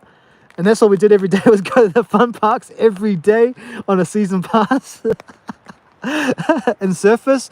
And then like we rolled up to Brisbane for some festivals. That's how I like got into like going to out clubbing in Brisbane and stuff. Ranger Trip says, Church is hot, but pretty intense, and they like to get upset a lot. Yeah. I've actually dated a girl from Czech Republic. She was pretty hot, man. Like, and they get upset a lot. As well as in Australia, I met a Czech girl. She actually, after Australia, like, she actually came to New Zealand, man, and married a Kiwi guy after she dated me. So yeah, that's pretty funny. She's somewhere in New Zealand now. I think she's a New Zealand resident. Ranger Trips, I like Wallabies rugby style the best. They are very entertaining. South African rugby style is boring. South African rugby is brutal, bro. The forwards are brutal in South Africa, man. And I love the kicking game in Safa land. As we can call you Safa. There's like South African, that's what we call you here. We call you Safas. I hope that's okay and not doesn't break your heart. Out of bounds. I think there are more prettier girls everywhere outside of Australia. Not as many mixed up race beauty. Yeah, well, man, there's beautiful girls all around the world, eh? Yeah. I'd like to go to Colombia. Date a Colombian girl, that would be cool. But I heard they're pretty dangerous, eh? You gotta watch out for like that scopolamine stuff. Some sort of like flour that they make into like a poison, and then they spike your drink and they put you to sleep and they rob you. I think you gotta be safe when you're in Colombia. It's safe enough in South Africa. You just need to be on high alert about you when you are around compared to the Philippines? Oh, so same level of alert as Philippines? Okay, man, that's some good knowledge. All right, guys. South Africa's safe to travel to. Just got to be on high alert. Now, I'd love to go to South Africa, but it's just, once again, it's pretty far for me to travel. It's that initial plane ticket that really stumps me. Like, I looked at other places that are safe to travel in Africa. Like, I looked up the top 10 places, and there was some islands, like Mauritius, and then there was, like, I think Zimbabwe is quite safe as well. Can you recommend any other safe places in Africa to visit at the same time? Their Ranger trips. Luke Jarrow says, some of our NRL players have switched to rugby union. Really? Because that was quite a trend back in the other way. Like back in like the 90s and stuff, that a lot of our rugby players from New Zealand were going to league, man. That was based on money and pretty much because the game was already professional there. So that's quite interesting now that there's money in rugby that they're switching back.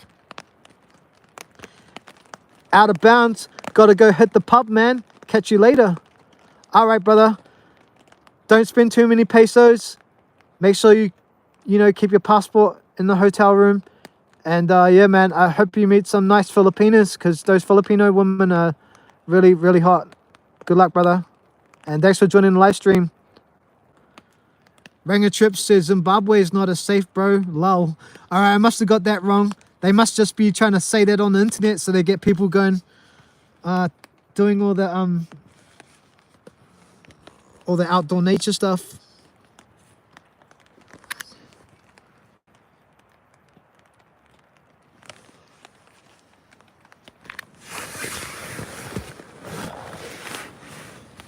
So have you guys seen any crazy live streams?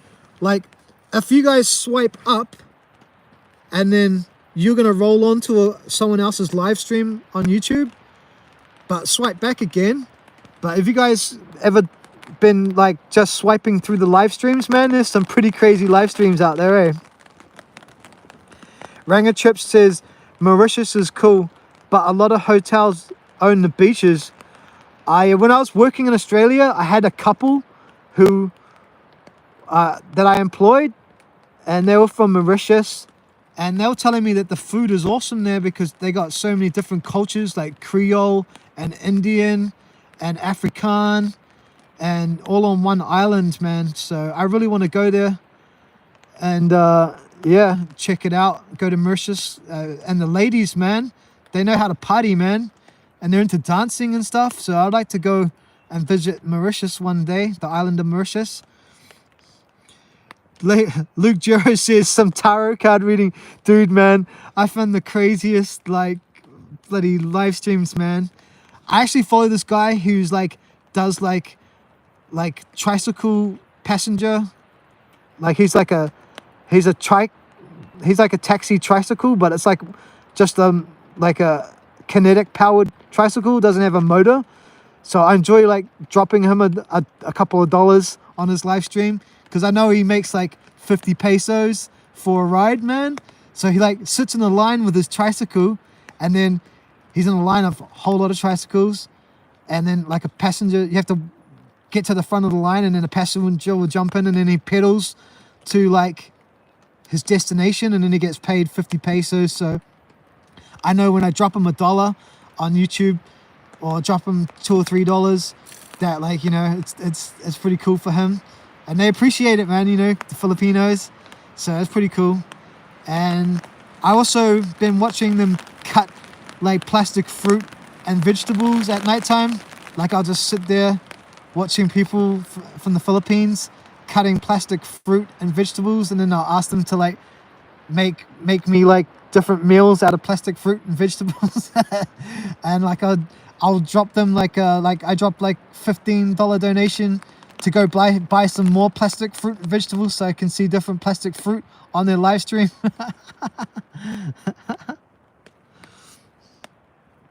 Ranger Trip says you can't freely go to any beach. Oh yeah. So all the beaches are owned, eh? We have some beaches in New Zealand, man, that you can't go to either, man. Like, yeah, it kind of sucks like that. Not because they have hotels on them, but they're on Māori land or private land. And it's not like every beach in New Zealand, like you can walk on, so long as like, you can go to any beach in New Zealand, so long as it's below the high tide mark or at the high tide mark and around the rocks or whatever. But not every beach in New Zealand has access to it. So like some people own all the land around the beaches and you can't get access to some New Zealand beaches. And so yeah, it kind of sucks like that. But you know, it's their land and you shouldn't trespass. But you know, but you can walk around between the high and low tide mark. And Ranger trips, people like you could definitely swim to some of these beaches, man, because you're amazing. You're like half man, half dolphin.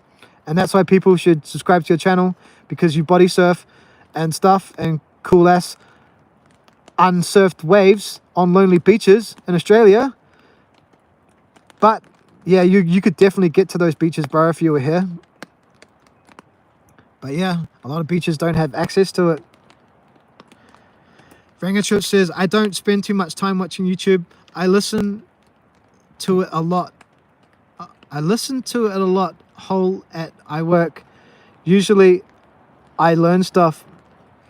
Yeah, man, I heard you were working. You told me your job the other day. I already forgot what it is. What was your job? I know you employed people, so you were the boss. What was it? Oh, man.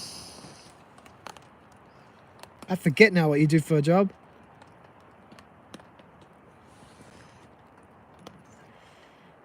Gutter cleaning, bro. Ah, yeah, man. So if I came to Australia and you were too busy to go stealth camping with me, would you give me some work experience doing gutter cleaning until you were ready to come stealth camping? I'd enjoy that. I know it's pretty risky because you have to get up a ladder and stuff. I live in my work van. No way, man. That's awesome, man. So you full-time van life and gutter clean in your van. Okay, so gutter cleaning. Do you have to have some sort of like certificate or be allowed to do that job? Plus, did you start gutter cleaning after you lived in a van? Or did you like have a gutter cleaning business and you were like, why am I paying rent? I should just live in my work van and get around that way. That's some good questions for you there. Gutter cleaning, bro. I've lived in my work van for 6 years. Luke Gero, van life would be cool. Yeah, man. I'd love to do van life. If anyone's in New Zealand, man, and they want to take me just for a van life experience for like 1 or 2 weeks, or just a trip on the weekend or something, man, I can go film some content and show me what this van life is like. Like, show me your van, how you sleep. I can hang my hammock outside and camp outside. You can sleep in your van, but I just want the experience of like cruising around and like, you know, like, yeah, just cooking out the back of your van. And like, do you pull into like campsites that are legal, or do you stealth camp in your van, or can we make some content? So yeah, if you are out there in New Zealand, somewhere, anywhere in New Zealand, and you got a van and you make content, or you don't make content, but you live in your van, can I come for a ride?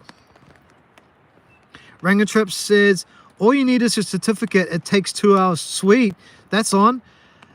It's rough in the winters. Cold showers at the beach in the storm. Yeah, but I guess you could pull into a campground or like something like that and use their facilities, or you could pull into like I know when I was homeless, I used to go and shower at like the hot pools or at a gym or something. You can roll in there and just pay a couple bucks for a hot shower. I guess you already know those steves, but yeah, anyone out there, those are some good tactics. But yeah, we get pretty rough in the winter for sure. And Australia gets some pretty big storms because basically when you watch New Zealand weather, you get the whole of East Coast weather. You get a fair knowledge of what's going on in the East Coast of Australia. So yeah, and if it's something big, they'll normally announce that there's a storm in Australia. Ranger Trips, I stealth camp every night, bro. I have ladders and I look like a local tradie. I camp outside $1 million homes every night. Yeah, brother.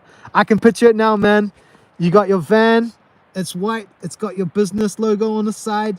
You got your ladders on top, and you can just pull up to any residential district and just park up and camp. That's flipping awesome, brother. I suggest to you start doing these types of live streams, brother, because yeah, man. And have my other question to you is, yeah, because like if you do these types of live streams every night in your van, I'd watch a couple of them whenever you're on, and you could tell us about your day. And have you ever had your van broken into? Because I know crime is rife in Australia, man. Like, man, like I watch all the Australian news, man. I know how much crime there is over there. I've lived in there too, so I know it's quite ruthless over there. So, and I know breaking into vans for tools, for the power tools, and you'd be looking like a hit to them, eh? I don't film it because it's not stealth camping.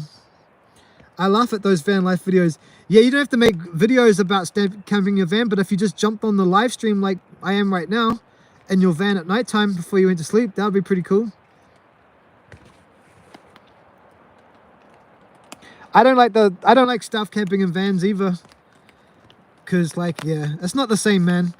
Like when I was homeless, staying in my girlfriend's car in Geelong, like we'd park up, man, and we'd have to park up in different spots every night, park up at cemeteries, park up everywhere, man. Cemeteries and outside churches was the go. We'd pull into churches and park in the back of like church car parks, and then like, yeah, and cemeteries, because there's always water, because there's always water at cemeteries, they always have water systems. So yeah, that was our usual go-tos.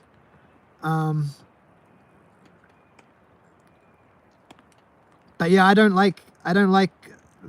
think stealth camping in vans is real stealth camping. It's not till you like got nothing, or you out on the street and you're camping in the urbex that I consider it real stealth camping, man. There are some fake van life videos. Yeah, man, they're all fake, man, because you're like safe inside your car, man. You're safe inside your car. If someone comes up to your car and starts trying to break in, you can drive off. You know, but man, if someone pulls up on your stealth camping location and you're in your tent, man, or your hammock, man, like you never know what's gonna happen, man. You never know. Yeah, it's way different, man. It's way different. Luke Joe, I have window covers living in my car. Yeah. So like those things that you stick across your windscreen to stop the sunlight, like in my girlfriend's car, I cut them out to the exact shape of all the windows so we could have blackout curtains during the day and black out the car, because you know at nighttime we'd stay up all night and sleep during the day, you know. It's just a lot safer. And yeah, so like, yeah, we'd have blackout curtains and we'd put them in the windows just for privacy as well. So yeah, if you're camping in your car or your van, you gotta black it out, man.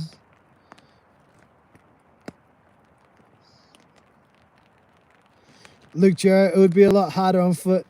Yeah, man. Ranger Trip says, yeah, lots of fake vids. Also, it'd be easy to stealth camp, then park your van nearby, film the video, and then sleep in your van. That's what they do, man. That's what they do, bro. Like, you know, in all my videos, man, I've had to travel there by bus, like if I find a location that's hours away, man, I go there by bus. I film the bus experience. I walk there, I hike there, I hitchhike there. Like, yeah, there's no, you can't cheat it, man. If your location gets compromised, you got to find somewhere else to camp for the night, you know? Yeah, man. And like, I can tell because they fill their backpacks up with like alcohol and all the cooking stuff in the world. And, you know, and they go and drag their shit in, put up a stealth camp, you know, probably leave their tent there and stuff, go back to their car, sleep there for the night, come back in the morning, pack up their camp and call it a stealth camping video.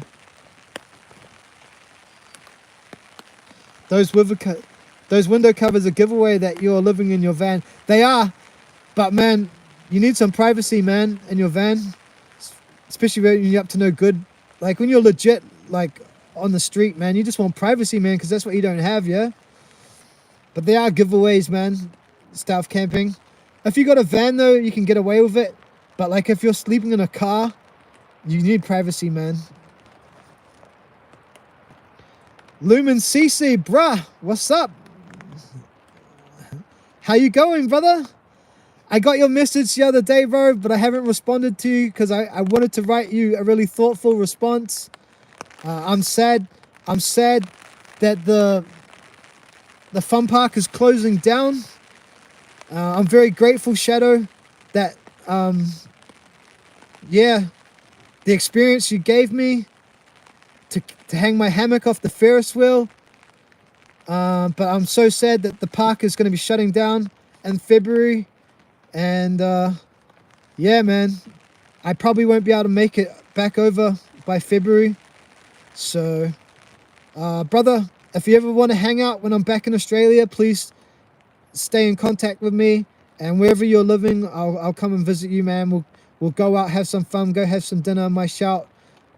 Forever grateful that you let me stay the night at a fun park and hang my hammock off the Ferris wheel. It was an amazing experience, and I wish I could do it again before you guys close, but it sounds like you guys are closing. Why are you guys closing? Did you guys lease run out, or did it become not profitable, or did the council shut you down? Why are you closing down the fun park?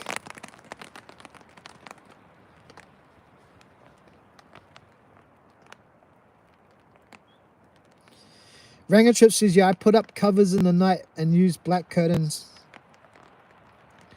Yeah, I've never stealth camped in a van. I can see it like having a bit more privacy in a van. I've only stealth camped in cars. Yeah.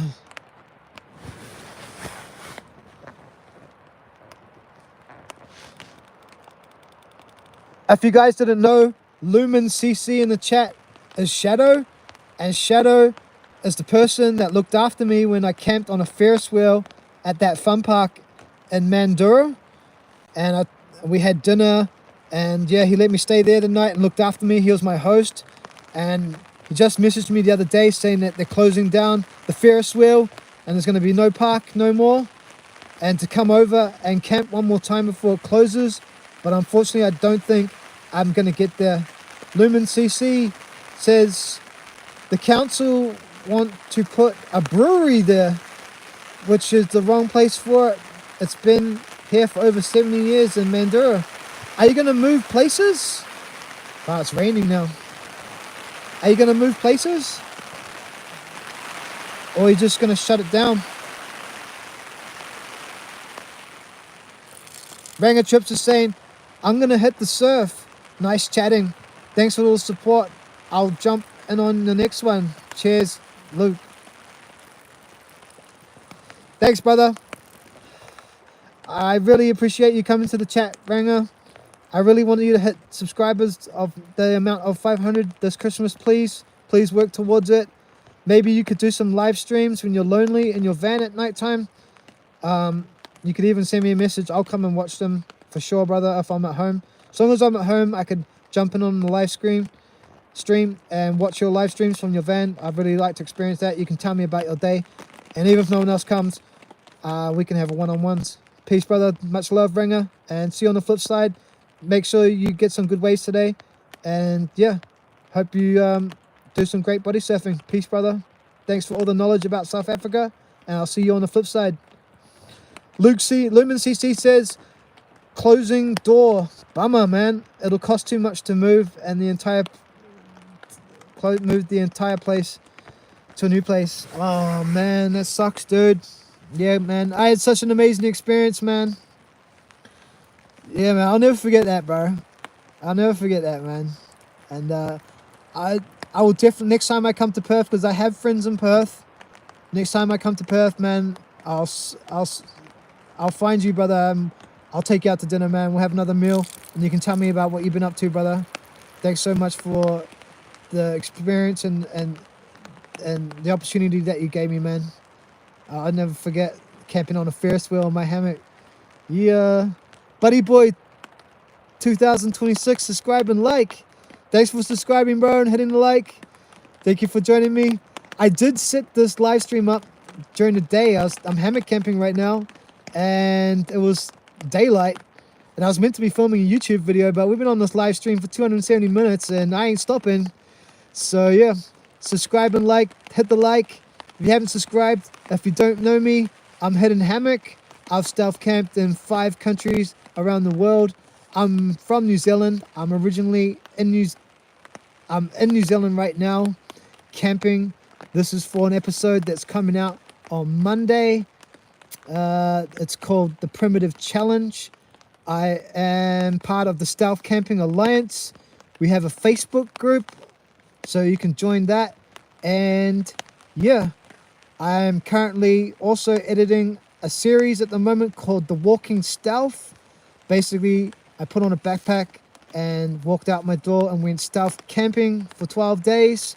I still have 3 or 4 videos in that series. That series can be found on my YouTube page. There's a playlist. You can watch all of them from start to finish of my endeavors of stealth camping every day, the hardships, all the troubles, the chaos, and the places that I camp. Thank you for joining me.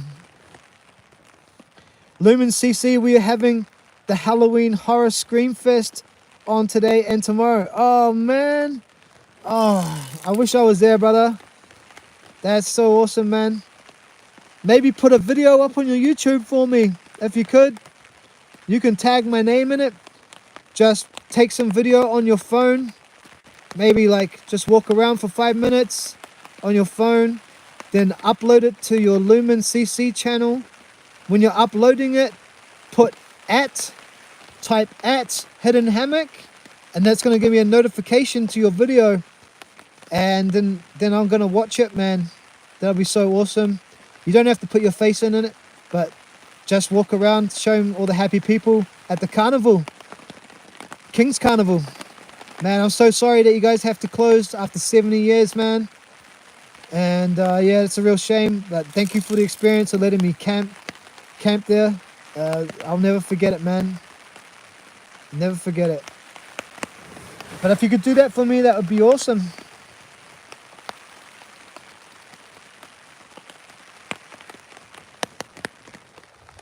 If you are watching this chat and you're new, say hello and let me know whereabouts in the world you're from. I'm Josh from New Zealand. I'm a stealth camper.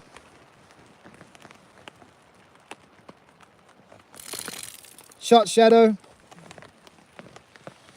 I'm still going to write a response to your comment. I just wanted to write you a paragraph of what it meant to me for being able to have the opportunity to camp there. And I was going to say sorry for not being able to make it.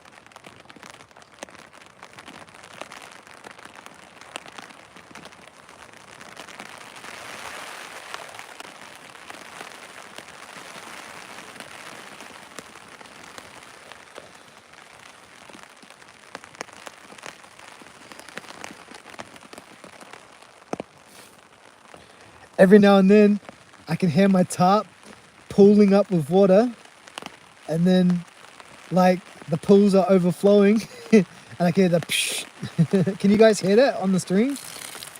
Did you hear that one? Man, there must be a lot of water on top of my tarp, man. It's been raining for hours.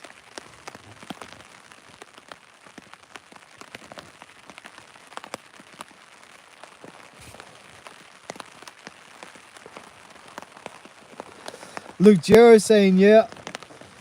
So, brother, it's like 8:30 and are you in your car right now? Paint me a scene. What are you seeing right now? Where you got your car parked? How you living? Where are you at? Don't give me any information that might compromise your location. Oh, Out of Bounds just went live. Out of Bounds, I'm still on my live stream. He must be out there trying to get the content.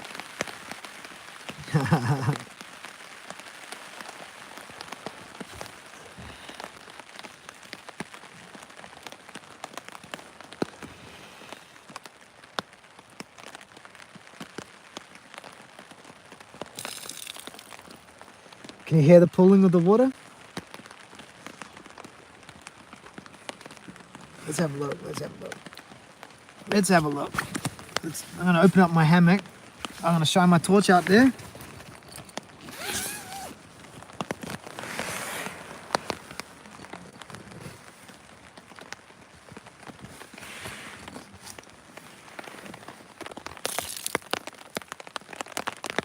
And I'm going to flip the screen.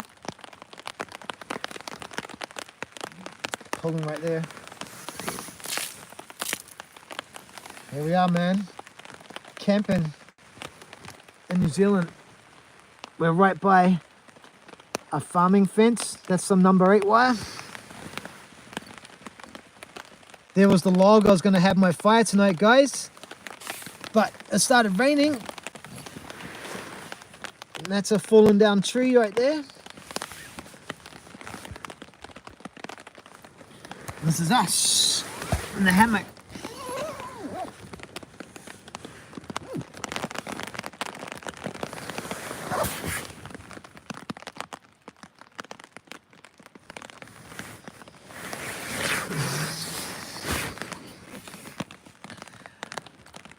Luke Jarrow says, I am by the Brisbane River and it is 5:32 p.m. The sun is setting. Is that your spot for tonight, brother?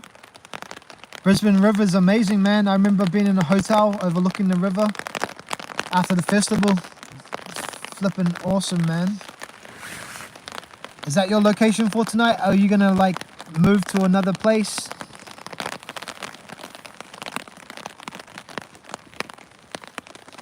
Scotty Froggin socks. Pineapple does not belong on pizza. Hey, brother. How you going, man? Thanks for checking back in. Yeah, we're still here. It's been 2 hours, 76 minutes. I think everyone in America and Canada and Europe are in bed now. Be well into the morning. I've only got the New Zealand and the Australian people here on the show. If you are from another country, let me know where you're from. I'm currently in my hammock. I'm meant to be filming a YouTube video, but I kind of jumped in here when it was raining and I was waiting for it to stop so I could light a fire, and we've been on the live stream ever since. But yeah, I'm gonna stay here and keep live streaming while you're here. Where are you, Scotty? I forget where you're at the moment. You told me before, were you in Waipu or something? Let me know where you're at. Auckland, Whangarei.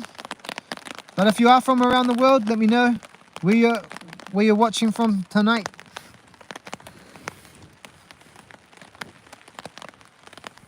Luke Jarrow says, I will probably move later tonight. Yeah. Nah, yeah, it's good to move. Do you have a spot that you move to in the middle of the night and then stay there till morning, like a regular spot? Scotty Froggin Sauce, Tutukaka, bro, hungover. But be back on it. Yeah. It's Saturday night, that's why. That's why Scotty's on. Oh, you wouldn't believe it, I lost my bloody vape again.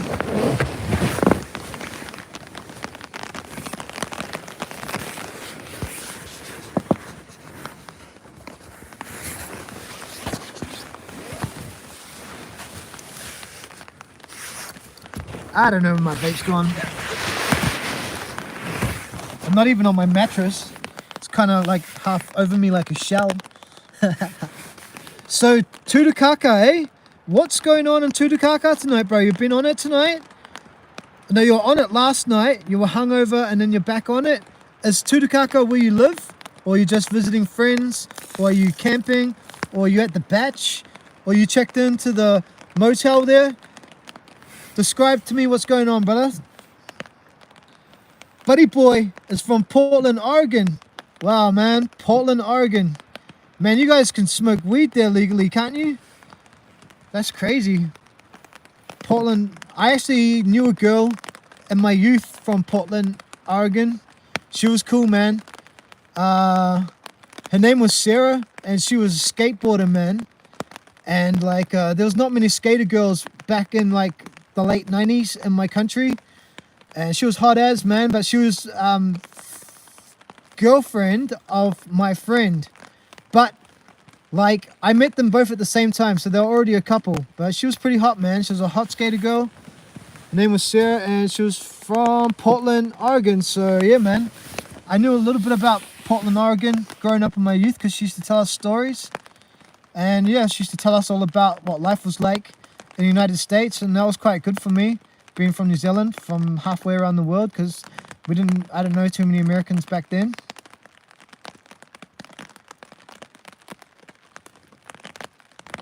Luke Jarrett says, yeah, I have a couple of regular spots, but I alternate between. Yeah, man, you gotta switch them up, eh? I had like 3 spots that I used to drive. Like, I used to go to this church car park and park up there. And then I had a cemetery spot. And then the spot right down by a beach. Yeah. So where do you charge all your power banks? How do you get power for all your devices and stuff? Do you charge it from the car? I guess, eh? So yeah. And like, what do you eat, man? Like, what's your regular meal when you're like living in your car? Let us know. Buddy boy, smoke weed every day. Yeah, where are you? I'm in New Zealand, buddy boy. I'm in New Zealand, Northland. I'm not too far actually from my home. Most of my staff camping videos are not around my home. It's just I had to come out and make content for competition, for a challenge. So I took some time off from editing my staff camping content, and then I went, I just went out the back of my village, up the hill, and yeah, I'm just in the forest. It's raining. I'm meant to be making a video, but I haven't made any video because I've been on this live stream, but I don't care.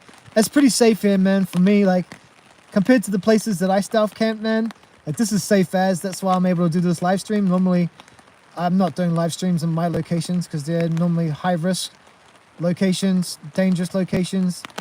Yeah, so going out camping, being in my hammock and being able to talk to you guys tonight is awesome. Luke Jarrett says he charges his devices in his car and the library. Oh yeah, the library's a good place. I used to go to the library for internet connection when I run out of like top up, recharge on my phone, because you got to stay connected in this day and age. But yeah, I haven't been homeless for like 4 years now, man. So I know even now it'd be a different game. Get your hand down. Yo, Kiwi. I am from New Zealand.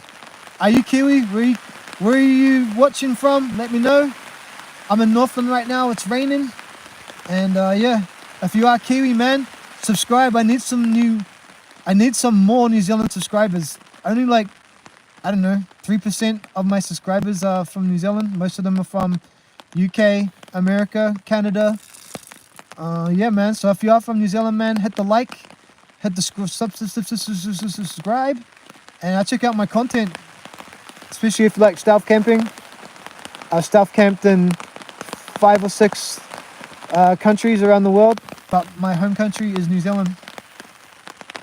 Luke Jarrow, I have takeaways sometimes, but I also like to cook camp meals on my hiking stove. Oh, wicked, man. So do you just like pop open the back boot and cook on the back boot?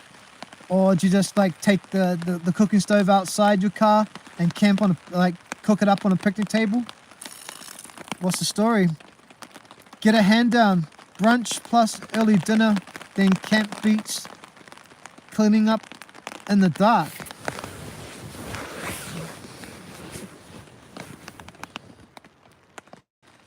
Brunch plus early dinner, then camp beats, cleaning up in the dark.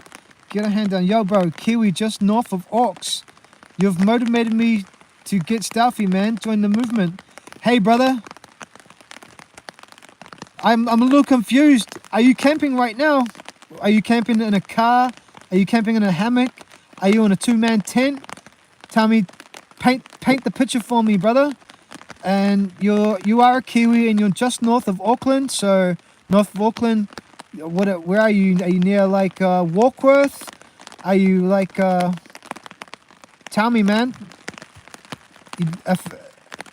And you motivated me to go stealthy and you're joining the movement. All right, brother. I need some more details. Luke Jero, yeah, and sometimes on a picnic table. Yeah, man. Sometimes I used to go and cook food on those like public barbecues and stuff. They're never clean though, but sometimes they're clean. But I would just like put down some like barbecue paper first, and then I'd chuck a whole lot of chicken wings on the public barbecue. Chuck a few 50-cent coins in, or a couple of dollar coins, and yeah, cook me up some chicken wings. That was usually like a cheap meal when I was homeless to eat. And yeah, man, that was always a go. Get a hand down. I'm curious to know, man. I'm home, but I found your channel today. I'm near Riverhead area. Lots of cool spots I want to scope out. So, you're at home now. I hope you got the fire going. It's quite a cold, wet night tonight. I'm freezing, man, but it's not too bad. I'm just not... Oh, did you hear that? That's water running off my top. I just haven't got into my sleeping bag yet because I don't want to disrupt the live stream. So you're in Riverhead, man. Oh, that's cool. We'll be under my top ASAP. What, are you going to camp outside tonight? Or are you going to go camping in the future? Let us know, man. I'm interested to know the details. It's cool that you're in New Zealand.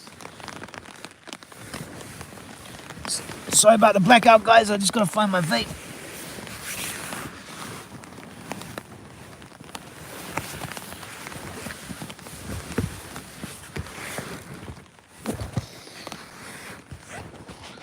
Oh, man, I got to find my vape. It's getting really hot in Brisbane. Yeah, it's starting to heat up here too, brother. But nothing like Brisbane, man. You guys get better weather than us. Where I am in Northland right now, we sit parallel with Sydney, but we don't get that hot air blowing all the day across the desert, because that's why Australia is hotter than New Zealand. Because, like, you know, for days the hot air can travel from the Western Australia across to those eastern cities, and that's when you guys heat up real bad, eh? But in New Zealand we got water on both sides, so we never get quite as much heat as you guys in Australia, eh?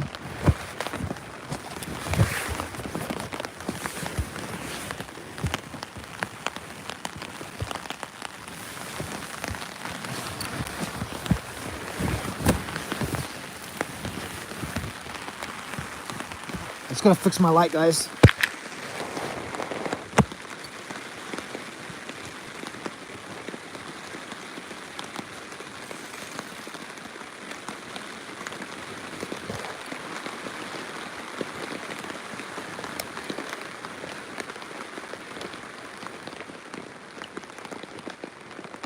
Just fixing my light. It's all right.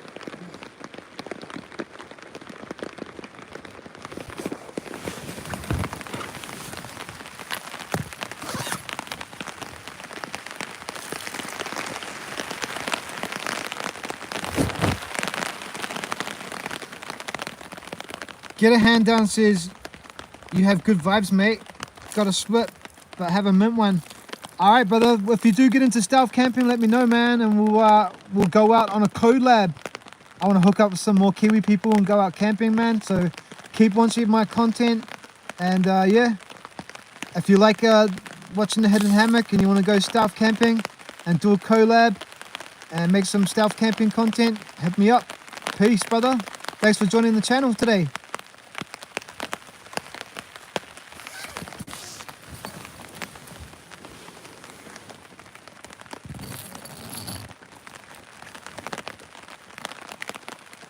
Yeah, man, just leave me a comment on my video so I know I can comment you back.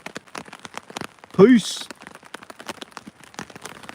All right, guys, we got to get a sleeping bag, man, because I'm afraid that my bag on the ground's going to get real wet. And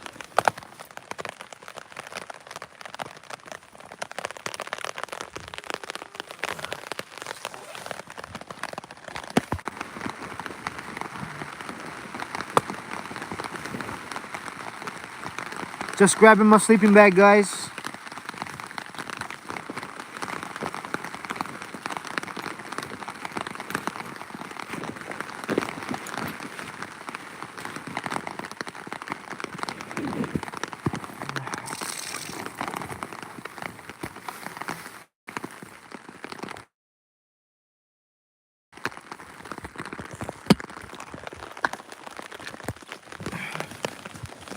All right.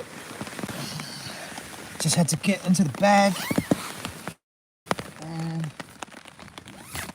get out the thing bag. Gonna change the light to a normal light so you guys can see it a bit better. That red light's running a bit dim. We got 5 people in the house, man. Thank you very much. Yeah, you guys get crazy humidity, man. Yeah, when I lived in Melbourne, man, it was crazy, the weather over there, man, because that wind just blows across the desert, man. And then finally gets to the coast and it's just hot days.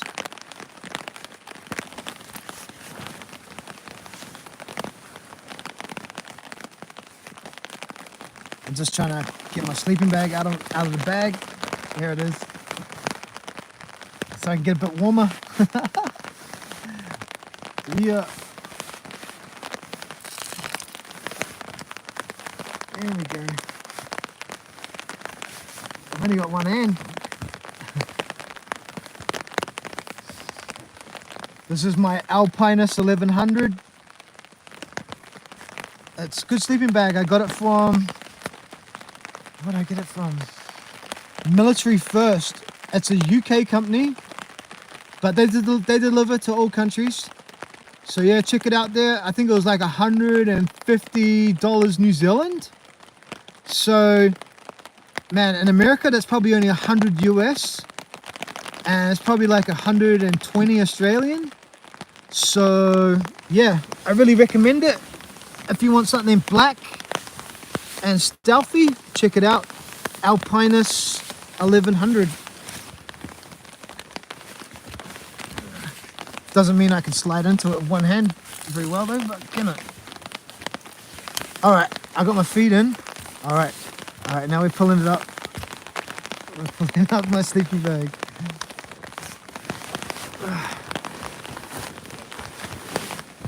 Man, it's just a mess in here. Here's my mattress, man. It's like... my mattress is like this.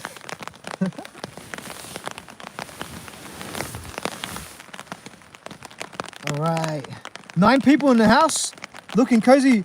If you're from overseas or wherever you're watching from, just let me know where you are. We've had a cracker of a live stream today, had heaps of people in. We've been going for nearly 300 minutes. It's fantastic. Found my vape. I'm on the Drag Bar Icy Max 10,000 blackcurrant flavored. I gave up cigarette smoking. So, I'm on that vape now. I'm currently sitting sideways in my hammock.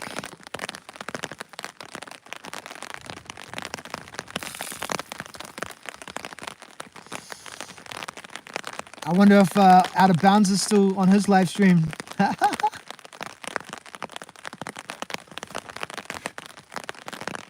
haven't even had any food yet, guys.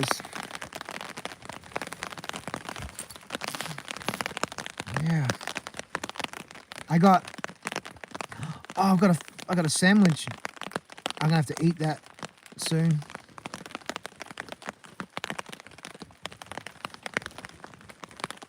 I got a sandwich that I made. Okay, it's got bacon and egg and Best Foods mayonnaise and tomato and spring onion. So yeah, it's on 2 pieces of Mullenberg, 2 eggs, bacon with Best Foods mayo, tomato and spring onions.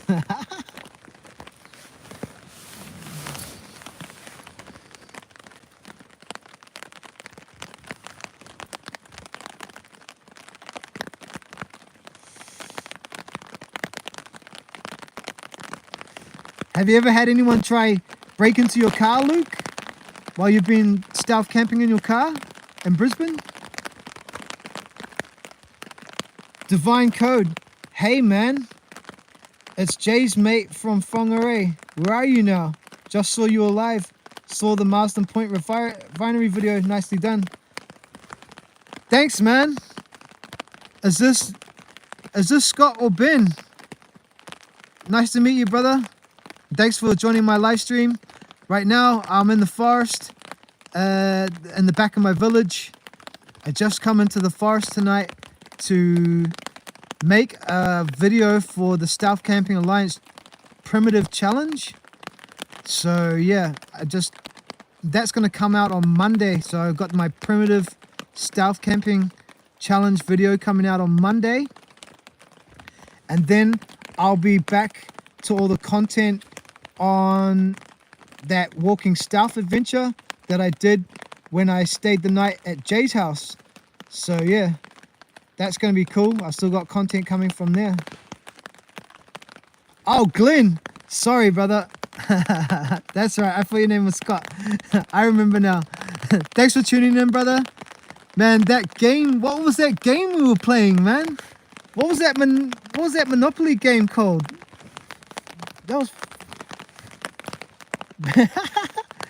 I'd never played that game before, man. Thank you so much for being so hospitable and playing board games with me, man. That was awesome.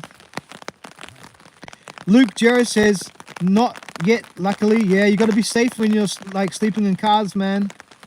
I didn't have any problems because we had blackout curtains, but you could probably clearly see that there was someone in the car at the time. Camping Just a Dad jumped in. Hey man, how do you learn to edit? What program at first? Hey brother, thanks for jumping on the live stream, brother. Aren't you in Canada, bro? Is that where you're from? Let me know in the comments. Let me know what time it is in there, and correct me if I'm wrong. Thanks for joining the live stream.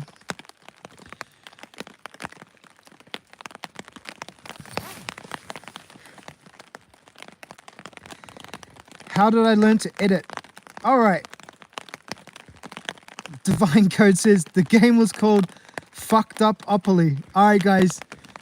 If you guys want something, if you want an awesome Christmas present to buy someone with a twisted sense of humor this Christmas, go out and get online and go and buy Fucked Up Opoly, man.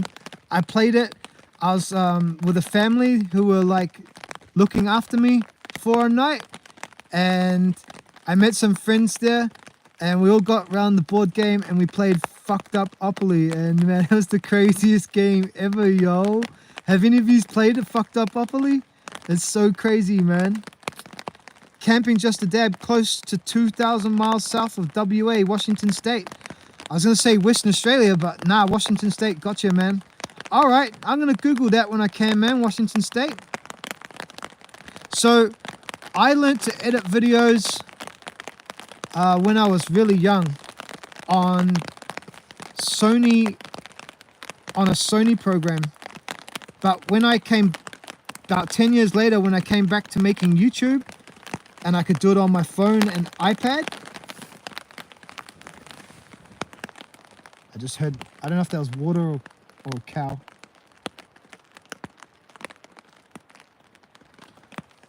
I don't like cows. Wait. Yeah, so when I was learning to edit on an iPad or a iPhone, I was looking for a program that was set up just like Sony. I forget what it was called. It was a Sony program. And the one that I use is Luma Fusion. The reason I use it is because I kind of felt the same as what I was used to. So that's what I use today. It's called Luma Fusion. I think you pay a one-off payment of 30 New Zealand dollars. So that's going to be like probably like 20 American dollars maybe. I don't know, check it out. So yeah, that's what I use. And what was the other question? How did I learn to edit? Just practice, man. Just practice.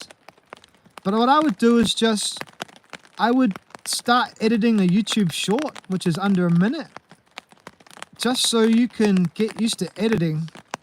And then once you get some results from your YouTube short, that's going to give you motivation to keep editing. And then I'd start trying to edit like 10 to 20 minute video. Go out, make a camp, and then just take your time just to get hang of it. If you have any questions, you can ask me. But yeah,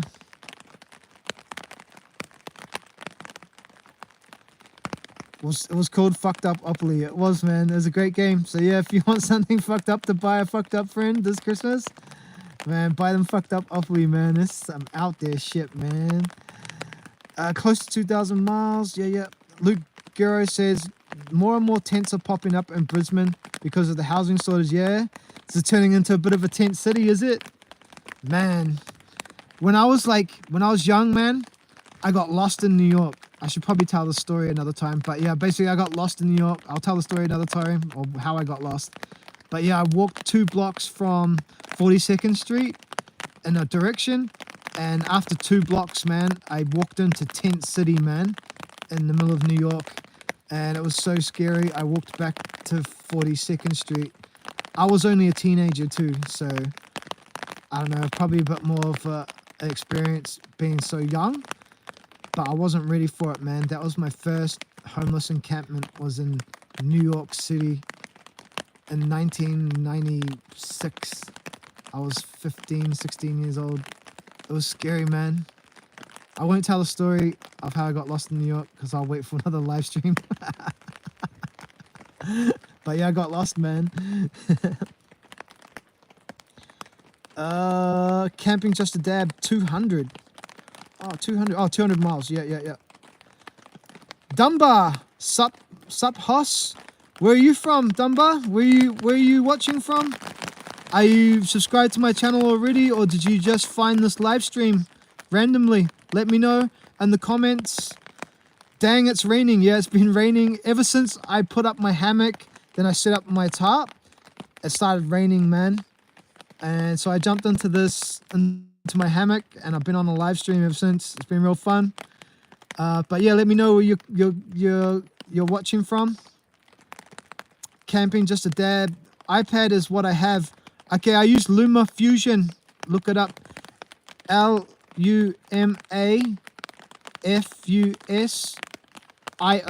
I think. Dang, it's raining. Yeah, brother. Camping just a dab. I do have TikTok, but that's zero editing. Now, what I'm trying to say is, like, instead of editing on TikTok, like, edit your TikToks in Luma Fusion, so they're like really awesome.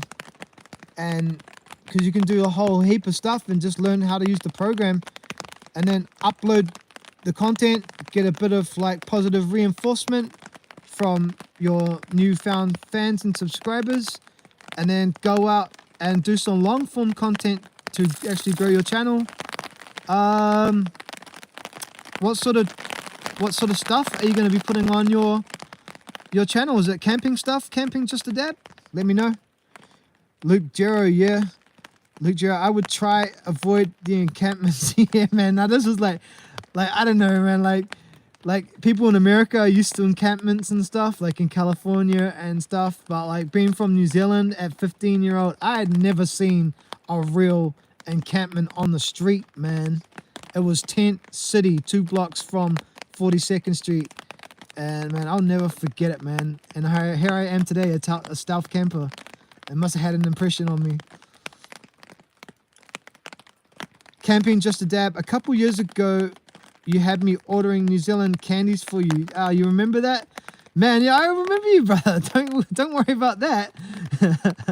Man, I stopped like getting people to send me candies because I didn't want to have my address on my YouTube anymore. It was cool when my channel was smaller, and I really enjoyed like getting all the gifts that I got and the experiences, and having been able to make content from people sending me candy from all over the world. Like, if you still have my address, it's still the same. So if you do want to send me something, it will feature in an upcoming video. Like, but I just stopped doing that when I got my channel monetized as well, because there was other avenues for people to donate to my channel. But like, yeah, if you still have my address, like, I still like to do that.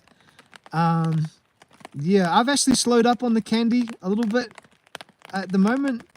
I've actually got some candy in my bag for this video. Like, what am I saying? I'm still eating candy, but like, yeah, man, like, man, I never forget all the candy that I got from around the world, man. I got candy from the UK, I got candy from Canada. I got people sending me candy from the United States, man.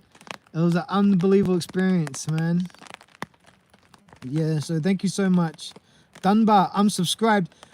You've already been a subscriber, or you just subscribed today? If you've already been a subscriber, thank you for checking up on me. Sorry I haven't made much content in the last 8 months. I'm feeling a lot better now. I got a video coming out on Monday. I got 3 more Stealth Camp videos in my Walking Stealth series coming up, and I appreciate all the support, man. Thank you so much. Camping Just a Dab says, that's exactly what I need, brother. Quality. Yeah, LumaFusion's good quality. And you can always join the Stealth Camping Alliance Facebook group, Camping Just the Dab, and private message me once you know my Facebook, because you joined the Stealth Camping Alliance Facebook group. And any questions about LumaFusion, I can help you with, especially when it comes to like all the parts that I struggled to learn over the last few years that I finally feel like I'm getting right.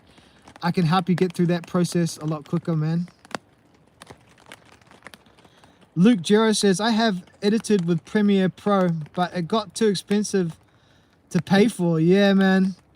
Nah, man, like Premiere Pro's at professional as, and I don't have a laptop. I just do everything on my phone, man. Or iPad, mostly my phone, to be honest, because I can do it anywhere. And yeah, but I know Premiere Pro would make my videos look awesome if I knew how to do it, but I don't. I'm just used to doing this in situ video making and on my phones type stuff.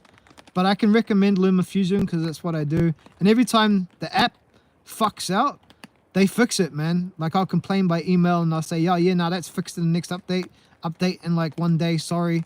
Like, you know, they've had a couple of problems with it, but they've always done good by me.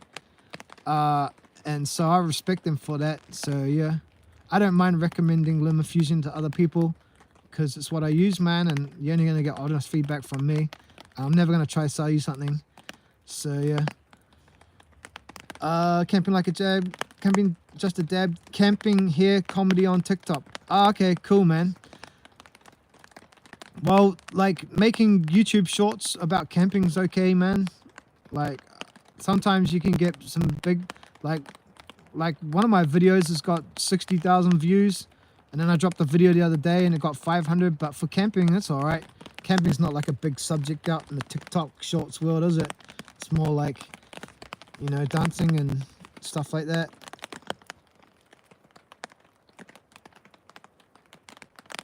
I wanted to send it, but it was rough, especially during COVID. Well, I hope you enjoyed the candies yourself, man, and took them out camping and shared them with your friends or kids or family, man. And yeah, maybe you could upload some videos about candy from your country on your new YouTube shorts. Camping Just a Dab. I was very worried you were human trafficked in the Philippines. Man. I was just really sick, man, and I'm not that type of person to film my recovery. I should have done it though, because my YouTube channel wouldn't have lost traction.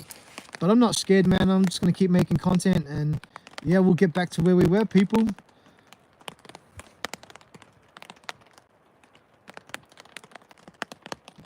Divine Code. If you want to edit on a laptop or desktop, get DaVinci Resolve. It's a full-on pro, what the big movie studios use, but has a free home use video. Even the full version is cheap considering. Oh, really? That's some good intel, man. That's good intel, man. Thanks, Glenn. I didn't know you make content. Do you make content? Do you make proper videos? Maybe you can teach me something, Glenn. Let me know, man. I didn't know you were into making content. Luke Jarrett says, I use DaVinci Resolve and it's awesome. Oh, man, we got 2 people saying that's good. All right. I'm just telling you guys what I use. I'll look out for that for sure. All right. So, guys, if you are watching and you're from some crazy part of the world that's not New Zealand, or you are from some crazy city in New Zealand, let me know where you're watching from. If you have any questions or stuff to talk about.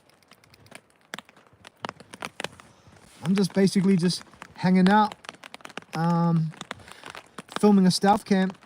I actually have got to film some scenes, but I'm just liking just hanging out with you guys and getting to know you guys and meeting up with old subscribers and just talking shit, you know. I'm loving it. Camping, just a dab. Tobacco? No, this is my vape. This is my Drag Bar Icy Max 10,000 black currant flavor. I gave up tobacco when I got to Australia on my last adventure a year ago, because I didn't want my subscribers to be paying for any of my addictions. So I gave up all my addictions except for vaping. But I couldn't even vape in every country. So I could buy vapes in Australia, but they were dodgy as. You had to buy them through Facebook and like get them dropped off to your house and stuff. And then when I got to Singapore, it was illegal to bring my vape into Singapore. It was a $10,000 fine. So while I was in Singapore, I couldn't vape. So it wasn't until I got to Indonesia, I could vape there. That was no problem. Buying vapes was everywhere. When I got to Malaysia, I could vape there. That was no problem. Going to the Philippines, vaping there's okay. That's legal. And then when I went to Thailand, vaping was illegal in Thailand, but weed was legal. So yeah, that's pretty weird, man, how there's different laws around the world, but you know, that's the way it is, I guess. Camp Like a Bone's back here. Hey brother, he's saying, are you still doing your live? Do you still have footage left for your challenge video? I haven't filmed anything, brother. I came into the forest, I found a spot, I put up my hammock and my tarp. It started raining, I jumped into my hammock, and I haven't filmed anything for my challenge video. Oh man, thanks for jumping back on. Are you enjoying the beach, Boone? Yeah. I don't know, maybe it's gonna be a boring video.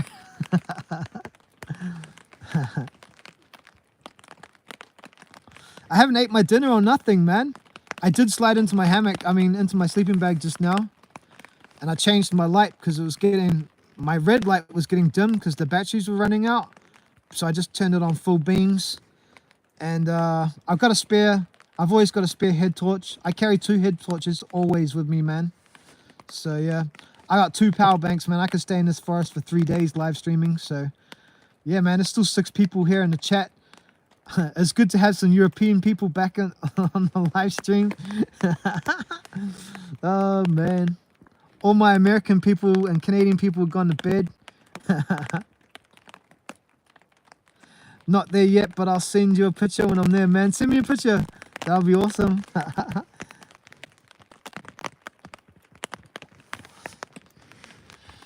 How far are you driving?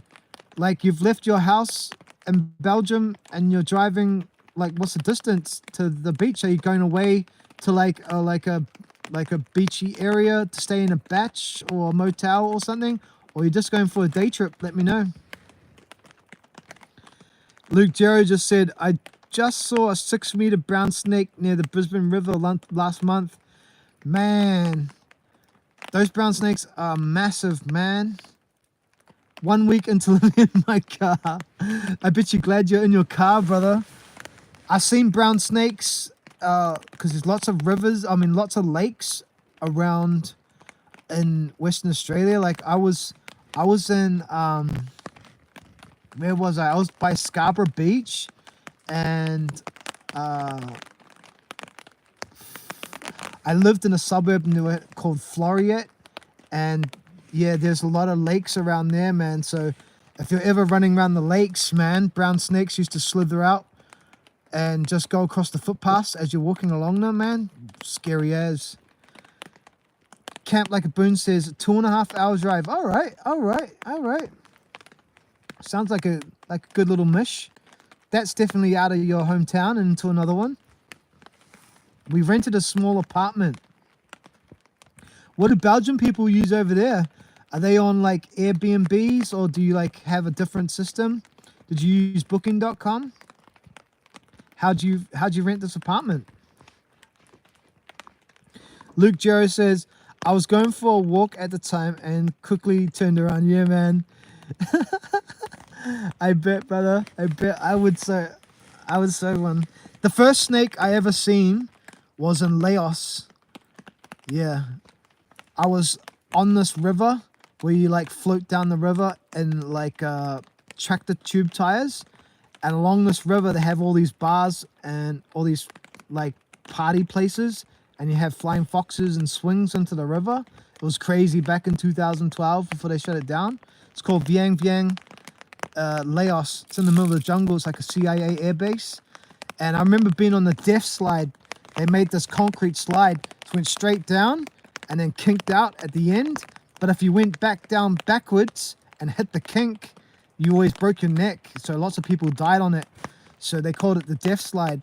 And I remember like just about to go down the death slide, and this yellow and black snake, probably about 1.30 meters long, slithered up onto the slide, and I couldn't go down the slide until the snake was gone. And then finally it just slid down the end of the slide and then into the water and then started cruising through the water, man. So that was the first snake I ever seen, was actually in the middle of the jungle in Laos.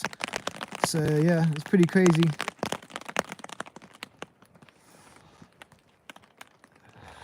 Camping just a dad. It's 1:20 a.m. and I'm awake for the day. Lol, getting very nice, brother.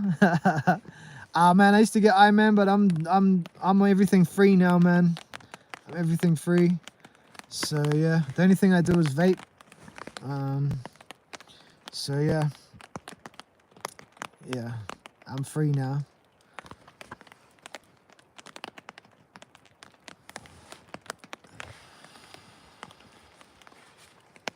But yeah, I heard it's pretty crazy in like Canada and America for whatnots, and it was definitely crazy for up to bad things in Laos, man. Like in Laos, man, in the middle of the jungle, you could go into a pizza shop and order pizza and a beer, and then they would like, once they thought you were sweet, they would drop you another menu, and it had like green on it and mushrooms and other stuff on it. And yeah, man, you could just buy it off a menu. It was pretty crazy in the middle of the jungle in Laos back in between 2000 and 2012. That's when it really kicked off. But they had like a meeting with all the communist countries, like a forum there. And Laos was the host country one year, and Russia was coming, and all these other like, you know, communist countries were coming to Laos for a forum, and it wasn't a good look for the country, so they banned the tubing down Vieng Vieng River, and they destroyed the death slide, and yeah, it doesn't happen anymore. But you can look it up on YouTube. Look up Vieng Vieng, the party is over, and it's a PBS news report about what went down. 2 Australians were dying every week, man. I used to see people die there all the time. I saved people's lives there like twice a week, man. Drunk people floating down the river, lost their tire tube, people on drugs and stuff. Man, every week people were dying there, man. It was crazy.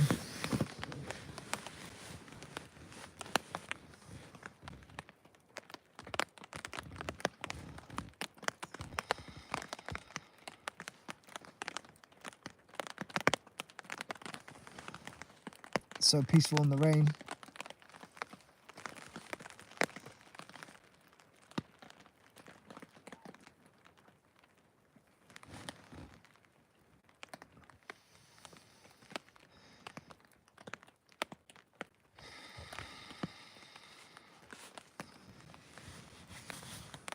So yeah, guys, if you want to connect with me on Facebook, join the Stealth Camping Alliance Facebook page. It's a Facebook group, and just hit join, and then the admins will ask you a couple of questions, And then yeah. Then once you're in the group, you'll see my posts, and then just hit me on a private message if you want. Say hello if you have any questions. Camping Like a Dab says 51 and never stopping. Oh man, if I could, I would never stop either, man. That was my problem. But I've stopped now. I used to be for a tourist for that stuff, man. I used to travel around the world for that stuff. So yeah, man, I'm glad I stopped now. Divine Code says, I would have been fast asleep by now. Laugh out loud, listening to the rain. So relaxing. I'm actually pretty tired, but I've actually got some content to make. I'm going to have to explain in my YouTube video that I did a live stream for 321 minutes, and that I'm only now having I've got this Mac Daddy bacon and egg sandwich, man. Like, I toasted the bread, pulled it out, I put cheese, mozzarella cheese on. Then while my bacon was cooking, I slapped the hot bacon on top of the mozzarella cheese. Then I put the other bread in, toasted that in, and then I cleaned the pan, and then I put 4 eggs. Because I was making a double dose because I already ate one, but I put 2 eggs in, and then yeah, slapped that on top of my bacon. Then when the other toast popped out, I spread the Best Foods mayo across that and put some chopped spring onions and some tomato on that, man. I slapped it together. Then I just smashed it on some tin foil and wrapped it up, and that's in my bag, man. So yeah, that's my dinner tonight, man. I got the Mac Daddy bacon and egg sandwich, man, with 2 eggs on it. And they're not even like chicken eggs. They are guinea fowl eggs, man. So if you guys don't know what a guinea fowl egg is, man, I got 2 guinea fowl eggs on my bacon and egg sandwich. Yeah. Camping Like a Dab says, this week is my 10-year anniversary growing the green legally here. Really, man? You grow the green legally? Oh, man. When I come to America, man, you're going to have to, like, have me over, man. Like, when I get to America, I'm going to visit everyone that I know on YouTube, man. It's going to be awesome, man. But you got to have me over, and I want to check it out, because I was a fan of that stuff growing up. And the last time that I did that stuff was in Thailand legally. I wanted to experience what it was like to go into a shop and buy it legally. And yeah, I'll probably release that content in the future on some lost Thailand episodes of Hidden Hammock that I have saved up. So yeah. The last time I did that stuff was legally in Thailand.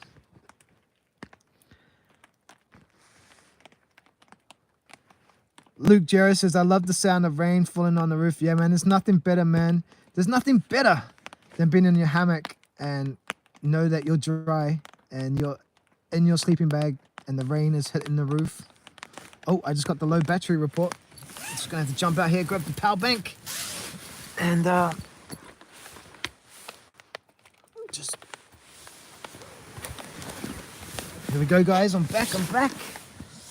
Just pulling in my night core out of my shoe. I had it sitting in my shoe already. This is our second charge up. This is the second charge I've had to do for this live stream. All right, 323 minutes, ultra long Hidden Hammock live stream. All right, and it's powering up. Perfect. All right, we're back. But yeah, there's nothing better than sitting in your hammock and like, I gotta take my head off now. It's starting to hurt my head.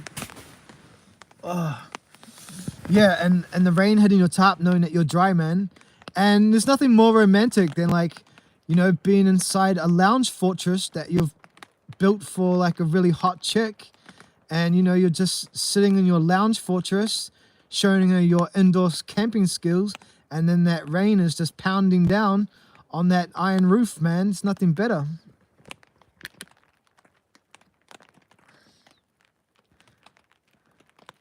Divine Code says, damn, sounds fire, making me hungry, and I already had dinner. Yo, well, you know, don't order chicken fried noodles because you might get egg foo young. That's just a little in joke for me and Divine Code, because like, yeah, when I was hanging out with him, he went to pick me up some chicken fried noodles that I ordered over the phone, and they accidentally gave me chicken fried egg foo young. Adventure Nomads in the house. 10 in the chat and 40 likes. You know it. Yeah, man. There's still people here watching, man. Like, it got down to 5, brother. Like, it was high. It was as high as like 35, 40. And like, yeah, they're still in the chat, man. So I'm not leaving, man.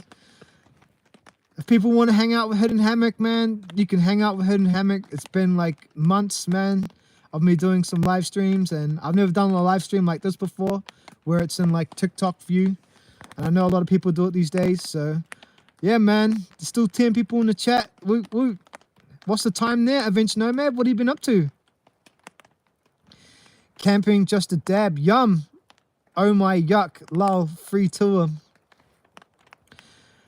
Are you talking yuck about the guinea fowl eggs? That's what I said the very first time. Even before I tried them, I was like, yuck. And then, because like, we got guinea fowl in the backyard, so they started producing eggs. So like our fridge started stocking up with like guinea fowl eggs. And then my family were like forcing me to eat them. And I was like, nah, man, yuck. And then I tried one, and then they don't taste any different to a normal egg.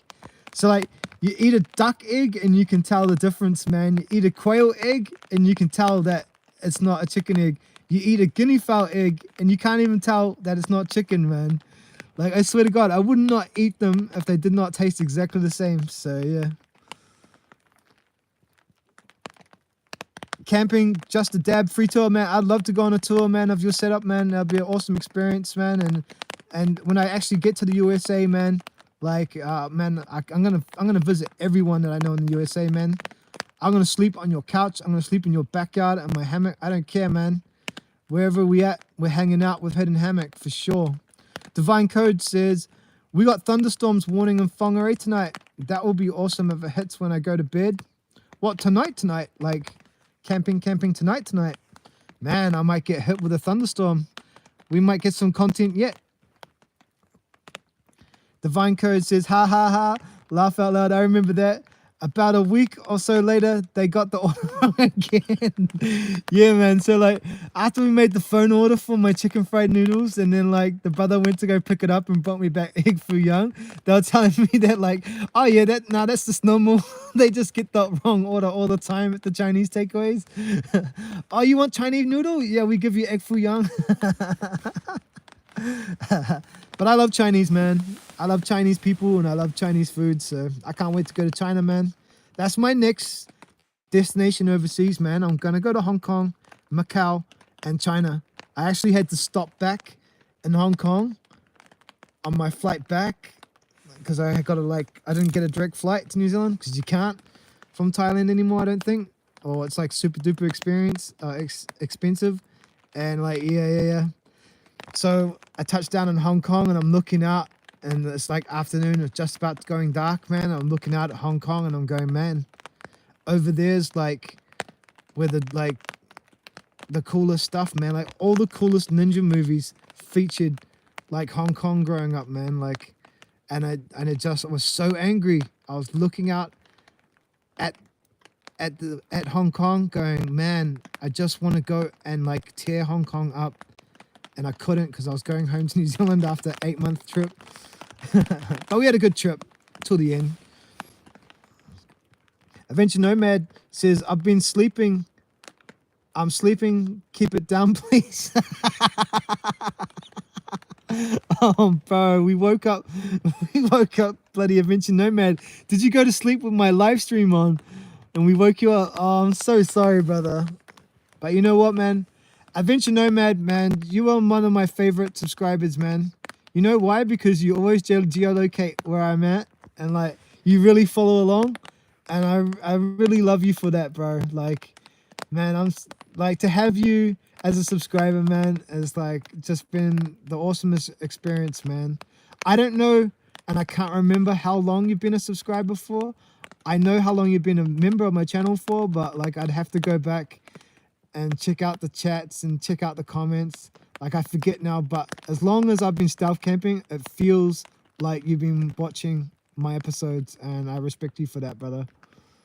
Luke Gero says, I've had duck eggs. Yeah, man.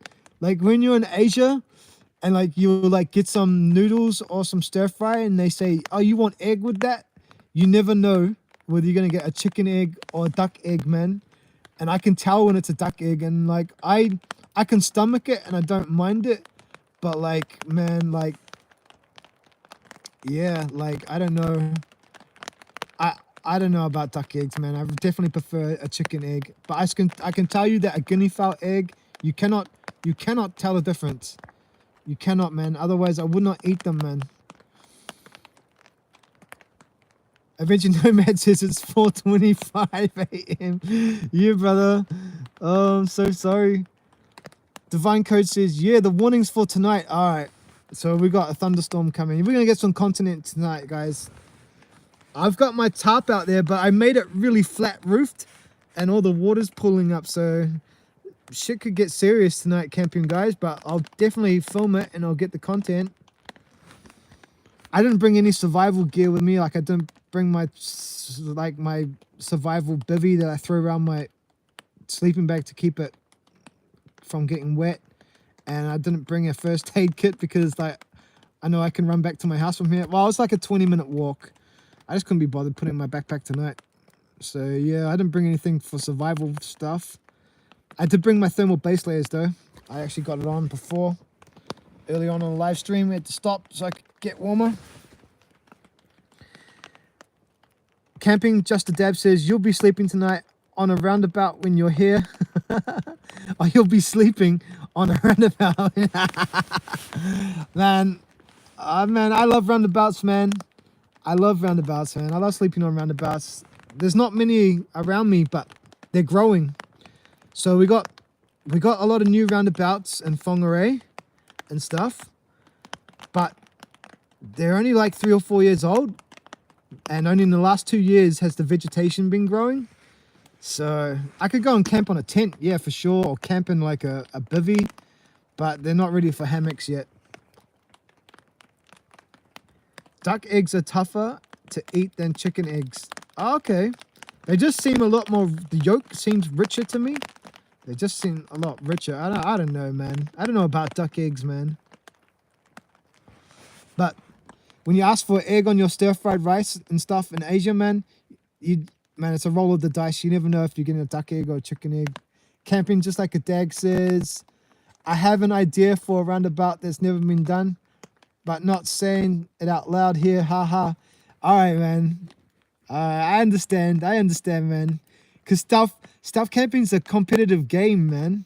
I used to like, I don't know. I thought like stealth camping was all about the love and all that, but nah, man. It's competitive as, man. And I'm taking a more of a competitive approach on this round of stealth camping. Oh, we hit 40 likes. Thanks for hitting the like, whoever it was. Peace. That's fucking awesome. But yeah, stealth camping's competitive as, man. There was one roundabout in Asia that I regret not camping when I seen it, and it's unlike any other roundabout I've ever seen in the world. But I have marked it down on my Google Maps as a possible location. But it was so unique, man. Like I'd never seen another roundabout like it before, and like yeah, I do plan to go back and camp it one day. Luke Jero says, there are a lot of roundabouts in Canberra, Australia. Really? Is that like a roundabout city? I'm going to get on the Google Maps later, brother, and check that out, man. Because that's what I do, man. I find out where people are from on YouTube by when they ask me in the comments if they're a new person.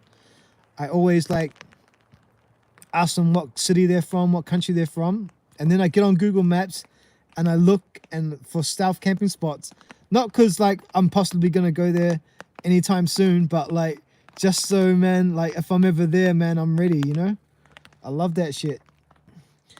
Camping Just Like a Dab says, I saw videos of rats bigger than chickens in Asia, them feeding them to use as chickens.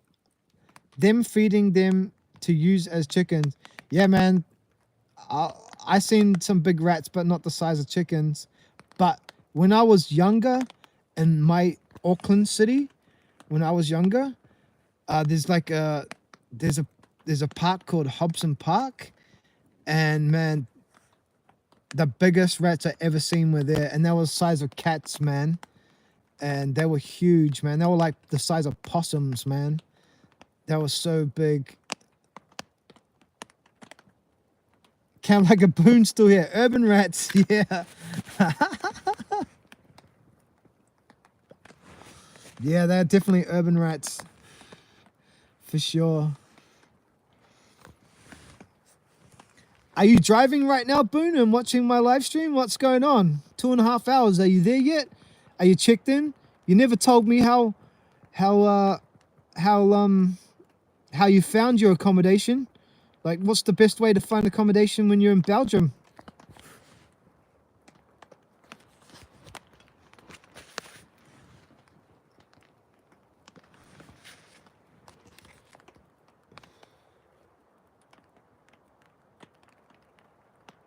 Urban rats' balls are the size of a chicken. Yeah. Yeah, he's got some pretty good videos, man. I'm not gonna doubt it, man. Yeah, he brings on some good competition, old Urban Rats. Camping Just a Dab. Also gonna nude stealth camp.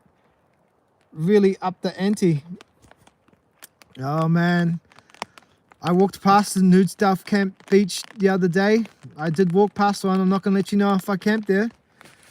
But yeah, I definitely went past a nude beach the other day, and I saw some freaky deaky shit, man. I saw some freaky deaky shit. I researched it, and I was like, I was researching like this nude beach because I'd never been there, and it's in the middle of nowhere, so I didn't think anybody would be there, you know. So I was researching like news articles, and they have like local people having problems with people who are nude at the beach. And so like there's a campground a kilometer, maybe 500 meters, a kilometer north of the nude beach area. And like kids go to this, like, it's like a department or conservation camp. And kids go there and it's all like family camping. But the nude beach is just down the beach. And they had problems of like 40, 50-year-old men like walking up by the family camp nude and accessing the family camp in front of children and stuff. So these are the articles that I was reading, and I was like trying to find the exact location because this beach is like, man, it's probably like 12 kilometers long. So to find the actual location for this nude beach, you know, I'd never been there before. So I was doing my research online and reading these news articles, and it was like they were stating in the news article, it's like south of this like family camp, and like, you know, you're not allowed to go nude beach at past a certain point. So I was able to like actually find out on the map where it was. So I did walk past there. I'm not gonna let you know what's happened, but like, yeah, that's some future content. But yeah, I actually promised Camp Like a Boon that I would stealth camp a nude beach like a year ago for 30 euros. He donated 30 euros to my channel, and he paid me the money, and I spent the money already, and it's been a guilty conscience on me for like a year. Because after I said yes to it, I was like, I've actually got to go stealth camp a nude beach, man. So you got to go to a place where people are like practicing, like, you know, clothing is optional, man. Like, you know, and they don't want to be filmed, man. But you gotta prove that you're at a nude beach, man. So I don't know, man. It's a messed up situation in your head, man. That's like, oh man. But yeah, I did walk past one on my walking stealth series. So yeah, video coming soon. Camp Like a Boon. We were still packing the car. It was finished now, so I will drive for 2.5 hours. You might be sleeping when we arrive, but I'll send you the receipts. All right, brother. Adventure Nomad says, have a good time, Boon, and I will see your video soon. Yeah.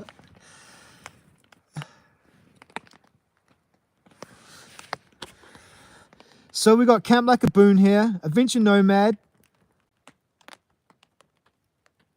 Camping Just a Dab, Luke Jero, and possibly Divine Code. Who else is here? Let us know, man. Don't be shy. Say hello. Maybe it is just you guys. But if you are watching, man, let us know who's here. I just got my loyal channel members and my New Zealand friends. And then we've got new people like Luke Gero, who's from Brisbane. So, you know, if you are in the chat, say hello. If not, man, it's been awesome hanging out with you guys. Camp Like a Boon says, I have patience. You are, man. You've got so much patience, man. For me, you do, man. For me, you have so much patience. And I have so much, like, Camp Like a Boon Raoul guilt inside me, man. And Dave Smith says hello. Hey, Dave, good morning. Where are you watching from? Thanks for joining us on this 341-minute live stream here from New Zealand. I'm Hidden Hammock. Have you already subscribed to my channel? Have you watched my videos from before, or are you new here? Welcome. I have so much guilt for you, Boone, because you've looked after the Stealth Camping Alliance, and I did promise you a nude beach stealth camp, and I haven't even fulfilled my promise to you yet, man. But you know, man, you never know. You never know, buddy. Dave Smith's calling in from the UK, and he's a subscriber. Thanks, brother.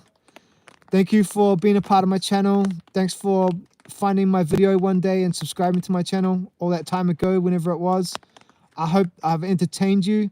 Sorry, I haven't put any videos up in the last 8 months lately, but I have started putting content up in the last few weeks, and so I hope you're enjoying the Head and Hammock show. Thanks for coming back and joining in. Camp Like a Boon, our Stealth Camping Alliance leader, says he's leaving now, and he's on his way. So yeah, man. All right. So are you taking your wife and your kids with you, or is this a solo? I got to get out of town, and yeah. What's the deal? Camp Like a Boon. Did you pack a hammock or a tent? Are you gonna sneak in a stealth camp where you are? You normally do that when you go on your little missions. Let us know. Dave Smith from the, what's the time in the UK right now, Dave? Because it must be, I don't know. It was when I started this live stream. Most of the people in the UK, it was pretty late for that. It was early in the morning. It was after midnight when I started this live stream. So it's probably, I don't know. Maybe it's early in the morning. It's 9:41 a.m. in the UK. All right, great to have some UK people. It was good to see King Charles visiting Australia and Samoa. What'd you think of that, Dave?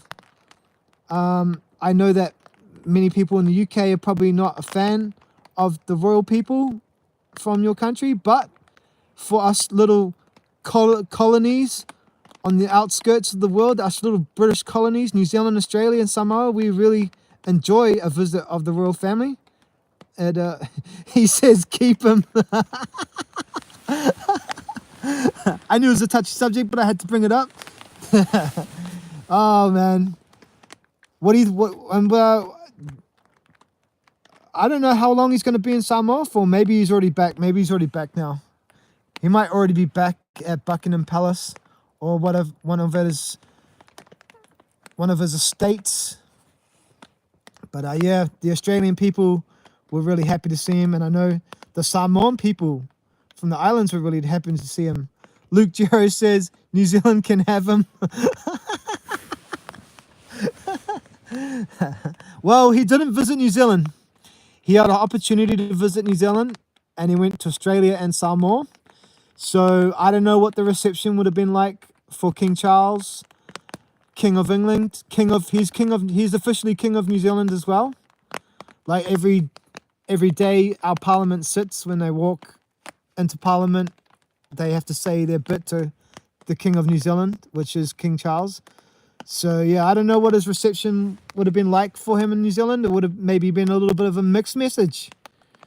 I'm probably feeling about 70% of the people still enjoy the royal family in New Zealand, and maybe 30% want to become a republic. Maybe that's just my feelings out there. But he never came to New Zealand, so he had his opportunity. He could have got a flight on Air New Zealand and came and visited us, but he never came. So yeah. Dave Smith, what other channels from the UK do you watch for stealth camping?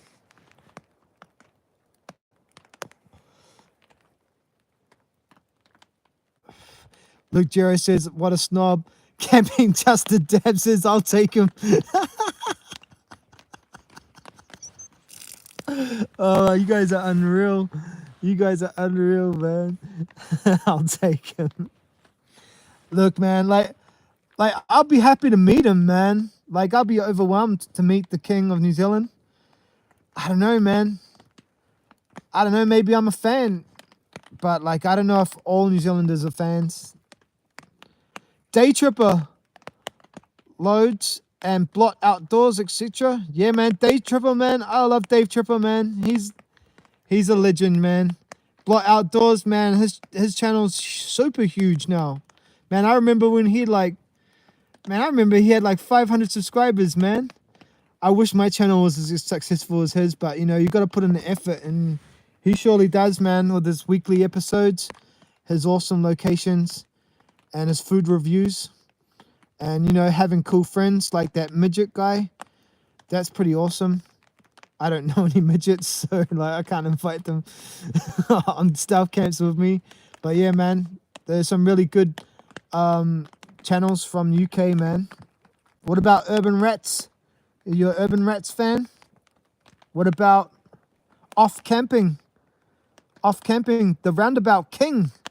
If there's one king of the UK, it's the Roundabout King, Off Camping. Dave Smith says, yep. Well, you know, it's hard to push content from little old New Zealand in the corner of the South Pacific that no one cares about or hears about. So I'm glad that you're subscribed to my channel too, brother. So mad respect, mad love from New Zealand stealth campers right here for you, brother. Thank you, Dave. Camping just a dab. Day Tripper was very cool before he got a dog. Yeah, man. Yeah, I think you're kind of right there. He's like, he got a dog and he kind of slowed down, didn't he? Man, it was the dog, wasn't it? Camping just a dab. You're a legend, bro. You're a flipping legend. We still got 10 people in the house. I'm not ending this live stream, man. So 347 minutes. I've recharged my phone twice on this live stream. So I hope y'all enjoying it, man. We got 10 people in the house. Let me know where you're from. If you're just new here, if you're already subscribed, if you've been a my subscriber for a long time and think I don't put up enough content, give me some shit. I deserve it. Just let me know where you're at. We got Dave Smith from the UK. We got Luke Jarrett from Brisbane. We got Camp Like a Boom from Belgium. Man, we got Camping Just Like a Dab from, what was it, Washington State, you say? WA? Awesome, man. 42 likes in the house now. We're creeping up. Oh man, this live stream may never end, and when I do end it, I gotta film content for my stealth camping video that's coming out on Monday. Oh, crazy. I can see myself having like I don't know, it's like 9:47. I can probably see myself at midnight still going, and trying to film my food scene, and then waking up in the morning. I'll probably wake up at like midday, like sleeping on my stealth camp. Probably pack up my stealth camp. I don't know, I might light a fire tomorrow because I didn't light a fire tonight. So see if I can find any dry wood, because it's meant to be like a primitive camp challenge. So yeah, I gotta put fire somewhere in this camp, and yeah, I'll probably pack up and do another live stream and then walk home and get straight into some editing. Luke Jarrow says 24-hour live stream. I don't know, man. Like, I seen Out of Bounds. I don't know. He's in the Philippines right now, probably running a Hammock. I know he tried to pop up a couple of live streams before, and I saw Ho Jangle posted a video before. But yeah, he's in the Philippines right now, and I seen him like keeping on doing these like 9x16 live streams, and I hadn't done them before, so I was like, you know what? When I go on my next camp, I'm gonna do me a 9x16 live stream and see what it's like, and I've really enjoyed it, man. So I don't know. Would you guys watch these live streams if I was at home as well, talking shit, or is it just something you want to watch when I'm camping, man? Because I don't know, man. Like doing a 9x16 at home, talking shit, I can do, you know. So if you like actually hanging out with me and hearing all these crazy stories, because man, I've got crazy stories, man. Flippant crazy stories from my youth. Yeah, if you just like hanging out, as long as I had like 10 people in the chat, man, I don't mind doing it. Yeah, so cool, man. We got a definitely from Luke Jarrow. All right, brother. Mad respect to you, man. Camping just like a dad. I miss regular content from Steve. Steve who? Camping with Steve, or Steve the Transit Camper, or who? Oh, that's another camper, Dave Smith. Do you watch Steve the Transit Camper? He doesn't hang out with us anymore. He doesn't like the Stealth Camping Alliance, but I'm sure deep down he's still a fan.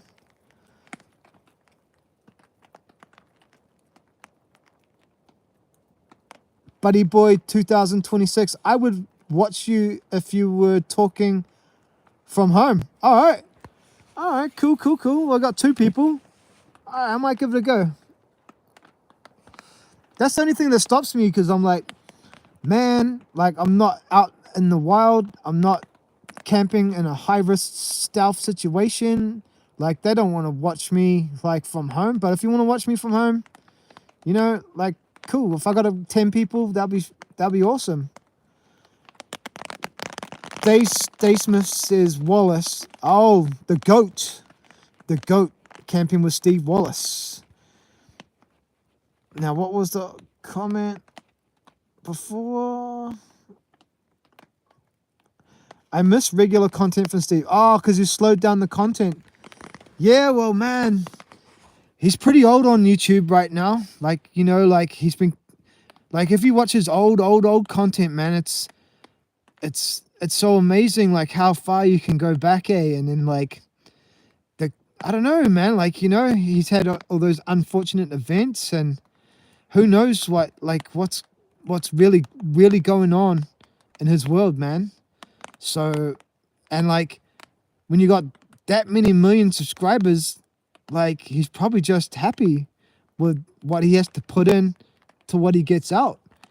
Like, you know, his videos still get 500,000 views in a day, and then like a couple of days later they're in the millies.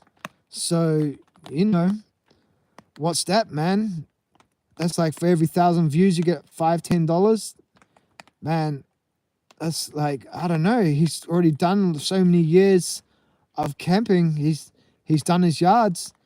Like he's probably just happy like putting out a video for his true real fans, and you know, getting some money back, and then like just having to deal with his world that, you know, he's shared his life on YouTube, so we all know what he's been through. Yeah, man. So who knows what he's thinking? Only Steve knows. Maybe one day I might meet him, but I don't think he wants to meet me. Otherwise he would have reached out already. I don't think he rates my content. Probably because I don't cook enough food on my camping channels.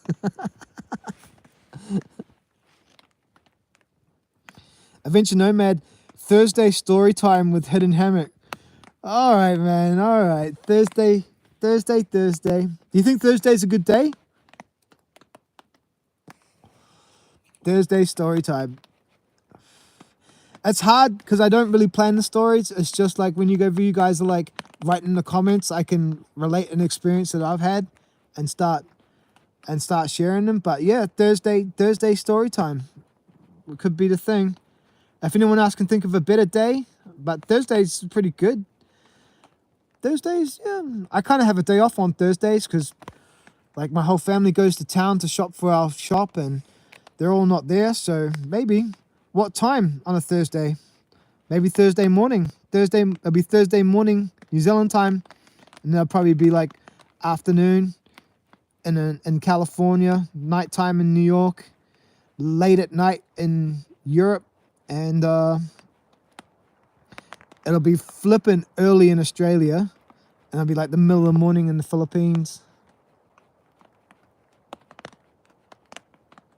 He has a couple new videos, yeah.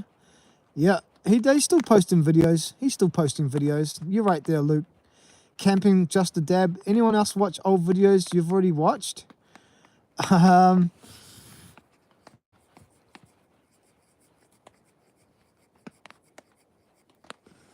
Not stealth camping videos. Like, I don't, like, once I've seen a video, I don't go back and watch stealth camping videos because there's so much stealth campers out there to digest. I can't think of a video where I've actually gone back and watched it, but I know I've done it a couple of times, but it's definitely not a regular thing for me. Luke Jarrow plus Steve Wallace lost his... Yeah, we all know that. Yeah. Those are the... Yeah.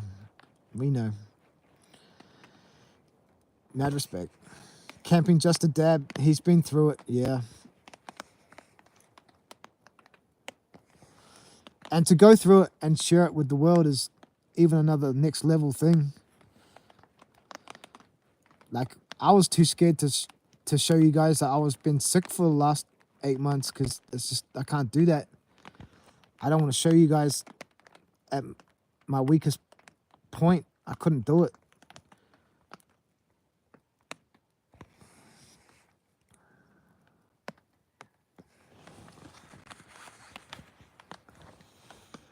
Anyone from New Zealand here? Are we all overseas? I gotta get into more New Zealand fans, man. See, the thing is, when I started posting stealth camping videos, I never used to tag them with anything New Zealand because I didn't want to, like, to upset people. Because, like, camping in New Zealand's, like, and the things that I do is really frowned upon. Like, really, really frowned upon. And, yeah. Like, yeah. So when I first started making New Zealand, my camping footage in New Zealand, I really didn't associate it with New Zealand. And that's why I ended up with more American and UK and Canadian fans. But I don't know, man. Maybe that's my problem. Maybe I need to reach out to my New Zealand people and, yeah, start getting subscribers from New Zealand. So I had a different way of thinking about it lately, promoting my content to more New Zealand people, but maybe New Zealand people don't like me. So I don't know. But yeah, I'm definitely gonna start trying to get more New Zealand subscribers, which would be good.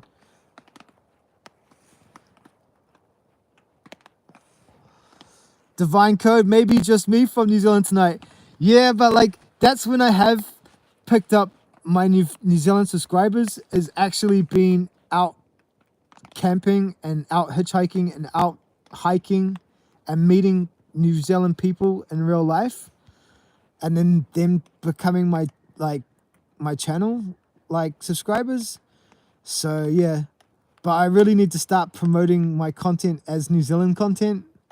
Yeah, but then I feel that like YouTube doesn't push my content out because it's from a little known country with 5 million people. It's like, we've only got 5 million people here, man. So like, that's not a big audience in the YouTube world. It's good to see you're still here, Divine Code. How's the Tutukaka thing going tonight? Are you still drinking the beers? What beers are you drinking? I sell all the beers in my store, so I'm not a beer drinker really, but I do sell beer. So, and I stock a lot of beer. Like, that's my job in my home, is to restock all the drinks because like they're the heaviest item in our shop, and so that's what I do for my family. I do the heavy lifting. So yeah, I'm always stocking our beer chiller up. What do you guys reckon about me sleeping inside our beer chiller? Would you watch that? It's like not outside, but I could camp in our beer chiller for the night and drink some beer. Let me know what you think. If that is that a good stealth camping video? Good camping video? I'll just like tell my family that I'm going stealth camping, walk out the gate, come back into the shop, sneak into the shop, and then open up the beer chiller like right on closing time. Sneak into the beer chiller, blow up an air mattress, pull out my sleeping bag, and then like see if I can stay the night in my beer chiller without my family knowing. What do you think of that? Is that a good video? I was thinking about that one the other day. That might be some good content. Let me know for all you diehard subscribers watching this live stream now. Luke Gero says, yeah. Divine Code says, maybe just me tonight. Yeah. Where you get sick, massage parlor. Nah, man. So, like, I actually don't participate in prostitution, but I was worried about catching, like, STDs or AIDS. So when I got back to New Zealand, I had blood test, urine test, poo sample, and I got tested for HIV. And I came up clear, so it definitely wasn't a sexually transmitted disease. And then my doctor thought I was just crazy, so he's put me on some like cuckoo medicine. I took that for a month, but it made me crazy, so I stopped taking my medicine, and then after that I came right. So yeah, it wasn't a massage parlor because I don't even go to them. The thing is, like when you're traveling, like the thing that's gonna chew up your money when you're traveling is drinking alcohol and bars and nightclubs and women. So if you're traveling and you want to do slow traveling for a long time and like travel for as long as you can on whatever money you got, you need to remove alcohol and like women. Not like not going out on dates, but like if you partake in like that type of and the prostitution stuff, yeah, you know what I mean? So if you can remove that from your equation, you'll find that like traveling around Asia, you're going to be able to go so far because all you got to pay for is your accommodation and rat chow mein. Exactly, man. So yeah, like I know in Indonesia, man, there was like $5 like hotel rooms. I went and looked at one, but like they were not for me, man. So like a $20 New Zealand hotel room, like in Indonesia, was just borderline for me. I was happy with that. I was like hit and miss. Like, you know, you could find some good places for $20, like in Asia. And then your food is like so cheap, man. Like, so like if I wanted to splash out, I like got a $50 hotel room. Or if I really wanted to splash out, I got a $100 hotel room. That's $100 New Zealand. So I was like bouncing between $20, $50, and $100 places when I was in Asia. I always had a place to stay. Like I would never like was camping, like stealth camping in New Zealand. I mean in Asia, without having a hotel room that I could go back to in case shit hit the fan. Because like when you're stealth camping in an international country, it's a whole different kettle of fish, man. Like it's so more dangerous, man. Not having local knowledge in that. But yeah, so just my advice, man, if you want to travel and travel for as long as you can and go to as many places, remove alcohol and remove paying for women out of the equation, and you'll find that your trips will like go so far. The only thing I was paying for was food, accommodation, transport, like catching trains and buses and tuk-tuks, and buying vapes, but they last pretty long. Like they were like $10-15 for a vape, depending on what country. But yeah, if you can remove those vices and those addictions out and just get addicted on traveling, you'll find that your money goes so much further. Camping with Just a Dab. Thailand is where I want to go, but I'd never pay for a girl. Look, I don't know like how handsome you are, man, but like all those Asian countries, man, it's a whole different game.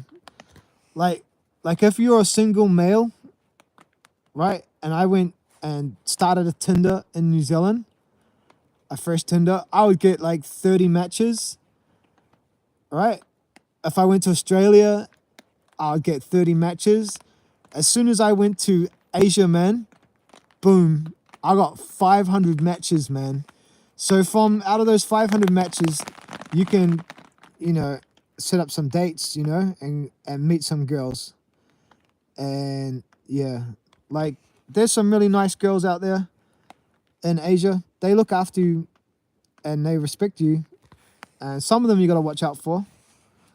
I wouldn't like want to go Tinder dating in somewhere like Pattaya in Thailand. I've never been to Pattaya before, but I know that's like the vice capital of Thailand. But like, even like if you go to Thailand, go visit the main cities like Bangkok and stuff, but get out into like the smaller cities, man, because I'm sure you could meet a life partner out in those small cities, man.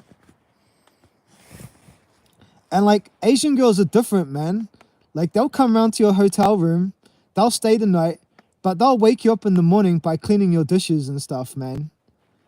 Like, and like they always make sure you're sorted, man. Like, I don't know, they just look after you. Like, I don't know, like they'll just like start giving you a massage, like a proper massage. Like they care for you, man. Like, I don't know. The only downside is this: they also care for their family. And if you're dating an Asian girl, you're dating her family. You know what I mean?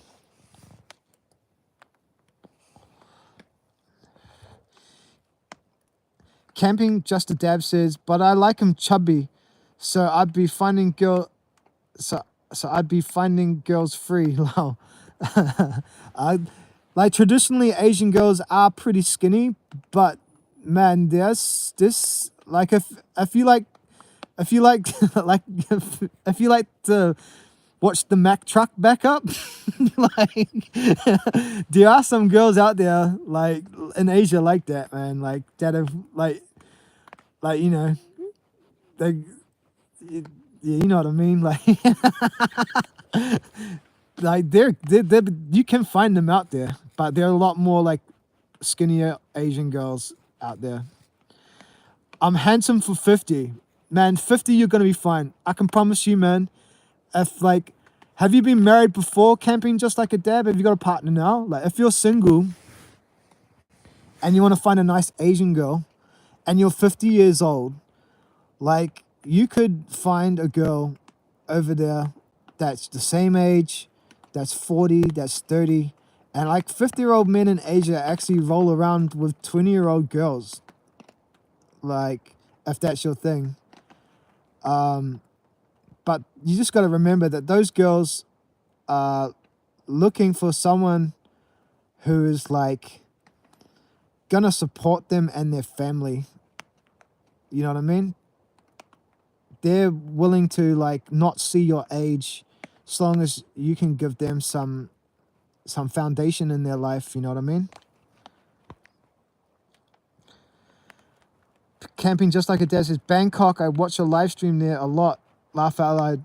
Like, yeah, I watch a lot of like those guys walking around in Bangkok. Any country that I go to, I watch the news still. Like any news that's coming out of the Philippines, I watch news from Philippines, Singapore, Thailand, Malaysia. I always keep up to date with what's going on locally because I'm interested to know. And I'm always interested to like find out what other people are filming when they're in Asia. Camping Just a Dad says, camera across the street, Hillary 3 Club. Oh, you got a club across the street. Mean. The Hillary 3 Club. I'm going to have to look that up in Washington State. Washington State Hillary 3 Club. Camping Just Like a Dad. I'm funny as fuck too. Bro, have you got a sense of humor, man? And yeah, like the best thing you can do in Asia, right, is go to a main city, get an Airbnb for like a month at a time. Make sure you got a view of the city. Like, don't only book that room because of the view.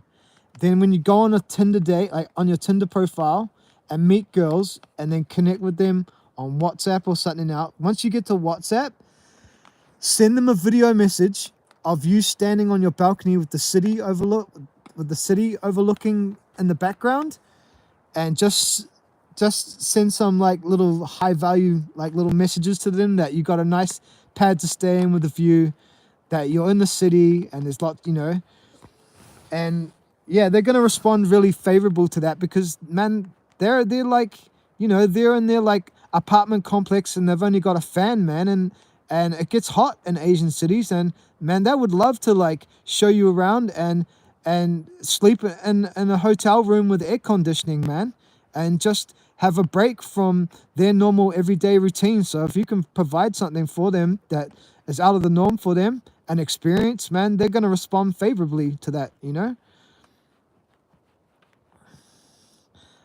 Luke Jarrow, I dated a single mother once. Single mums are cool, man. Like, there's nothing wrong with single mum. Like, I'm 40, man. I don't know any girl that's not a single mum.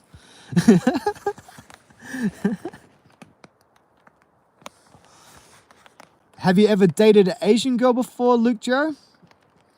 Camping, just a dab. I see them. Never married with the same girl for 30 years. Oh, okay. Well, that's all right. That's pretty much a marriage, man. If you guys got it sorted, then yeah, respect to that. Adventure Nomad, watch regular guy Filipino content. I watch regular guy. Adventure Nomad. I watch him, man. I watch him. He's crazy, yo. He goes to every little town, man. Sometimes I see him pull up to a little town and I'm like, I've been there, man. Far out. That's crazy. Yeah, man. He goes to every little town in the Philippines. That's so crazy, man.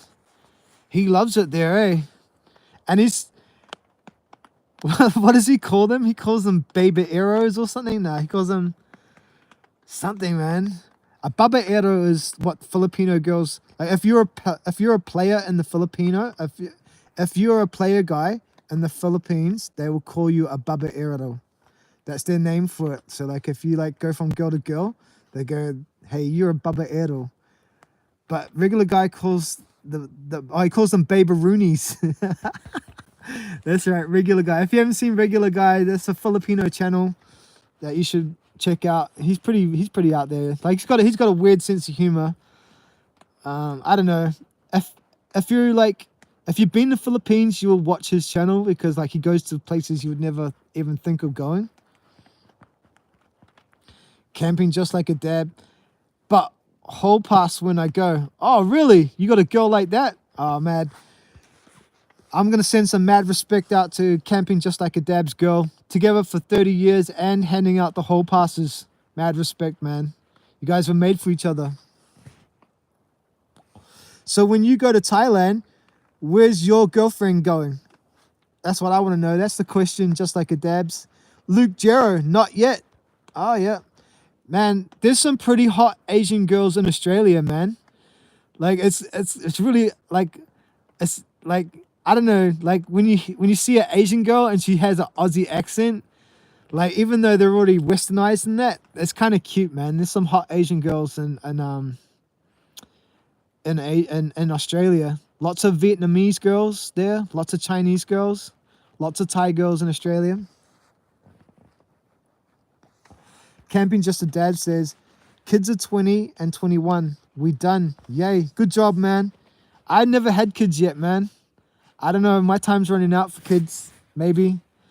I think my dad had a kid when he was 40 or 50. My younger daughter, my younger sister. Yeah. So I still got some time, but maybe I'll have kids. Maybe not. She's going too. All right. That's cool. I don't know what the Thai guys are like with European girls. Like, if the Thai guys like European girls. I know if you go to Bali, like, a lot of white Australian girls, they go to Bali and there's this thing called, like, the Bali Cowboys. And there's, like, these suave Balinese guys. They hang out at the beach all day. And they all play guitar. And they all play soccer on the beach. And they all drive jet skis. And they're really flamboyant. You got to watch out for them, man. If your missus in Australia says, hey, me and the girls are going to Bali for the weekend or the week, be careful, man, because there's these Balinese guys, man. They're going to stalk your Australian girlfriend on the beach, man, because they're looking, they're looking for money, man. Because, like, once they make sure that these Australian girls have the best time of their lives, and then they start to extract the money from them, man. So make sure when your missus go to Bali that you go with her. She has no interest in the whole pass. Oh, whoa. All right. I understand, man. I understand. Scotty Foggin Socks. The bro's still going. Got some mean batteries. Yeah, this one here, brother. This one is a... This is a Nightcore MB 20,000. And I have 2 of these in my backpack. And yeah, they'll last me like for 3 days, like stealth camping without having to check into accommodation or a homestead or hanging out with a nice family like you guys were who let me into your home. So yeah, if I don't have anywhere to charge up, I can last 3 days on the run without having to find somewhere to charge up this. So yeah, it kind of makes, you know, because like accommodation in New Zealand, like I normally find places when I'm out hiking for like $70, maybe like a check into like a campground hut for like with power. It cost me like $60-70 lately. I did a homestay in Whangarei that was $69 lately. Sometimes I just go on booking.com, check into like the cheapest hotel or motel that I can find. I normally spend $100 to $150 on that if I need to. Yeah, but sometimes I'm desperate. I just reach out to people. Can I charge my power bank and camp in your backyard or stay on your couch? So I'll charge this and then I'll continue camping. Camping like just a dab. I was 30. She has no interest in a whole pass. I got home after work every single day to be a dad. She says I earned it. Oh, bless her. Anyone listen to the artist Ren? Nah, I don't know who Ren is.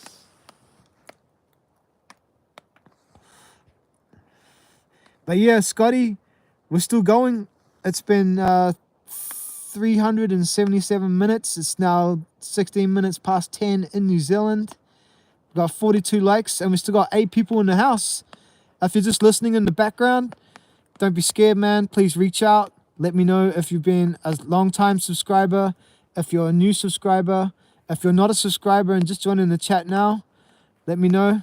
That'd be cool. Let me know where you're from, what city, so I can Google it, and yeah, what the time is.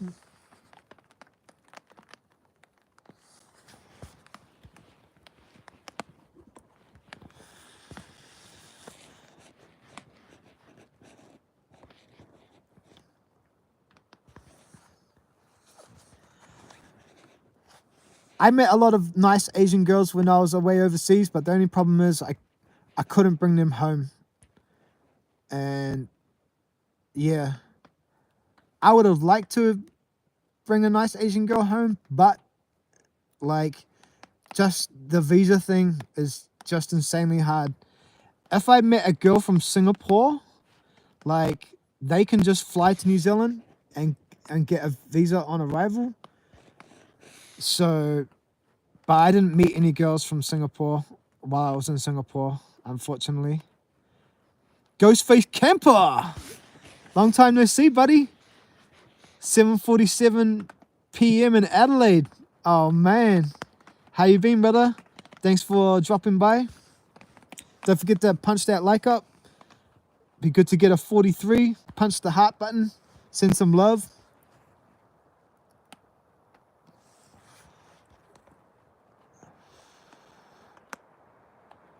Ren was bit by a tick, got Lyme disease and misdiagnosed for 2 years, suffered mentally, etc., and still fighting years later. But his music is heartfelt and meaningful. All right, I'm going to check it out. Ren. All right. We have ticks in New Zealand, but I haven't actually seen one since I was a little child.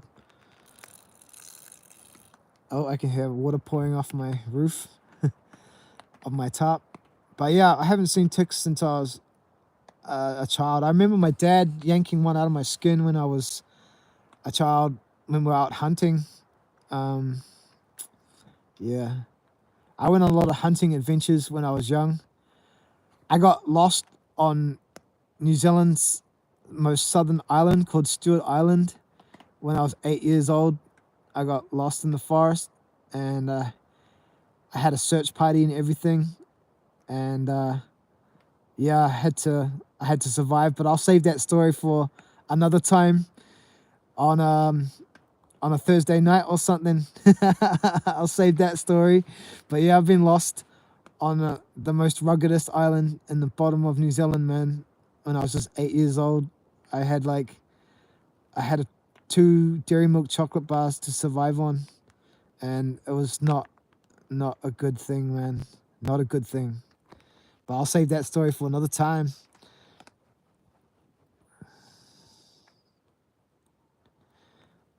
You got lost a lot. Yeah, I got lost in Stewart Island. I got lost in New York. I nearly died multiple times in my childhood. I nearly drowned in a pool. I'll save that story for another time.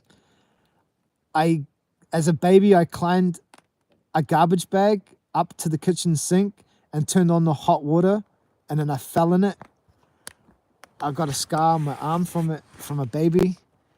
So yeah, I've died a few times. I nearly died from malaria, but you probably heard that story earlier on in the live stream. I told the story about when I nearly died from malaria. Yeah, so I got lost a lot and nearly died a lot, but I'm still here. Yeah.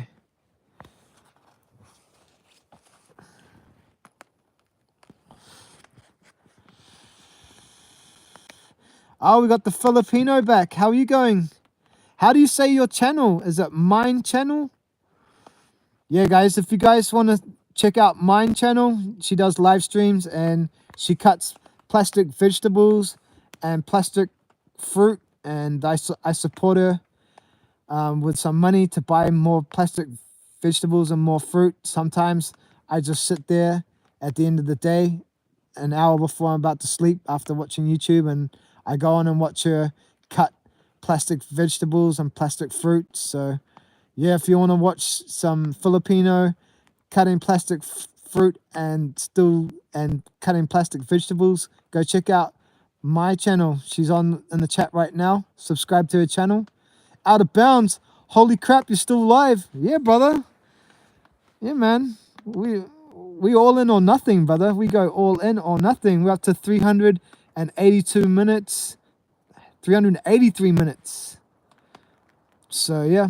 How are you, Out of Bounds? Tell me, what have you been doing tonight? I see you went live a couple of times. I announced it on the chat. And I'm guessing, are you back at the hotel now? Are you in a bar? What's the go? What have you been up to? Let me know. Lol, I'm in a bar having the staff. I need to do better with my lives. What? Laugh out loud. I'm in a bar having the staff. Having the staff. I need to do better with my lives. Hey, there's nothing you can do, man, when you're in the Philippines and there's a typhoon. There's nothing you can do, man. That's why I said, man, you got to get to a bar. You got to get to a bar, man. Yeah, man, we still got 8 people in the chat. They still want to hang out with the hidden hammocks. Yeah.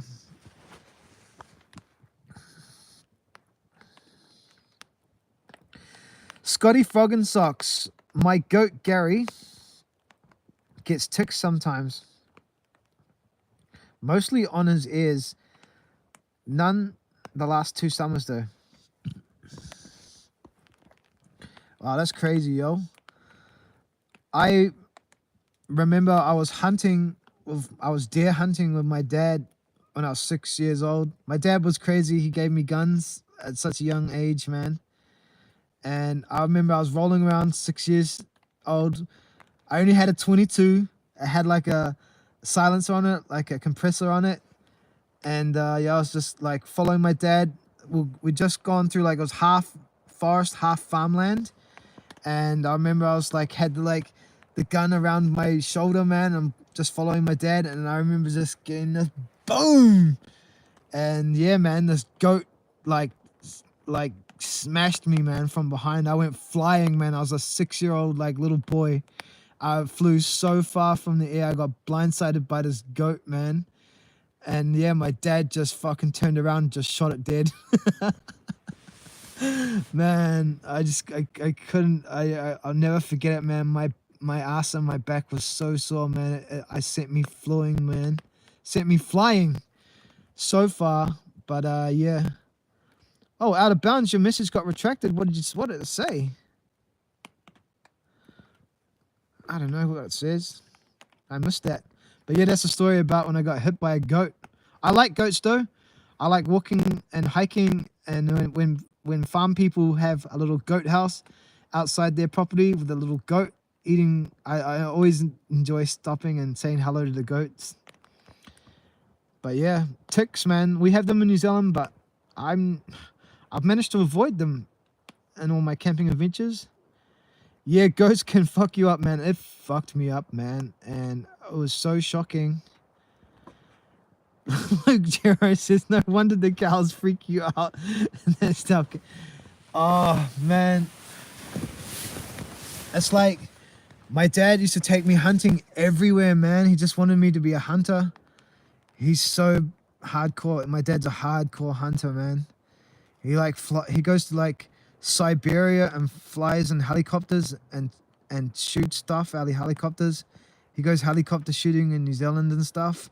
And I spent my childhood like in my mice, like during duck shooting season, man, and like it's always the most miserable time of the year, like of the year in New Zealand. It's like duck shooting season. So I spent my youth like in my mice duck shooting and just dogs and boom, bang, boom. And like I'm used to guns and I can operate a gun, like, but it's not fun to me. But yeah, like we used to go hunting and we'd have to cross paddocks all the time when I was a child. And like cows do freak me out. And it is why I got a fear of cows and bulls and shit. Because I had to run from them and stuff. Yeah, all the time, man. And yeah, so that is where my fear of cows do stem from. It's a real fear. I have a real fear of cows. Like, I'll avoid cows as much as I can, man. Like, as much as I can. I'll walk on the other side of the fence and like I'll walk around the paddock and yeah, like for sure, man. I'll go out of my way to avoid cows and bulls for sure. They're so unpredictable, man. I've had so many of them come at me.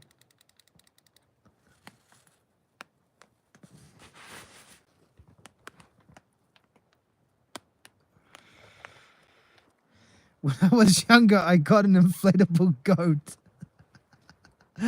Man, I've never seen an inflatable goat, man. Why'd you get that? Was it a Christmas present or a birthday present? Was your family just, yeah? What's the story there?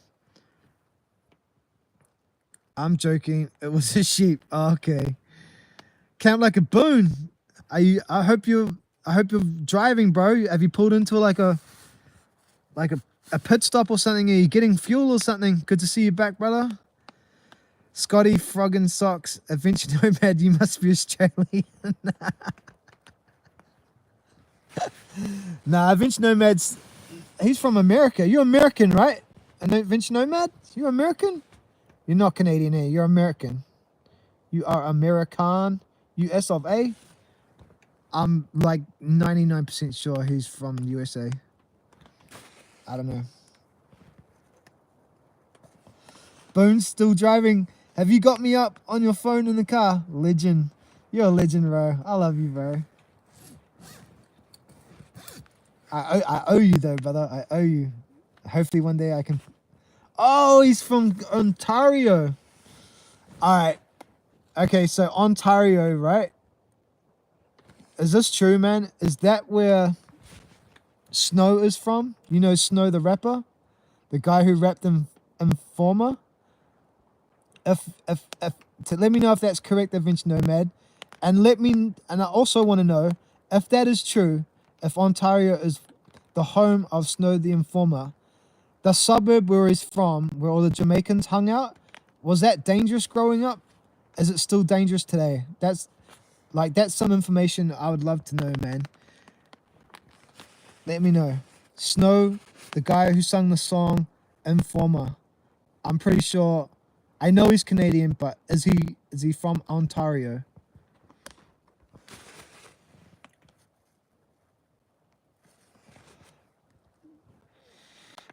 Yes, I was in a bar once and Snow came in. Oh my god, man. Really?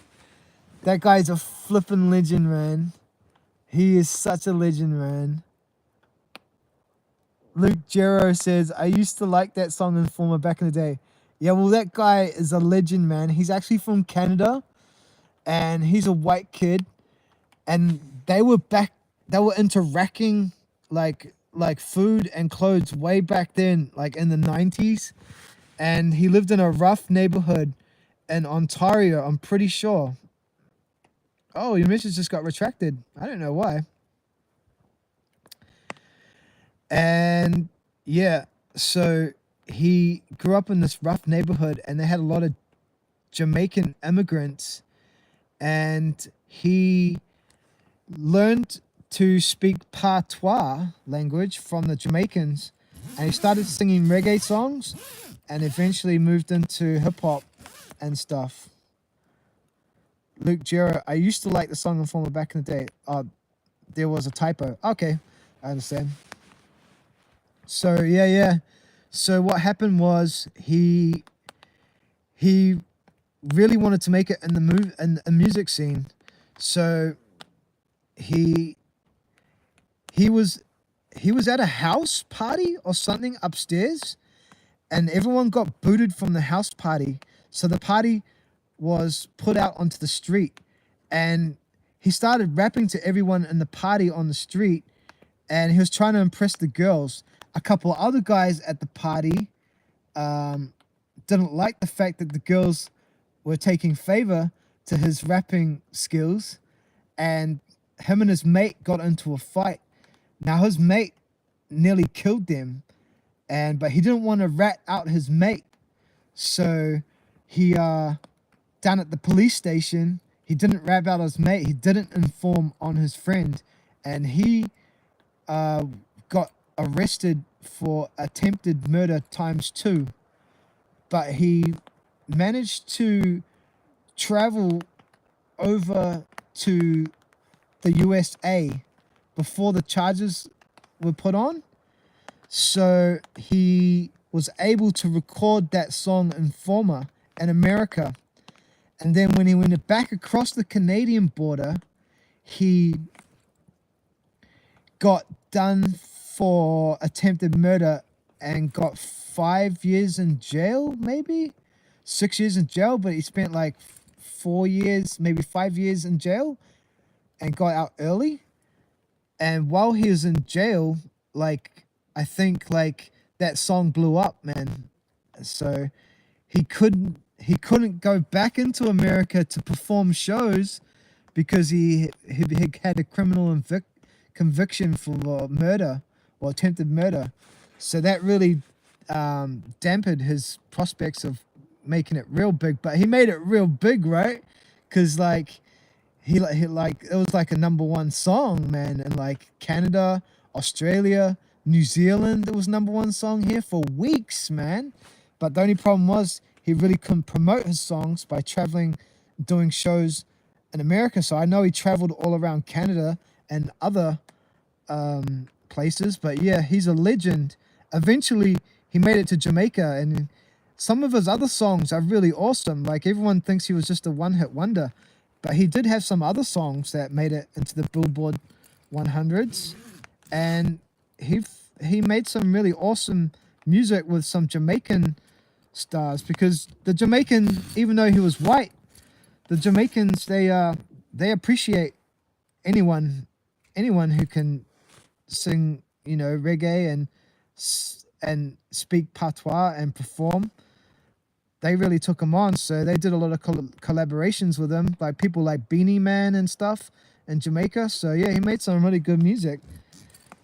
So yeah, I recommend checking out some of Snow's other songs. There's quite a few that I like, and it's awesome that he's back now, or like for the last 6 years. He actually has his own YouTube channel. Yeah, and everybody that because there's a lot of informer, like what do they call it when you the reaction videos? Check out some of the Snow Informer reaction videos, and where people from, you know, like this generation, they've never heard Snow, you know, the people born beyond 2000 are doing reaction videos to Snow the first time they're hearing it, and they react to his song, and everyone loves his song, man. Just everyone who ever hears Snow's song for the first time absolutely loves it. And he actually writes in the comments, "Oh, you like my song? Check it out, man. Check out the Snow reaction videos, and then check out the comments, and you'll find him in the comments, man. He's an actual absolute legend." I can't believe you met him in a bar once, Adventure Nomad. If you ever meet Snow again, man, can you get me a selfie or like get like 5 seconds of video and shout out Hidden Hammock? Because, man, that'll make my day, man. That'll make my day. Scotty Frog and Sock. Chur, I'm out 10 beers deep. Gonna crank some tunes. Camp it up. Thanks, brother. Thanks for joining me, brother. And I'll see you on the next live stream or episode. Monday morning, Monday, Sunday, I'm dropping another video. Sure, I'm out 10 beer. Yeah, camp like a boon. Booney man. Yeah, man. Beanie man, he's a legend. I didn't meet him. I was in a bar and he came into the bar. Oh, yeah. Legend, man. There's some cool old school footage of him traveling across Canada in a bus, man, doing shows and him rocking up with his newfound fame. And like, yeah, man, it's cool just looking in the crowd and looking how like all the Canadian people dressed in the 90s and like checking out the nostalgic stuff like that. I don't know, that vibes me out a bunch. Like you know, what were people wearing in Canada in the 90s and stuff, the fashions and stuff. Yeah, I was watching some documentaries on Snow the other day. It's pretty cool.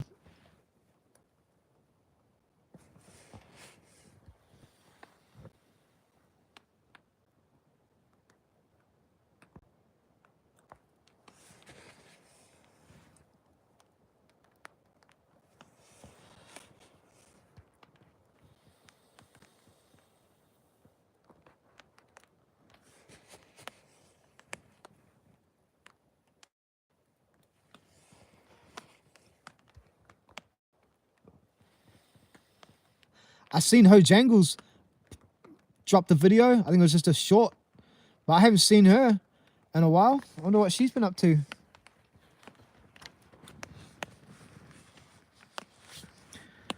We're approaching nearly 400 minutes. It's 3:98. I reckon I'll end the live stream when it gets to 420 minutes and 20 seconds, eh? Just as some respect to all my 420 people out there.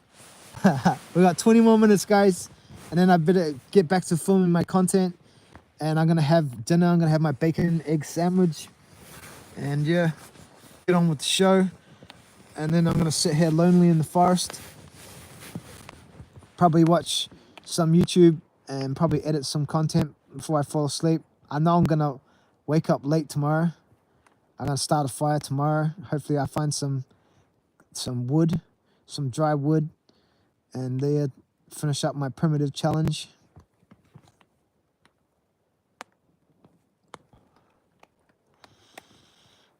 Yeah, it sounds like it has stopped raining, but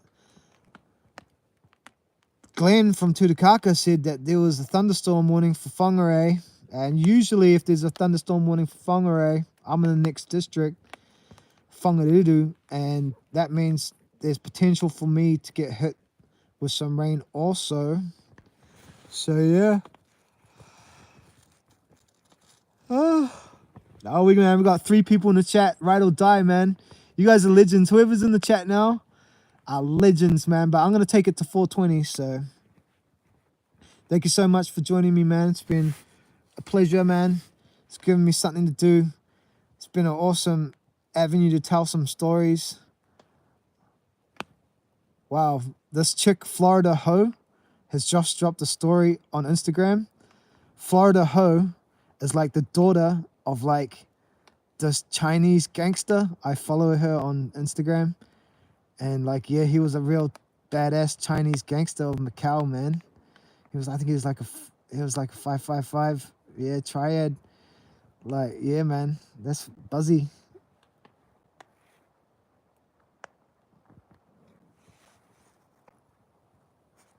Thanks for throwing up the hidden Hammock emoji. Oh, we got 5 people in the chat. If you're just joining, hit the like.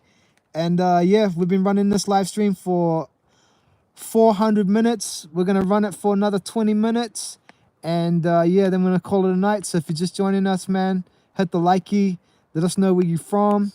I'm Hidden Hammock.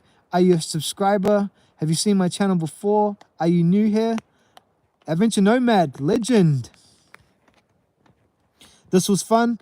Man, I really appreciate all your input, Luke. Thanks for making my night. Thanks for telling me some stories about Brisbane. I'm definitely going to go back to Brisbane in the future. Maybe I might hit up Fortitude Valley again. I had the time of my life there, brother. And the harbour there is definitely beautiful, man. It's definitely a beautiful city. And having Surfers Paradise like an hour away, man, it's just so awesome. Having those two cities like joined up, it's like legend, man.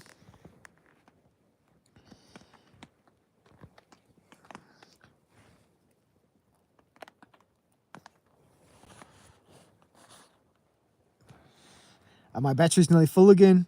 We've had to charge my phone twice on this live stream. I've never done a live stream for this long, man. The longest live stream I ever done was probably like an hour or something. Like, of just like the normal widescreen live streams.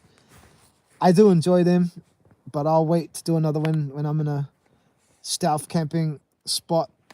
Something a bit more high risk. Probably when I'm leaving. But yeah, I might do these 9x16 live streams more often. It's been so much fun. And like Adventure Nomad said, yeah, doing a Thursday night story time or something. Yeah, we'll just jump on and start talking smack and shit and just see what comes out. I'm always interested to hear stories from you guys too. If you can type them up fast enough, give us some talking points. It's been really good. 80 more minutes to go, guys, of this live stream marathon.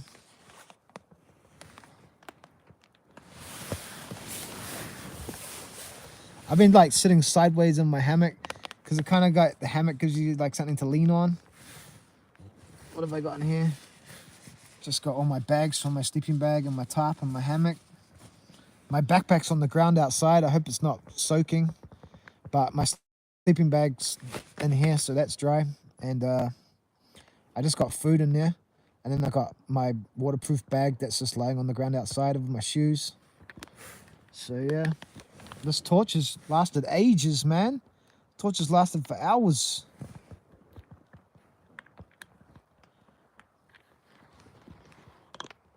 Where are you from, Scotty Frog and Socks? I've forgotten.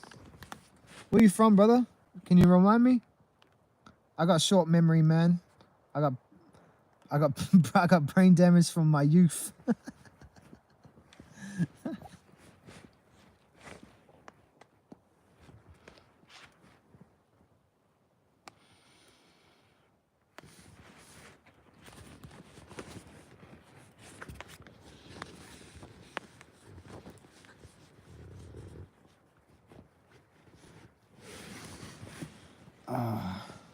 Wake up tomorrow, walk outside, film my setup, pack down. Oh, I've got to start a fire somewhere too. Yeah, we gotta throw some fire in there. I'm gonna make myself a nice hot fire if I can. There's lots of fallen down trees, so if I go to where the roots are behind, there's normally dry spots in behind the fallen down trees because there's heaps of widowmakers around here. And yeah, I'll try to find some firewood. Camp Like a Boom's got a question. How's the merchandise doing? To be honest, man, all the merchandise I ever sold is just in my PayPal account. I've never spent the money. You only get like a couple bucks each time you sell something. I should check it. I think there's like $150, $200 in there, but I haven't spent the money. I've got some more designs, some more different ones with camo in it to release. I was thinking about dropping some more just to freshen up the page and do something exciting once my channel starts getting some traction again. So yeah, I got some merch designs. My friend in Australia who did the designs, we're still friends, so that's great. I can always ask her to make some more designs. I just have to send her some money because it does take a lot of time to do the designs. Like, and it's always like, yeah. That Stealth Pepsi design though got banned. So whoever bought that one Stealth Pepsi t-shirt, and who was it? Who was that? Whoever has that Stealth Pepsi design t-shirt is the only one with that t-shirt, man. That is limited. As soon as I went to buy one, they said, nah, you can't have that one because we stole the Pepsi logo off it. So yeah, who was that? Who's got the Stealth Pepsi t-shirt? That's the only one, man. So yeah.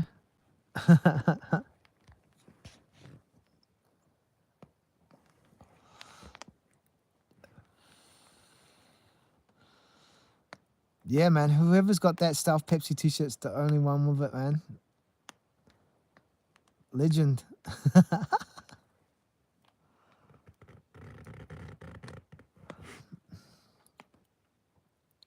14 more minutes. Anyone else got any questions?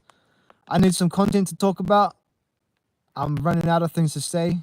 I'm getting tired. You can see me frowning right now. I'm brain dead. I'm a little bit hungry, but we need to keep this going on just till 4:20. So yeah, what am I gonna do after the Walking Stealth series? Well, I've ordered this device online, and I believe it's gonna change the whole world of hitchhiking. And yeah, I can't explain anything more, but I'm excited about that. So I'm gonna have to plan a trip, another like Walking Stealth mission. It might be like another series of the Walking Stealth. So yeah, I've got a couple ideas. I'd like to link up with maybe like the Kiwi camper if he still wants to be friends with me.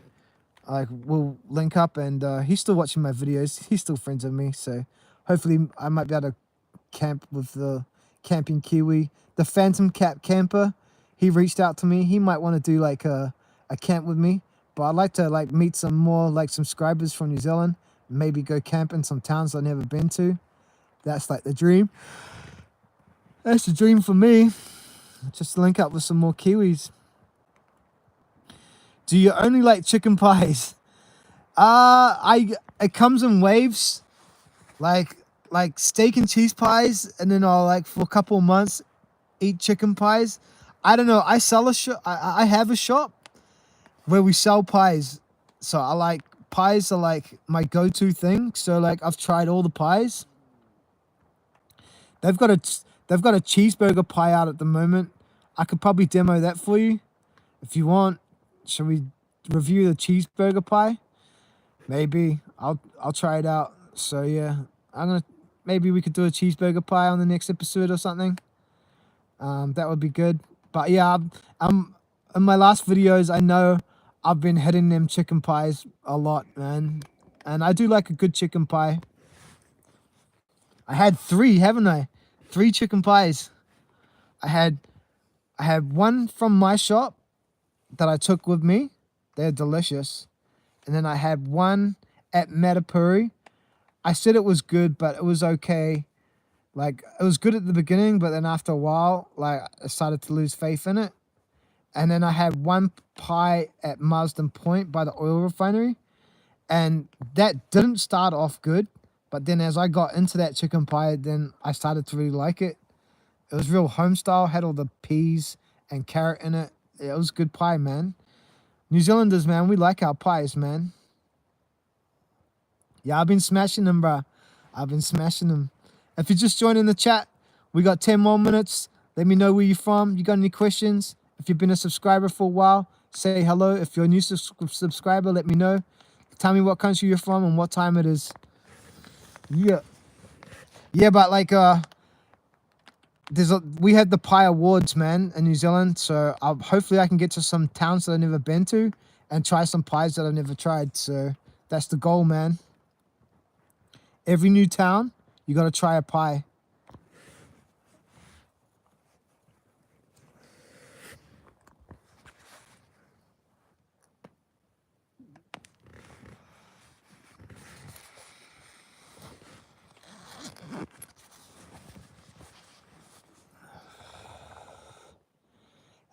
Do you eat pies, Bayou Billy?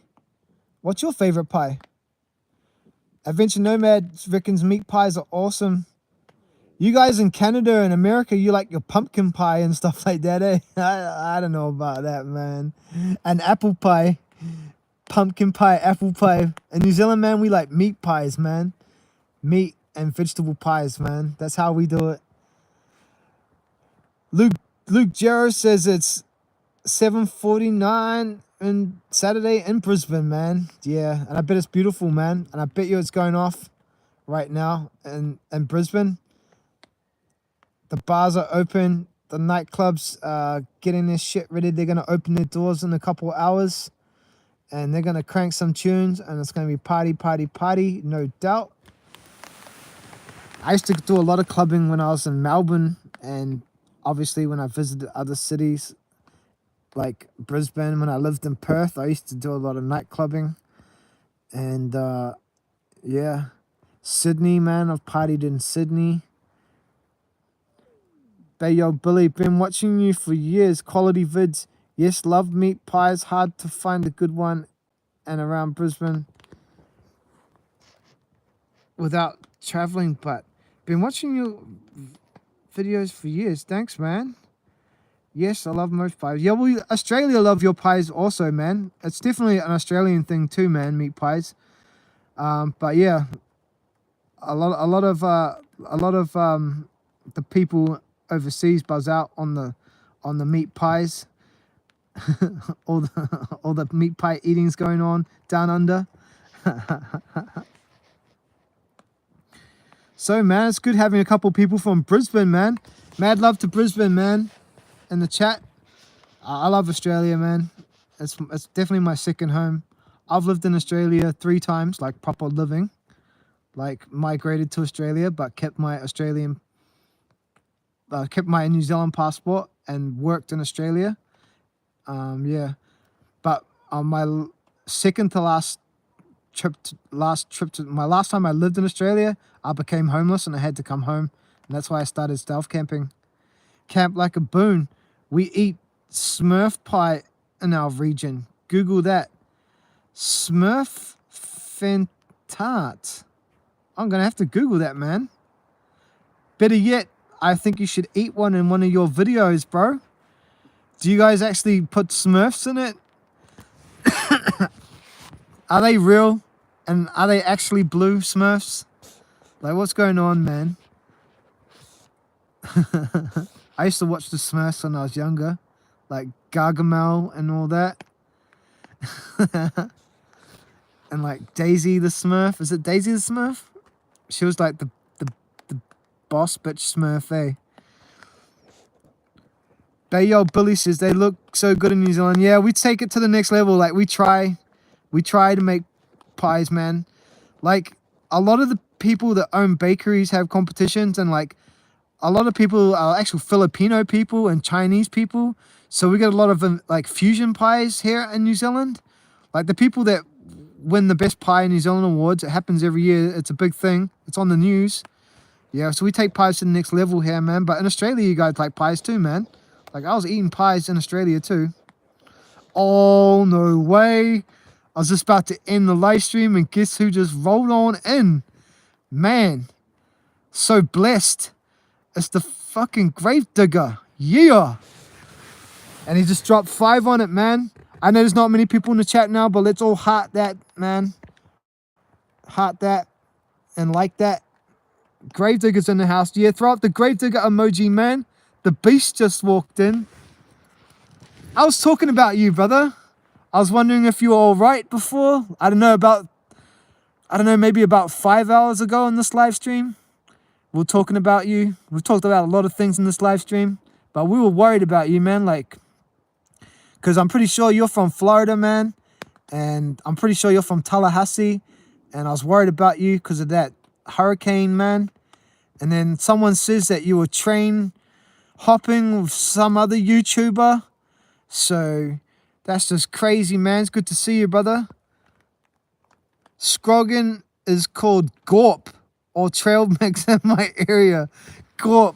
Oh, man. I don't know which one I like bigger, Scroggin or Gorp. Oh, man. You're going to have to remind me because I've been on this live stream for so long. But I'm going to look that up. Gorp. I don't know what I just heard. I think I just heard a possum. But yeah, Gorp, eh? Far out. Gorp, eh? Gravedigger's in the house. Where are you, brother? Are you in Florida? Whereabouts in the USA are you? And yeah, let me know what time it is. And it's good to see you, man. Adventure Nomad throwing up the Gravedigger emoji. Bayo Billy says, most of our generic bakeries make shit pies, gristle and bland. Ah, brother, you're more than welcome to come to New Zealand, man. I'll point you in the right direction. We'll meet up and we'll go pie hunting. And yeah, man, we'll go find you some good pie, man. Yeah, let's break pie together. Gravedigger's putting his waves out. Yeah, man, everyone say what's up. Dave's not here. I could go for a piece of rhubarb pie right now. Man, my mum makes rhubarb pie sometimes, man. But like, I don't know, man. I tell her that I like it, but I'm not really into like the fruit pie thing. She's always making like apple pie and rhubarb pie. And I tell my mum, because, you know, she's your mum, that you love it. But yeah. Just woke up on my sailboat in Florida. Oh my God. I forgot about your sailboat, bro. Did it survive? How did you keep your sailboat safe? Have you YouTubed about it? I don't know. I gotta watch some of your videos, man. But yeah, like, what was the scenario, man? How'd you keep your boat safe? Far out. 6 a.m. Hey, in the a.m. Glad you're back. Luke Jarrett says my mum makes it too. Oh man, because rhubarb's dangerous. You can't just eat that, eh? It's got to be cooked, eh? Isn't that like poisonous rhubarb? I don't know, man. It's growing in our garden. She grows it. It grows pretty big here too, man. Yeah. Anyway, a couple times a year, man, she makes rhubarb pie. Finally, she gets around to making it, and because it grows in her garden and shit. Camping with Just a Dab. Them meat pies you guys always talk about. Never seen them here. No shit. You guys don't have meat pies? Alright. What about Jesters? All you guys in Australia, you guys have Jesters as well, eh? Jesters pies are good. Like we have like a commercial pie company called Jesters. And they are delicious, man. And New Zealand, we actually used to have like a franchise pie place, and it used to be on par with McDonald's. It was called Georgie Pie. And so like you had KFC, you had McDonald's, and you had Georgie Pie. And they were all in complete competition with each other on the exact same level, Georgie Pie. And like Georgie Pie could have gone worldwide, man. It was on that level. Like you go into Georgie Pie, instead of getting like a Big Mac and fries, you get like a pie and fries. And the fries were the same as McDonald's. And they had like milkshakes the same as McDonald's, that type of stuff. But like instead of like burgers, it was pies, man. It was called Georgie Pie. Look it up, man. And the biggest Georgie Pie in New Zealand was like down the road where I lived as a child. And when I got old enough, like the first place I could go to, like when you're like 3 and 4 years old, like I'd take a note to the shop to buy milk and stuff and cigarettes for my mum. And then like when I brought that back and I completed the mission and I did that a few times without any problems, my mum let me walk a little bit further to go to Georgie Pie. And that was a whole lot further. It was probably twice the distance than to our local shop. So like, yeah, when my mum trusted me enough, I could walk to Georgie Pie all by myself, and it was the biggest one in New Zealand. And yeah, man, when Georgie Pie went under, no, like what happened is Georgie Pie needed money, so McDonald's bought Georgie Pie. Yeah, and so Georgie Pie thought McDonald's was buying Georgie Pie to expand Georgie Pie, but McDonald's bought Georgie Pie to shut them down, man. Because Georgie Pie, the one that I live next to, was the most visited fast food drive-through in New Zealand. It was in Green Lane, Auckland, and McDonald's wanted that location for a McDonald's. So to get the busiest drive-through location in New Zealand, McDonald's bought every Georgie Pie in New Zealand and shut most of them down and only kept the best ones and turned them into McDonald's, man. How crazy is that, man? Bayo Billy, $10 Australian. Thank you so much. Just to thank you for keeping me entertained. Got to get some sleep, brother. I understand, man. I don't normally live stream this long, but I just wanted to do it, man. So thank you so much for jumping in to the live stream and adding in stories and interacting. It's been so fantastic. I wouldn't have been able to keep going if it wasn't for people like you. I'm about to heart that donation. Thank you so much. And thank you so much to Gravedigger for your $5 donation. But I'm already more impressed just to see you, Gravedigger. So thanks everyone for donating, man. It's gone 4:20 now. Get a chicken pie for breakfast, you're saying. And yeah, man.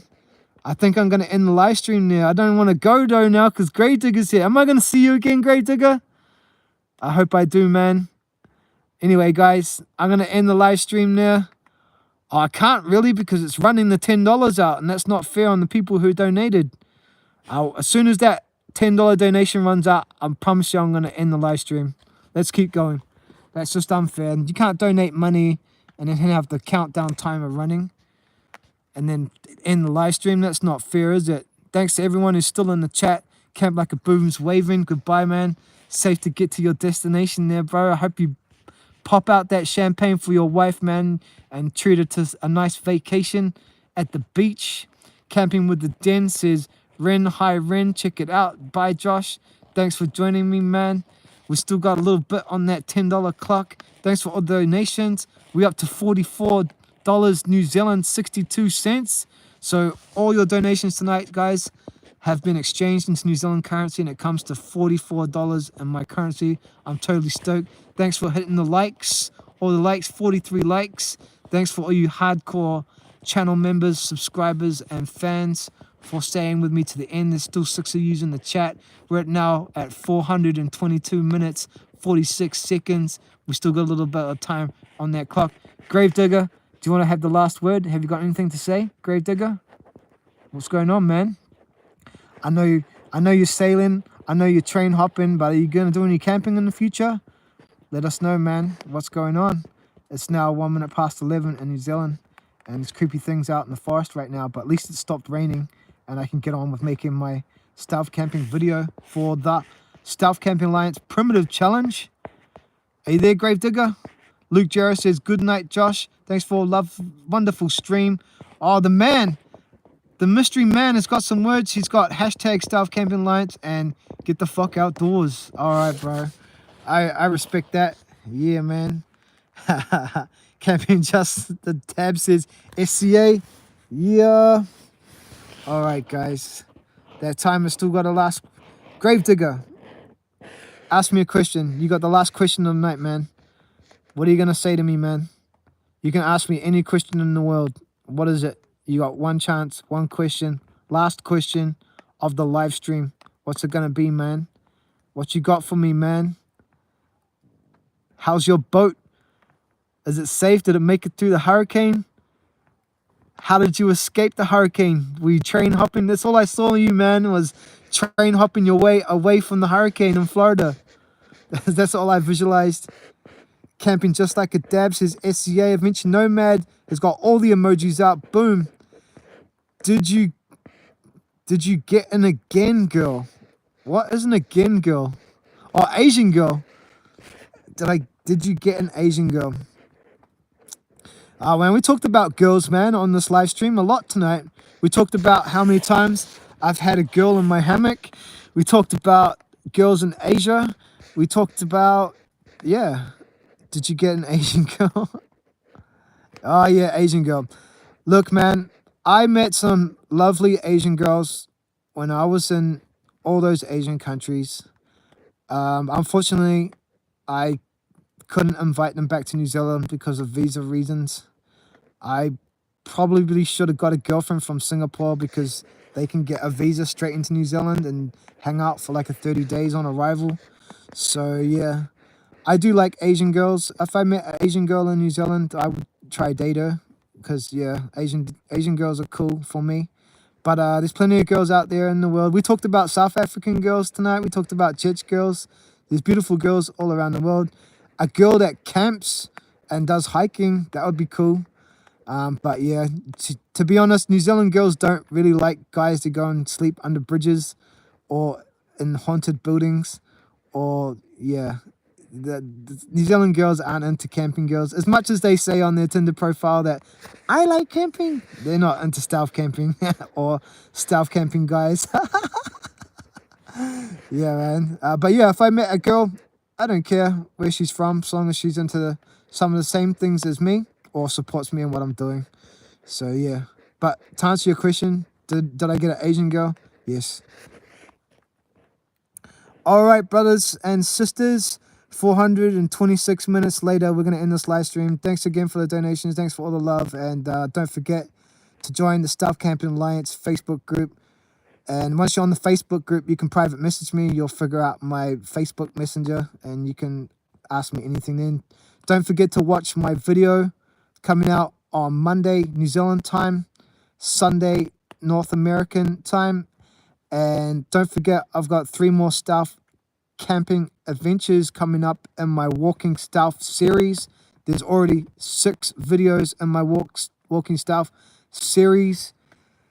Go onto my YouTube page and find the playlist and watch them from start to finish. It's all one stealth camping adventure. None of that fake stealth camping where you drive your van or your car and run out with a backpack full of alcohol and food and all your cooking stoves and then go camp in your stealth camping location and then secretly sneak back to the safety of your car. Nah. None of that happened here on the real Stealth Camping channel, Head and Hammock.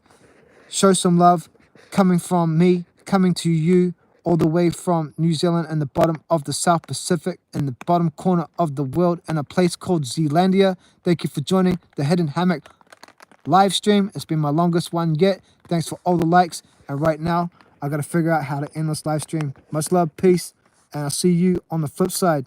Yeah. Good to see you, Grey Digger. Good to see you, Boone, Adventure Nomad. I'll see you on the flips. Thank you. Peace.